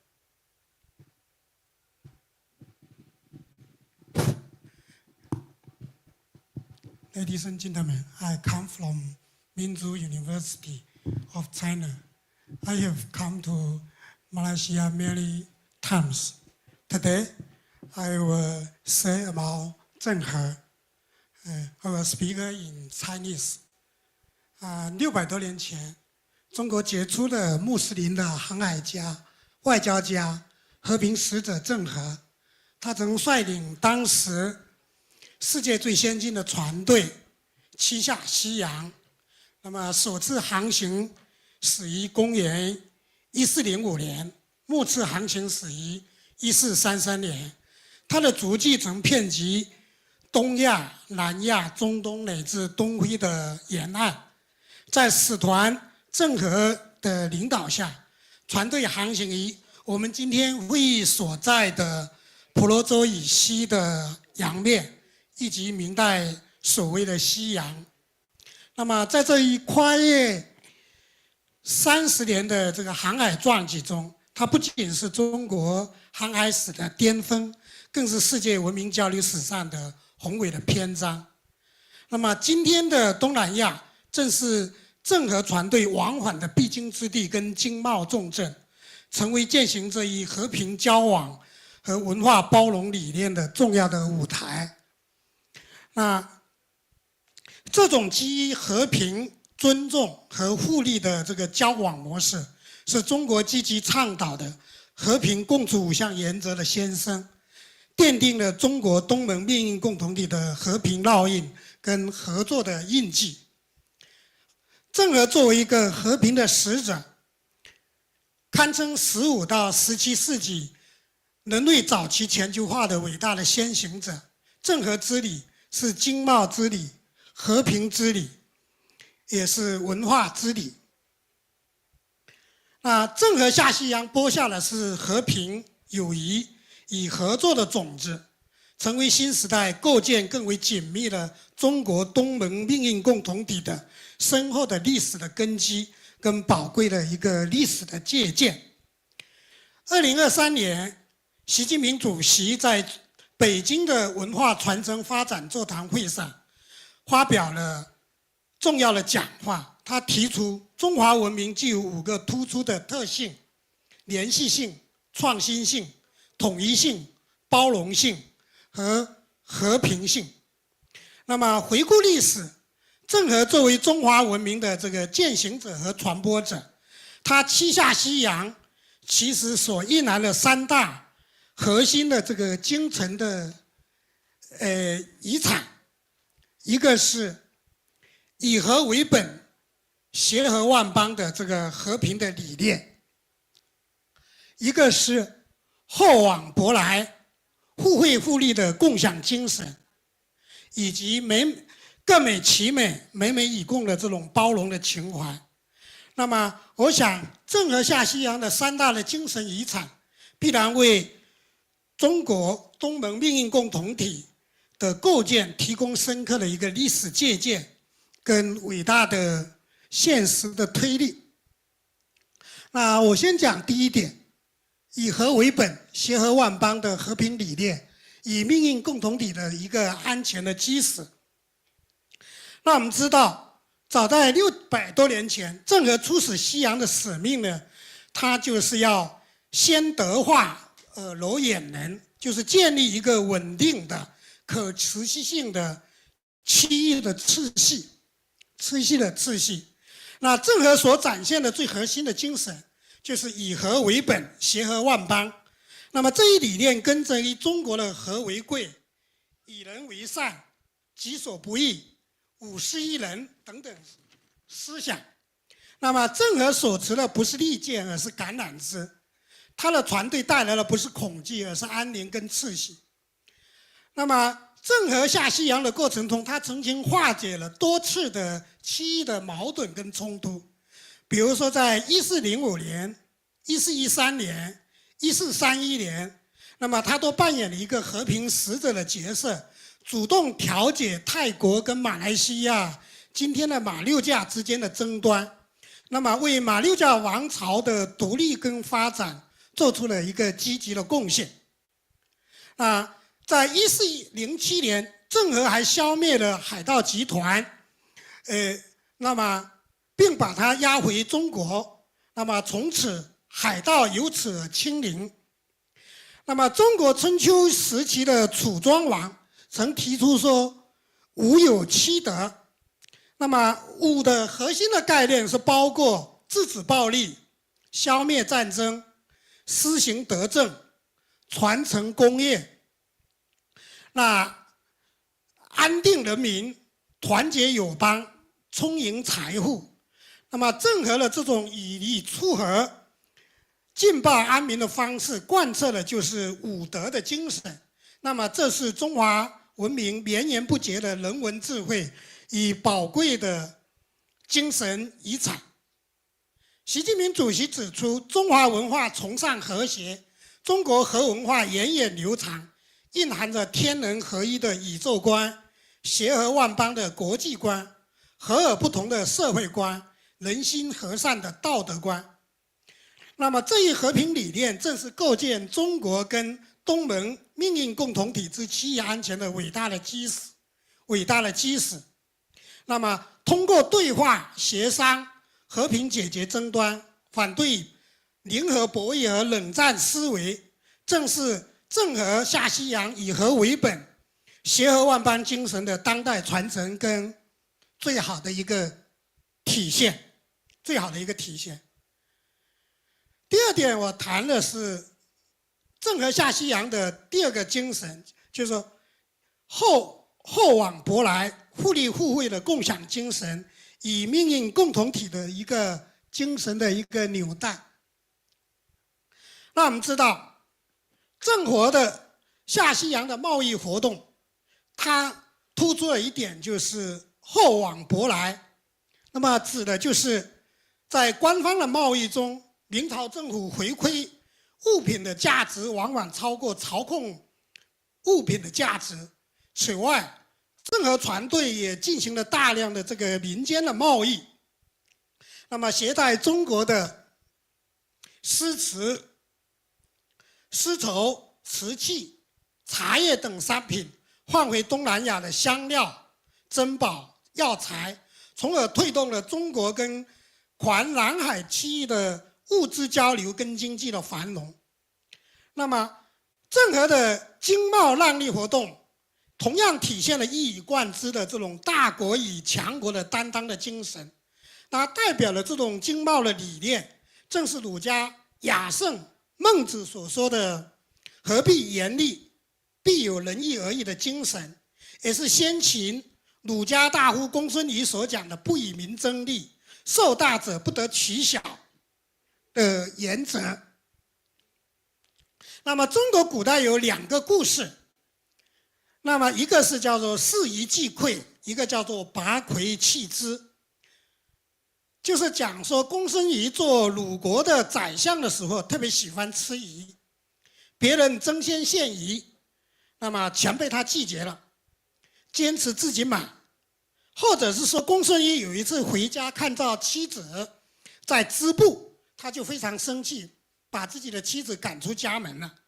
吃饭的时他吃到了葵这样的一个蔬菜，他知道是妻子在家里面种的，那么他就让人把家里面的这个葵把它拔掉了，坚持要到市场上去买。他的意思是说，我作为身居要职，我有富贵，我怎么能跟吃葵的种葵的老百姓，还有说以织布为生的这个弱女子争利呢？那我想，郑和的这种厚往共享的贸易精神的本质，那么就是追求合作共赢。它充分体现了中国道家老子“损有余而补不足”的不羁的原则和以天下物利天下人的精神。所以郑和的船队的到来，不仅刺激了马六甲、苏门答腊、爪哇等港口的繁荣，也推动了当地的手工业、商业跟城市的发展。那么这种经贸交往的模式，也为中国跟东盟合作提供了宝贵的一个历史的借鉴。那第三点，我来谈就是各美其美，美美与共的包容胸怀与命运共同体的一个人文的一个根基。那我们知道，郑和下西洋的第三大的伟大的精神遗产，就是它展现了一种各美其美、美美与共的包容的胸怀。他的团队积极传播中国当时的这个先进的技术文化，积极推动文明的交流与互鉴。那郑和本身是云南的穆斯林，但他也是中国伊卢对话的一个较早的一个践行者。他的船队人员众多，背景各异，比如说有军人、水手、工匠、翻译、医师等。所以郑和每次出发之前，就非常尊重船队成员的固有的习俗，比如说组织祭祀中国海上女神妈祖。顺利远航以后，更要祭拜这位被视为船队保护神的伟大的女性。他所到之处，同样尊重当地的风俗习惯、宗教信仰和社会制度。比如，他曾在斯里兰卡以汉语、泰米尔语、波斯语，表明对伊斯兰教、佛教、印度教等宗教的一个共同的尊重。那么，这正是文明、尊重与互鉴的一个生动的一个体现。那么，根据河印官员波曼的一个研究，郑和访问印尼爪哇的时候，曾经在雅加达、锦里文、杜版、锦石、勒班、爪哇等地方纷纷建立清真寺。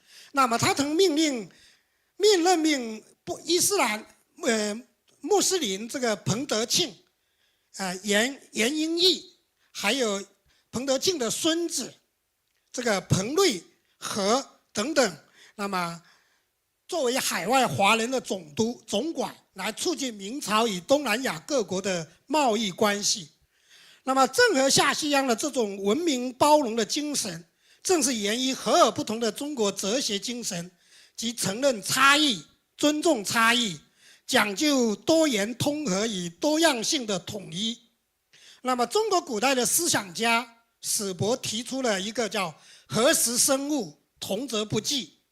另一思想家晏婴比喻说，和如羹也，就是厨师煮汤的时候，要把各种原料跟佐料加在一起，才能烹饪出最美的美味。和就像其实是来自一个音乐，就说音乐要有习词，即席有节，抑扬有度，刚柔清足，才能做出这个和美的音乐。那么中国人类学家费孝通说，各美其美，美人之美，美美与共，天下大同。中国东盟都是文化、宗教、民族、社会制度极其多样性的地区。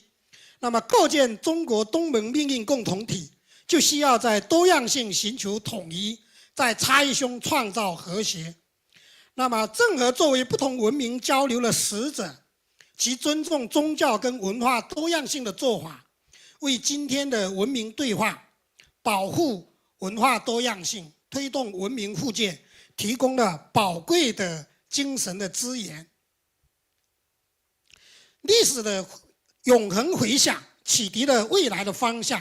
在当前世界百年未有的大变局和地区形势深刻演变的背景下，我们要建构更为紧密的中国跟东盟的命运共同体，那不仅需要双方的根本利益跟基本价值所在，也是维护地域乃至世界和平以繁荣的时代命运，在中华文明的这个智慧跟基因中，一直讲究一个平，就是习近平的平字，他讲究公平、正平，也讲究和平、太平。那古代中国的思想家强调人类社会经历了一个纪乱世、升平世到太平世的一个演进的过程。郑和下西洋的精神遗产，一句话概括，就是为平在道的普世性的原则。这种核心价值为我们抛弃区域关系中的零和博弈、冷战思维和文明冲突，探索一条国与国、地区与地区的和平共处、合作共赢的新型关系，提供了跨越时空的智慧跟强大的精神的动力。让我们从郑和下西洋的历史传记中汲取智慧和力量，继往开来，共同谱写中国跟东盟关系下的升平世和未来的太平世篇章。这既是对先贤伟业的最好的纪念，也是对时代呼唤的最有力的回应。谢谢大家。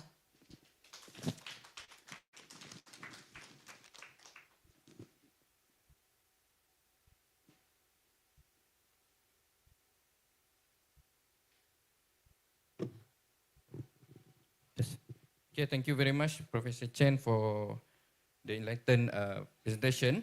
That I've got some point from his slide about the Zhenghe's voyages and both as a both historical and moral symbol. That we now see that Zheng He is continue to provide us with the values of peace, mutual respect, and shared prosperity that remain deeply relevant to this. Currently China-ASEAN relations today.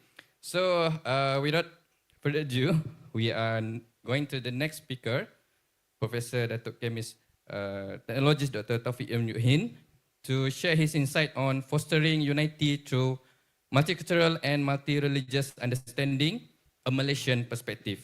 Prof. Taufik, the floor is yours. Thank you very much, Dr. Azif. Ladies and gentlemen, professors and VIPs. Well, Assalamu alaikum wa rahmatullahi wa barakatuh. I have my slide actually, so I can share more picture rather than words actually. Okay, can you show my slide please? 不是这个, I want my picture slide, not the words. Because I will talk also in English. 我可以讲中文一点。惨惨了，好 my slide, yeah. So anyway, Malaysia is very peaceful, and you can see that it's a multicultural and also a multi-religious country. So 您知道是马来西亚分开是一个东马，一个是西马。是我们看西马，因为西马是吉隆坡，我们的首都在西马。Ada slide tak? Tadi saya tanya ada. So 这个沙巴州是在东马，是沙巴州 Kota Kinabalu 是我们沙巴的首都。其实我是沙巴人，是马来西亚第一个华人在这里做校长，所以我是前校长。My slide ada tak?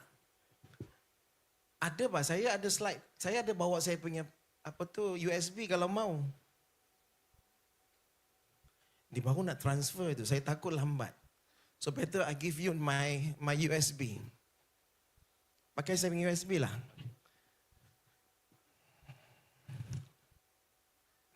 Saya ada 20 minitnya, saya ada 50 slide, macam mana nak cakap?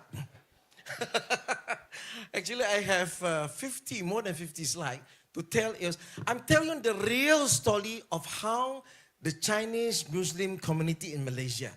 This is where a combination of the Chinese and also a Muslim or Islam in our daily life. How we portray as a Chinese Muslim Malaysia. Well, in Malaysia, 在马来西亚 susah betul mau cakap dua bahasa. 在马来西亚，我是今天要说的是，我们华人马来西亚华人穆斯林的人组。其实，在马来西亚有差不多有6万华人穆斯林全马来西亚. Sebenarnya dekat Malaysia ada 60. We have about 60,000 of Chinese Muslim community in Malaysia. And how does this Chinese Muslim exist in Malaysia? I'll tell you how. And then one of them actually is already mentioned by our Professor Chen. Professor Chen already mentioned about how Cheng Ho or Zheng He, when he came over Malaysia, at that time it's in Malacca, he also brings some of the Chinese Muslim actually from Huizhu, 从中国带过来的.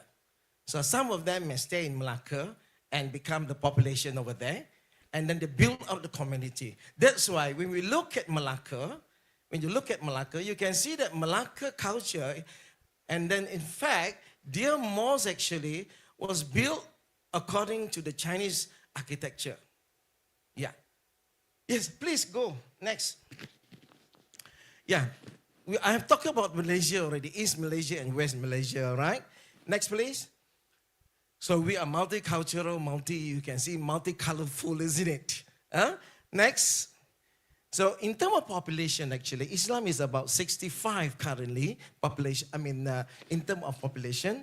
And then most of the Chinese actually is Buddhist, Taoism, Confucian, and ancestor worship.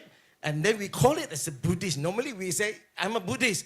I used to be a Buddhist before. Okay, that's why I know about this. And then Taoism is about 10.6, Christianity about 9.6, and Islam is about 1% total of the Chinese Muslim in Malaysia, which is about, I mentioned about 60,000 population of Chinese Muslim in Malaysia. Next, please. Yeah, these verses were mentioned by Dr. Saifuddin, Professor Suhaimi Ta'an, and so in the speech of the Professor Safri, where God created us man and woman, and then why we were created. Why human was created? Because to know each other. To know each other. Next, please. And also God created us also in a different color and different languages. And this was mentioned in the Quran. Which means that Islam accepts the differences.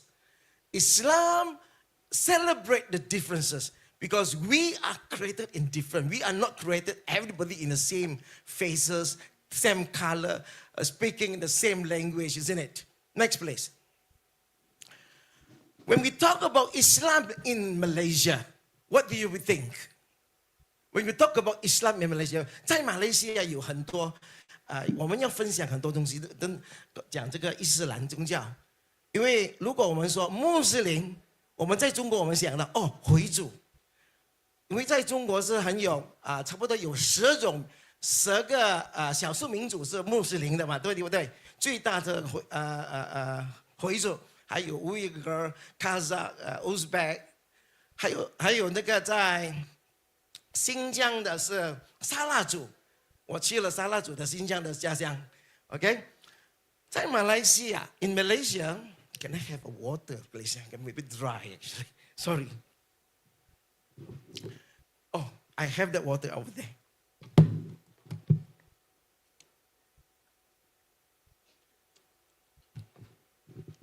I make it like my home, actually. I used to be my home before. Okay. Muslim. Normally, when you look at Muslim, this is the face. We can see Muslim, Islam. The next one. When they say non-Muslim, it's always colored with this type of faces, either Chinese or Indian. 明白吗？我讲什么？可以啊，教授。我是说，如果我们在马来西亚讲非穆斯林，就是。This is the face. 这个脸就是非穆斯林。Next， 你分了吗？穆斯林是马来人，非穆斯林是华人，对不对？其实是不对的，不应该这样说的，因为宗教跟人生不一样的东西来的。Two different things between race and religion. Next, please. That's why you have this kind of face. 这个华人的脸色，但是他们全部是穆斯林。So that's why some people cannot accept. Even, in fact, you have a Chinese restaurant, they want to go in, they feel scared. Halal lah, halal lah. Dah lah orang tu. The people already wear scarf, wear tudung, and still ask him, halal or not, halal or not. So very kadang-kadang disturbing actually. Next please. So using ethnic to differentiate religion is not correct.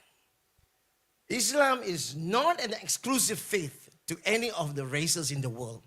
And also, Islam is a universal religion. Next please. I want to tell you also one thing about myself. Muslim, are you a Malay? Sorry, I'm not a Malay. I'm a Muslim. Can you stay together with non-Muslim family? Can you eat with them together? This is the question. If you're Chinese, are you still celebrate Chinese New Year? If you're Muslim, are you still celebrate? Are you going to use the name bin Abdullah in your name? You have to change your name. So my name is Yap Yunhin. Ye Yongxin 是我的名字。叶是树叶的叶啦。永兴，永兴是 forever happy， 对不对？所以我的人是 forever happy. I'm happy with my name actually. My parents give me my name. Next please. So I wrote an article in a Chinese newspaper. I highlighted on these methods, whereby Islam is not exclusive religion to the Malay in a Chinese newspaper. Next please. And also I've written the Chinese Muslims don't need to change the name. You don't have to change the name. The 回族在中国有换的名字吗？没有。They don't change the name. In fact, I'm not sure whether they have the Islamic name, but very seldom they use it. Okay? I'm very happy to know that Professor Yang, actually he's a Hui, she's a Hui Muslim, and she also a friend of mine, Professor Yang Faming. Yang Faming is the president of the China Islamic Association. Yeah, he's my good friend. Well, when I went to China recently, actually I just came back from China also. 刚刚从西安回来，上个星期我在福州大学。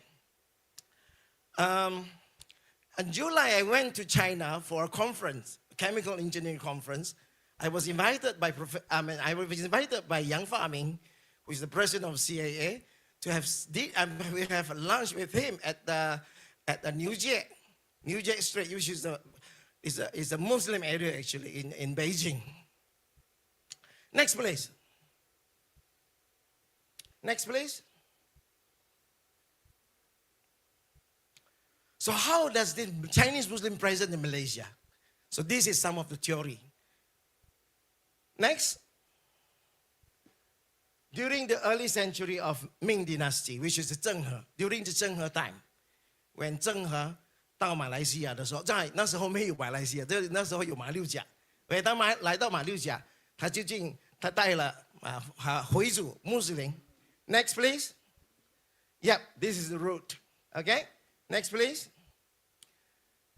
And this one, if you can see that, after that it's quite quiet until the 19th and the 20th century, when we see that the people who call Yunani family, Yunnan family, which resided in Terengganu.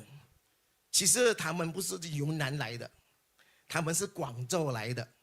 So one of them is who you don't know, Dr. Fauzia, which is in the flotilla recently.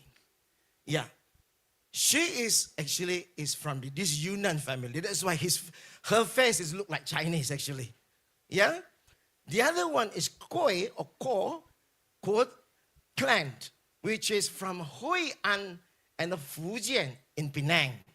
They stay in Penang, but now they has lost because some problem on the religious issue actually. And the one in Sabah, I think you must know and I must know is Shandong 回族沙巴族，在沙巴这个。Next please. So this Shandong is very interesting. They came to Sabah in 1913 actually. 1913, and then with about 108 family, and 5 of them are Muslim. So until now, they still 保持 preserve the language and also the culture. So 如果他们讲话的时候，他们是讲北方的普通话，你去哪儿这样啊？北方的华文是这样的嘛？哈 ，Next please. Very dry actually. So this is the one. You can see. This is the 5th generation actually I saw. And the one standing with the white shirt actually currently is the president of the Shantung Muslim of Sabah. That one is a father actually. So we have iftar breaking fast with them actually in one of the sessions a few years ago. Next please. Yeah, they have their own cemetery. They have their own cemetery. In fact, they are proud to be shown Jalan Shantung Baru, the new Shantung route in Sabah. 这个是在沙巴的 ，OK， 那个是他们的坟墓，穆斯林山东人的坟墓。Next please. So next, how come you have other Chinese Muslim?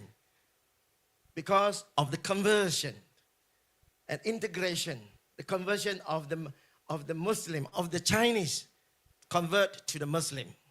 Next please. Next please. Okay, so you can see that the Chinese Muslim in Malaysia, they have a dual identity. Bukannya panggil apa? Ada dua, bukan dalam muka tau, bukan dalam dua muka, tetapi ada dua identity yang mereka perlu preserve. Ada kepentingan. They have the importance why they have to keep that properly in their heart. One is they have to keep the Chinese heritage. They celebrate the Lunar Chinese New Year. In fact, as a Muslim, they celebrate Hari Raya, Eid Mubarak, Eid al-Adha, and Eid al-Fitri as a Muslim. Okay, next please. So this is one of them that is have to celebrate. 意思说，华人穆斯林在马来西亚有过新年吗？有，因为他们是华人。在中国不一样，回族不过新年，不过这个春节。但是我们华人穆斯林在马来西亚，我们过新年，因为我们从小都过了。OK， 第二 ，Next please。还有我们的这个团年饭，一定要吃团年饭。如果我回来沙巴，我一定要跟我家人、跟我妈妈、跟我弟弟妹妹一起吃团年饭。其实这团年饭是很重要，对我们。我们只是有一个时间来见面。而sepanjang tahun in the whole year we are busy with so many things. We don't have time to eat together. This is the only time we eat together. Next please. You can see that there is something different from China. We eat this 仪仗，在中国没有这个仪仗，是不是？这个是我们马来西亚的成品。捞生这个马来很特别的，这个马来西亚的产品从我们马来西亚发明的。OK， 这个是我们今年的那个团年饭。And next, please. There are two things about this 团年饭, which is so important and similarity with Islamic values actually. First thing is eat together. Eat is simple, but is something which is good for the people, isn't it? Because everyone have to eat. 一起吃. Eat together and mention the name of Allah over your food. It will be blessed for you. So this is in Islamic values. And this is also Chinese value as well. So there is no contradiction in the Chinese New Year celebration. Again, in fact, it mentioned in Abu Dawud as well. This one, hadith. Next please. 红包，我们也是给红包。现在马来人也是给红包，它不是叫红包，它叫青包，因为这个颜色不是红。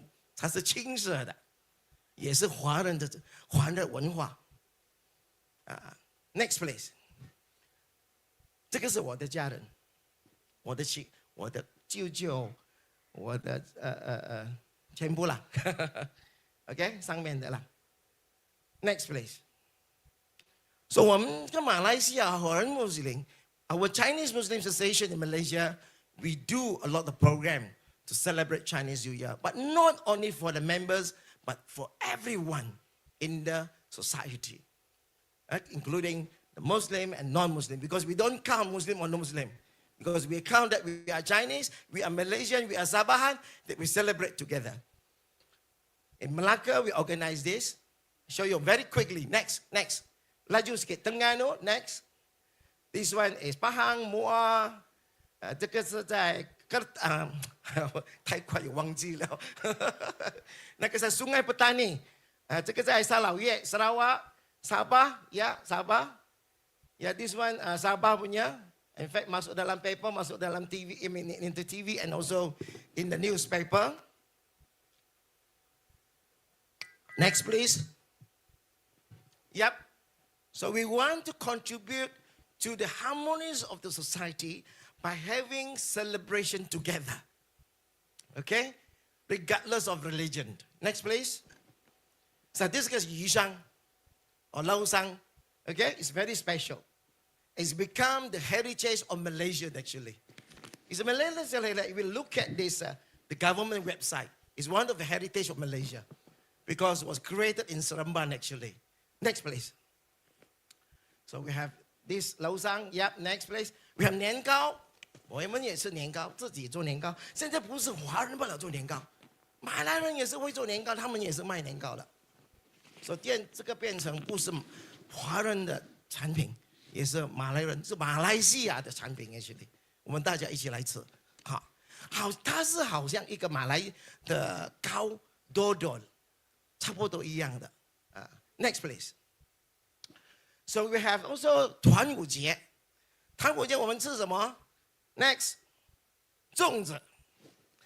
在沙巴粽子是很出名的，不是华人卖不了，马来人也是做粽子。我们在沙巴叫做kocong.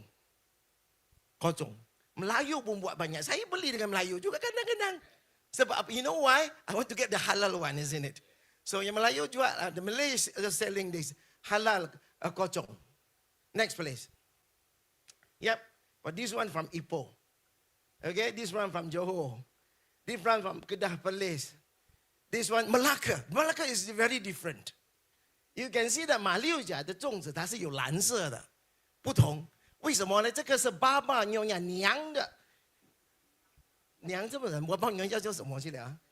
娘人 ，OK， 娘人爸爸娘娘，他们的粽子是不同的。你爸爸娘娘punya ketupat Cina ni lain, dia ada warna biru. Biru ni kenapa? Warna bunga telang.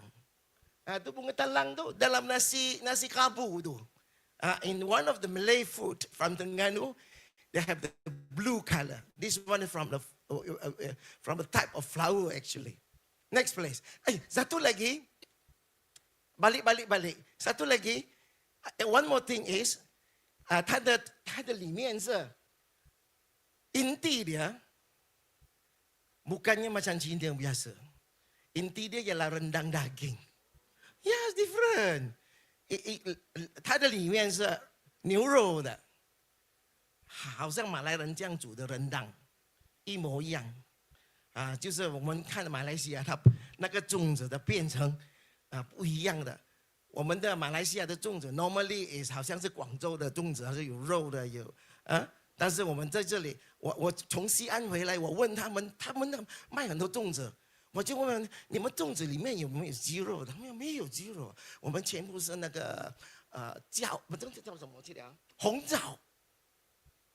Di Xi'an lain, tak ada daging, tak ada kacang. Dia punya ialah jojoba. Jojoba tahu tak? Buah kurma Cina. Lain. Kurma merah tu. It's different one. It's using the red dates in Xi'an. Very interesting as well. Next, please. So during Mooncake Festival, how about Mooncake Festival? Yeah, we celebrate Mooncake Festival because this is not a religion culture. It's a festival of the race, of the culture, actually. It's part of the culture, actually. So we celebrate that. In fact, we eat also mooncake. Next, please. Yeah. The more interesting part is Malaysia mooncake, you have, apa tu? Durian kita apa tu? Apa? Mosang King. Maosang Wang 的叶饼，在中国一定没有的。我讲 kita kadang-kadang we are more innovation as compared to China actually sometimes innovative. Next please. 这个是在马马一波，在怡保。Next please. 沙老叶。Next please. 木瓦马博，还有这个在冬节的时候，所以我们也吃这个汤圆。Even though in Malaysia we don't have musim dingin, apa panggil apa dah? Cold weather ataupun musim dingin panggil apa dah? 冬天，Melayu kata apa? English? Winter. We don't have winter because always in the whole 365 is hot and sunny or raining. 但是我们也是有出汤圆。Next please. 只是这些我们没有去了，因为这个是宗教的。清明那些还有鬼节，我们有珍重，那个是 more towards the religion, so we don't do that for the Chinese Muslim. But we also go to the 坟墓，为什么？不是拜，因为我们可以不拜死人，我们可以尊重respect the elderlies. That is very important to clean up the 墓 to clean up the place. Next place, bersihkan, clean up the place is okay, no problem. Another culture that we have to preserve among the Chinese Muslim in Malaysia is Chinese architecture. We built Chinese mosque. It's not 1, not 2, not 3, but 5 already in the list. In fact, we're going to have another one in Sabah. I will show you. Next please. So this is among the first one. In fact, the first one actually in Kota Baru, Masjid Beijing. Yeah. So this one is the real one. The is admin by the Chinese Muslim. So 在怡保，这个是在怡保，华人穆斯林的清真寺。第二个 next. So a lot of these Chinese non-Muslim they came over the mosque to 分享什么是穆斯林，什么是伊斯兰宗教，什么是清真寺，清真寺是怎么样的。Next please. Next place. This one, Malaysia, Malacca. Very big one, huge. Okay, next place. This one is the latest one. 在巴生克朗 Klang Selangor 在雪兰莪，在巴生最新的，去年刚officiate. Last year was officiate last year. Next was officiated by the Sultan of Selangor, His Majesty's. I was there together with the Sultan. He spoke to me a lot, and then he is very supportive of this Chinese architecture mosque. In fact, this mosque actually using the design from the Xi'an Great Mosque. The Xi'an Great Mosque. Xi'an Tase. It's very old. Next please. Yep, I managed to take a photo. You can see that the minaret actually is almost the same with the minaret in Xi'an. The only that this one is only square, a triangle, not triangle, sorry, but rectangular, not rectangular. Square, it's a square. But in Beijing, I'm not Beijing, sorry. In Xi'an actually is an octagon.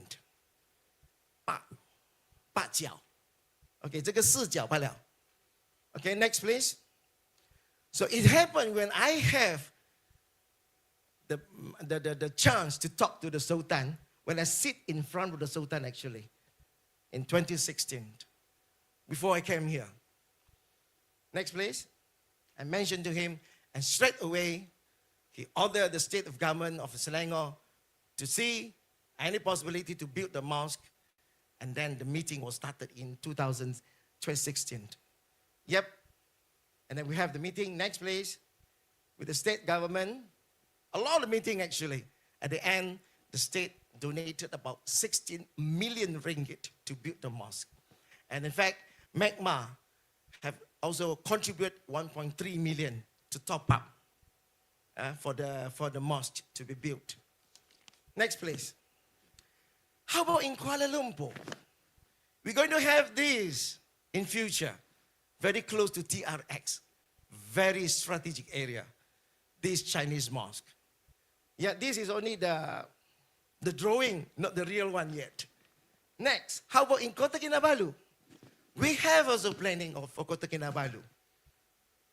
In fact, we have spoken to the minister before.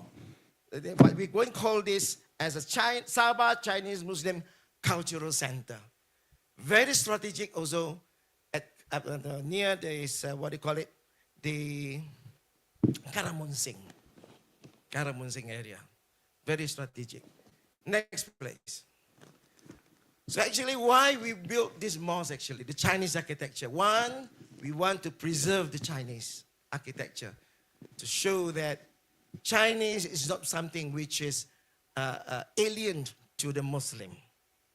In fact, Islam was already arrived China in the 7th century during the Tang dynasty, far ahead from Malaysia at that time, which is only received Islam at the 10th of 11th century, which is 4 or 3 century behind. But then the history of that's why I can see a lot of mosques, 清真寺，很古老的清真寺在中国，500年、600年、1000年都有。牛街清真寺是1000多年了。I mentioned that the masjid dekat New Jie is already more than 1,000 years already. Okay, so next place. So in fact, we also want to give more information about the mosque and also the Quran. So that's why we have the mosque tour program for the non-Muslim, so that they can 分享多一点清真寺还有伊斯兰穆斯林。这个是在那个斋节的时候 ，during the Ramadan, we have this mosque tour. Next place. Yeah. And also, we have also established the Chinese version of the Quran. Yes, we are not starting from zero. We are following 马剑 as well. 我们用马剑，但是马剑的中文是很高，本地人华人看不懂，所以我们要弄低一点，所以我们平时人一看都懂。So that's why 我们做这个，我们拿7年的时间。We use 7 years in order to establish this. And also, I have given 1 copy to CIA, to China Islamic Association. Yeah, 那时候是靳如彬，你认识哈？他的副主任的啦。Okay, next place. So this is also, we have very proud to have this Sultan Selangor. He's very supportive. And also, he is the one also to officiate this Chinese Quran. When we open up the Chinese mosque in Klang, well, he also donated 100, I think so, of this Chinese Quran to the mosque. Yeah, next place. So we also organize Chinese Muslim conference to the world. And this one, just before I come here to to UMS, okay? 2019 in July, I came here on the 25th of July, something like that. Okay? We organized this one together with 中国伊斯兰协会, with the China Islamic Association. Next, please. Yep, we have speaker from China. You see those from China? They're all with white hat. Okay? 在金如彬在那边 the Timbalan president of China Islamic Association. He's very close to us actually. He came to Malaysia very seldom. Yeah. Next, please. Next, we have another conference, which is in Sarawak, which is 2023. International Chinese Muslim Conference held in Sarawak with the support from the Sarawak government as well. Next, please.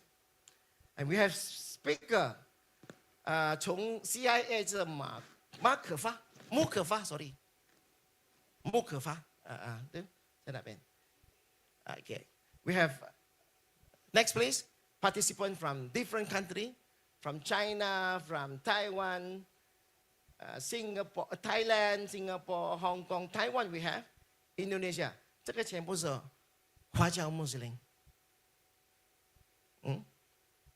next please I'm also very great.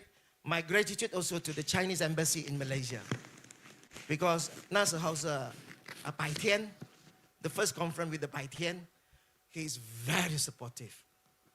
我们这个 conference 也是跟中国大使馆参加一起来合作。那时候是这个时候是现在的什么欧阳对。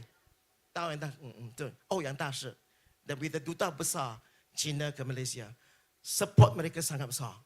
Next please. 我们也是有这个 seminar on Cheng Ho 去年 2024 Next please.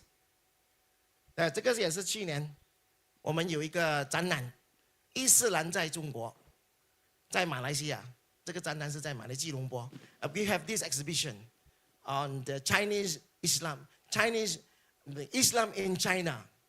Yeah, last year together with CIA, and we held in Kuala Lumpur, PWTC. And this is a very good event as well. So they brings many exhibits from China to Kuala Lumpur, in fact. Next please. My last slide. In order to stay in harmony, there are 6 principles that we have to respect. We have to follow towards inclusivity and also harmony in society. The first one is mutual respect. The second one is mutual tolerate. The third one is mutual understand. The fourth is acceptance. 我们要接受 differences. Number 5, we celebrate the differences as well. And number 6, I add another one actually, number 6, because most of my talk I put in number 5. And here I put number 6, which is acceptance. Appreciate. Appreciate with each of us actually. I appreciate you, you appreciate me. Everybody appreciate each other because we have our own role. And each our role will contribute to the building of the nation. Next please. With that, I would like to thanks for your attention. Thank you.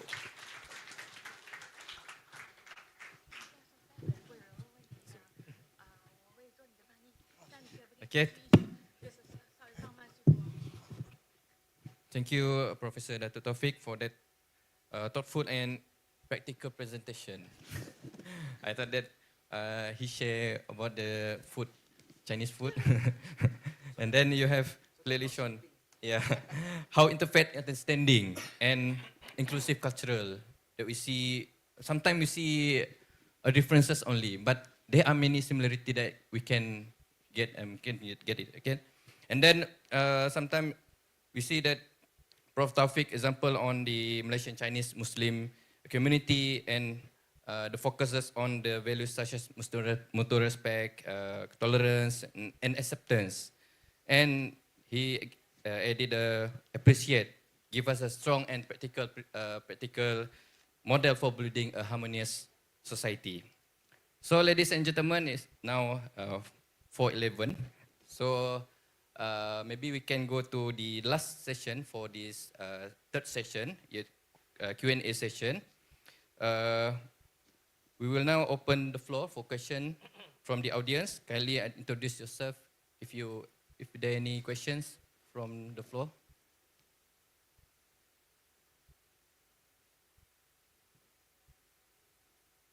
Okay, please. Please kindly introduce your name and your institution you represent. Hello, everyone. My name is Iman, and I'm from NGO of Pertubuhan Rungus Wanita Mualaf. I want to ask question to Dr. Taufik because about Makma. My first question is, in the context of dakwah and growing your membership of Chinese Muslim Association, how did you integrate Chinese cultural identity with Islamic teaching so the Chinese Muslim felt comfortable and encouraged to join, especially in the beginning? And my second question is, how did you provide unique support? Can I answer the first one first before I forget? Oh, okay. Okay. So you are asking me about how integrate between the Islam, the culture of Islam, to the Chinese community. Am I right? Yes. So as long as the Chinese culture is not against the Sharia or not against the Islamic law, then we always follow. That's why I'm giving you example that we don't go for Qingming and also Guijie is a ghost festival because it's against the Islamic teaching, so we don't celebrate. But we still visit the graveyard of our families to show our respect to them. So that's why there is something which is tolerable, then we tolerate. But we don't talk about bad things of others. That is more important. Okay. The Second question. Second question is, how did you provide unique support such as welfare, education, or moral that specifically attract Chinese Muslims to become members and feel they had a home for religious guidance and self-development? Yeah, so you are saying about giving some help or assistance to the Chinese so that they can be, we can help them so that they can more comfortable to us actually. So one example is that we have this program helping the poor people actually.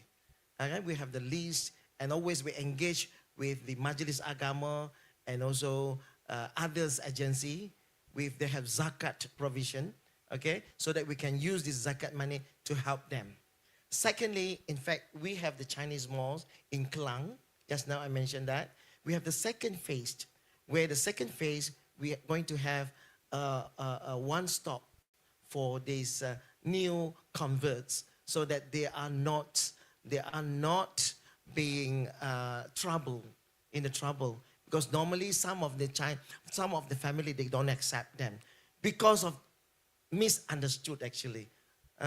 If they know that if the child become a Muslim and they become better than before, then I would say that they were going to throw away the child. They were going to accept it very good. But we're going to give some help for them actually to have a one-stop center for them to stay temporarily because we cannot afford to give them for long term. In fact, under the Mu'alaf committee as well, we also help them actually. We also give the support to have shelters and food as well to them. Okay. Okay, thank you. That's all from me. Okay, thank you, Prof, for the answer. Any other questions? Okay, please. Yes, Assalamualaikum. And good evening to the moderator and both speakers. My name is Azoriza binti Azaman from Faculty of Islamic Studies. My question is, in increasingly multicultural and diverse societies, what strategies can be adopted to strengthen social unity while respecting cultural and religious differences? That's all. The question to me, isn't it? Thank you. So I have 3 points for this answer, for the question actually. The first one is to promote intercultural and also interfaith dialogue. As I mentioned to you, there are so many misunderstood and wrong interpretation interpretation on Islam among the non-Muslim. That's why we need to sit down, we talk. And while we sit down, when we talk, we eat together so that we can talk it with a full stomach. And then we can talk it freely. So that's why we need to talk. Secondly, it's a cross-culture program among us in Malaysia. We need to have more, actually. Even though I would say that we should understand. One of the principles that I say is mutual understand. Without a cross-cultural activity among the kids especially, so they will build up as, tak tahu? No, I don't know, isn't it? Yeah? So I don't understand. Although I don't understand, every time is don't understand, so that we have program for them. The third one is to celebrate diversity publicly. That's why when we celebrate Chinese New Year, the Chinese Muslims celebrate Chinese New Year, we do it grandly so that people know that we are the Chinese Muslim, but we celebrate Chinese New Year. We still want to preserve the Chinese culture. 我们要保留我们的文化，华人 Muslim. I have another point. The last one, which is avoid any hatred speech among us. Either the Malay or the Chinese or the Indian. Never have any hatred speech among us. We don't say the bad things about A, don't say it about B, B don't say it about C, and so on. So that's the 4 principles, I think. With all my points in my talk, I think it will be good enough to answer you. Thank you. Thank you. Thank you, Prof. That a perspective that we show that when we talk about the social cohesion, harmony, it begins with a mutual understanding. Okay, next question, please. Maybe the last question. This is actually a translation for Prof. please. Chen regarding the question just now. So the question, if translate to Chinese, will be 在日益多元文化和多样化的社会当中，可以采取哪一些策略，在尊重文化和宗教差异的同时，加强社会凝聚力？好的，这个问题跟刚才的叶教授的回答，事实上有很多相近的地方。好多问题他事实上已经帮我回答了。Actually, Prof. Yao has answered most of the answers. 我补充几点，我觉得要建立一种社会的凝聚力，第一点是要建立一个跨文化的对话与交流，就像我们今天的这样一场会议。I suggest that we should organize inter-dialogue like today in order to promote the understanding between 2 civilizations. 第二点可能是从国家或者地方的政府要建立一个包容性的文化政策。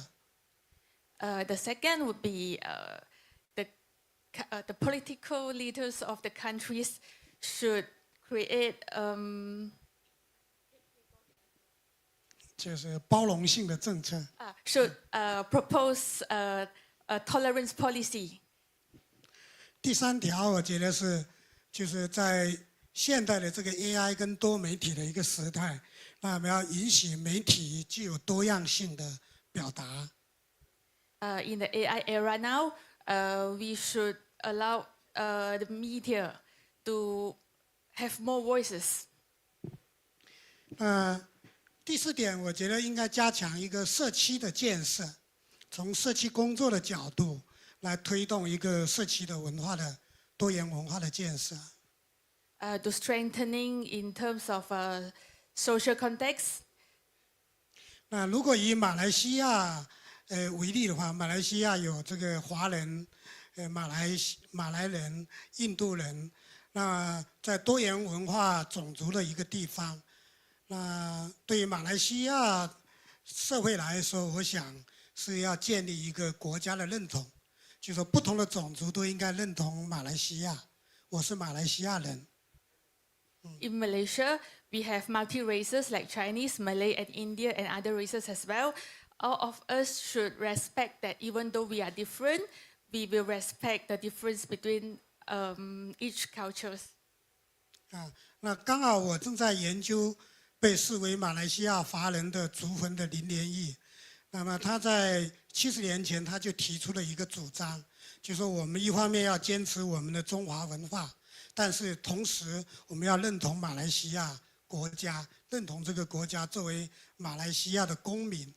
那我想，如果站在今天就是强调马来西亚的零纪律的角度下，就是既尊重各个族群的文化多样性，同时也要大家来共同认同马来西亚这样的一个国家。那么就马来西亚来说，这样才能建立马来西亚这个社会的一个零纪律，以及在整个东盟的自我的地位。在此我也祝福马来西亚。A scholar named Ling Lien Yuk, he has been strive to preserve the Chinese cultures, and yet now he will always like remember that and recognize the value of assimilation. So thank you everyone for today. Okay, thank you, Prof. Chen, for the answers. Okay, so we can get the point from the Prof. Chen answers that except beside the interfaith dialogue, we can also go to comparison studies between the China and Malaysia, and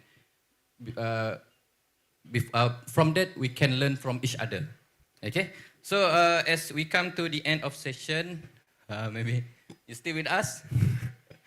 Okay, as we come to the end of the session, allow me to share a short summary of today's discussion. Both of our speakers reminded us that harmony is just not an idea only, but a shared duty that requires we must learn each other and requires kindness, fairness, and inclusion. From Professor Chen, we learn how Zhenghis or Zhengho voyages continue to inspire friendship, cooperation, and peace across our region.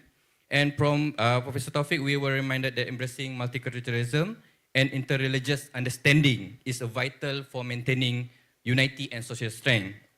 Okay, on the behalf of the organizers, once again, I sincerely thank to Professor Chen Jingguo and Professor Dr. Taufik Yamyuhin for their valuable insights, and all of you for your kind attention and participation. May this dialogue encourage us to continue building bridges between our civilizations and nurturing mutual respect and working together for a more harmonious world. Thank you very much. And with that, we conclude this session. I now hand the session to MC. Thank you. Thank you very much to our speakers and moderator for the insightful discussions. So we will now proceed with the presentation of souvenirs. 好，现在进行纪念品赠送仪式。有请中国中央民族大学哲学与宗教学学院院长尹志华教授上台为以下嘉宾颁发纪念品。So we would like to invite Professor Chen Jingguo from Minzu University of China. So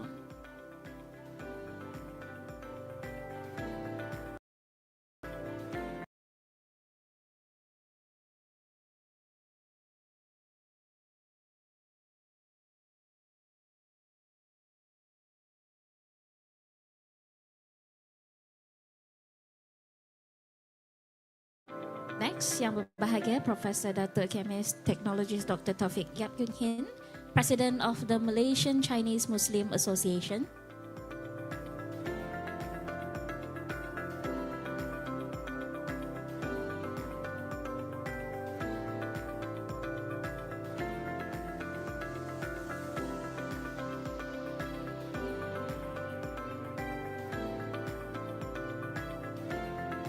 Finally, Dr. Abang Muhammad Razif Abang Muiz, Senior Lecturer, Center for the Promotion of Knowledge and Language Learning, University Malaysia Sabah.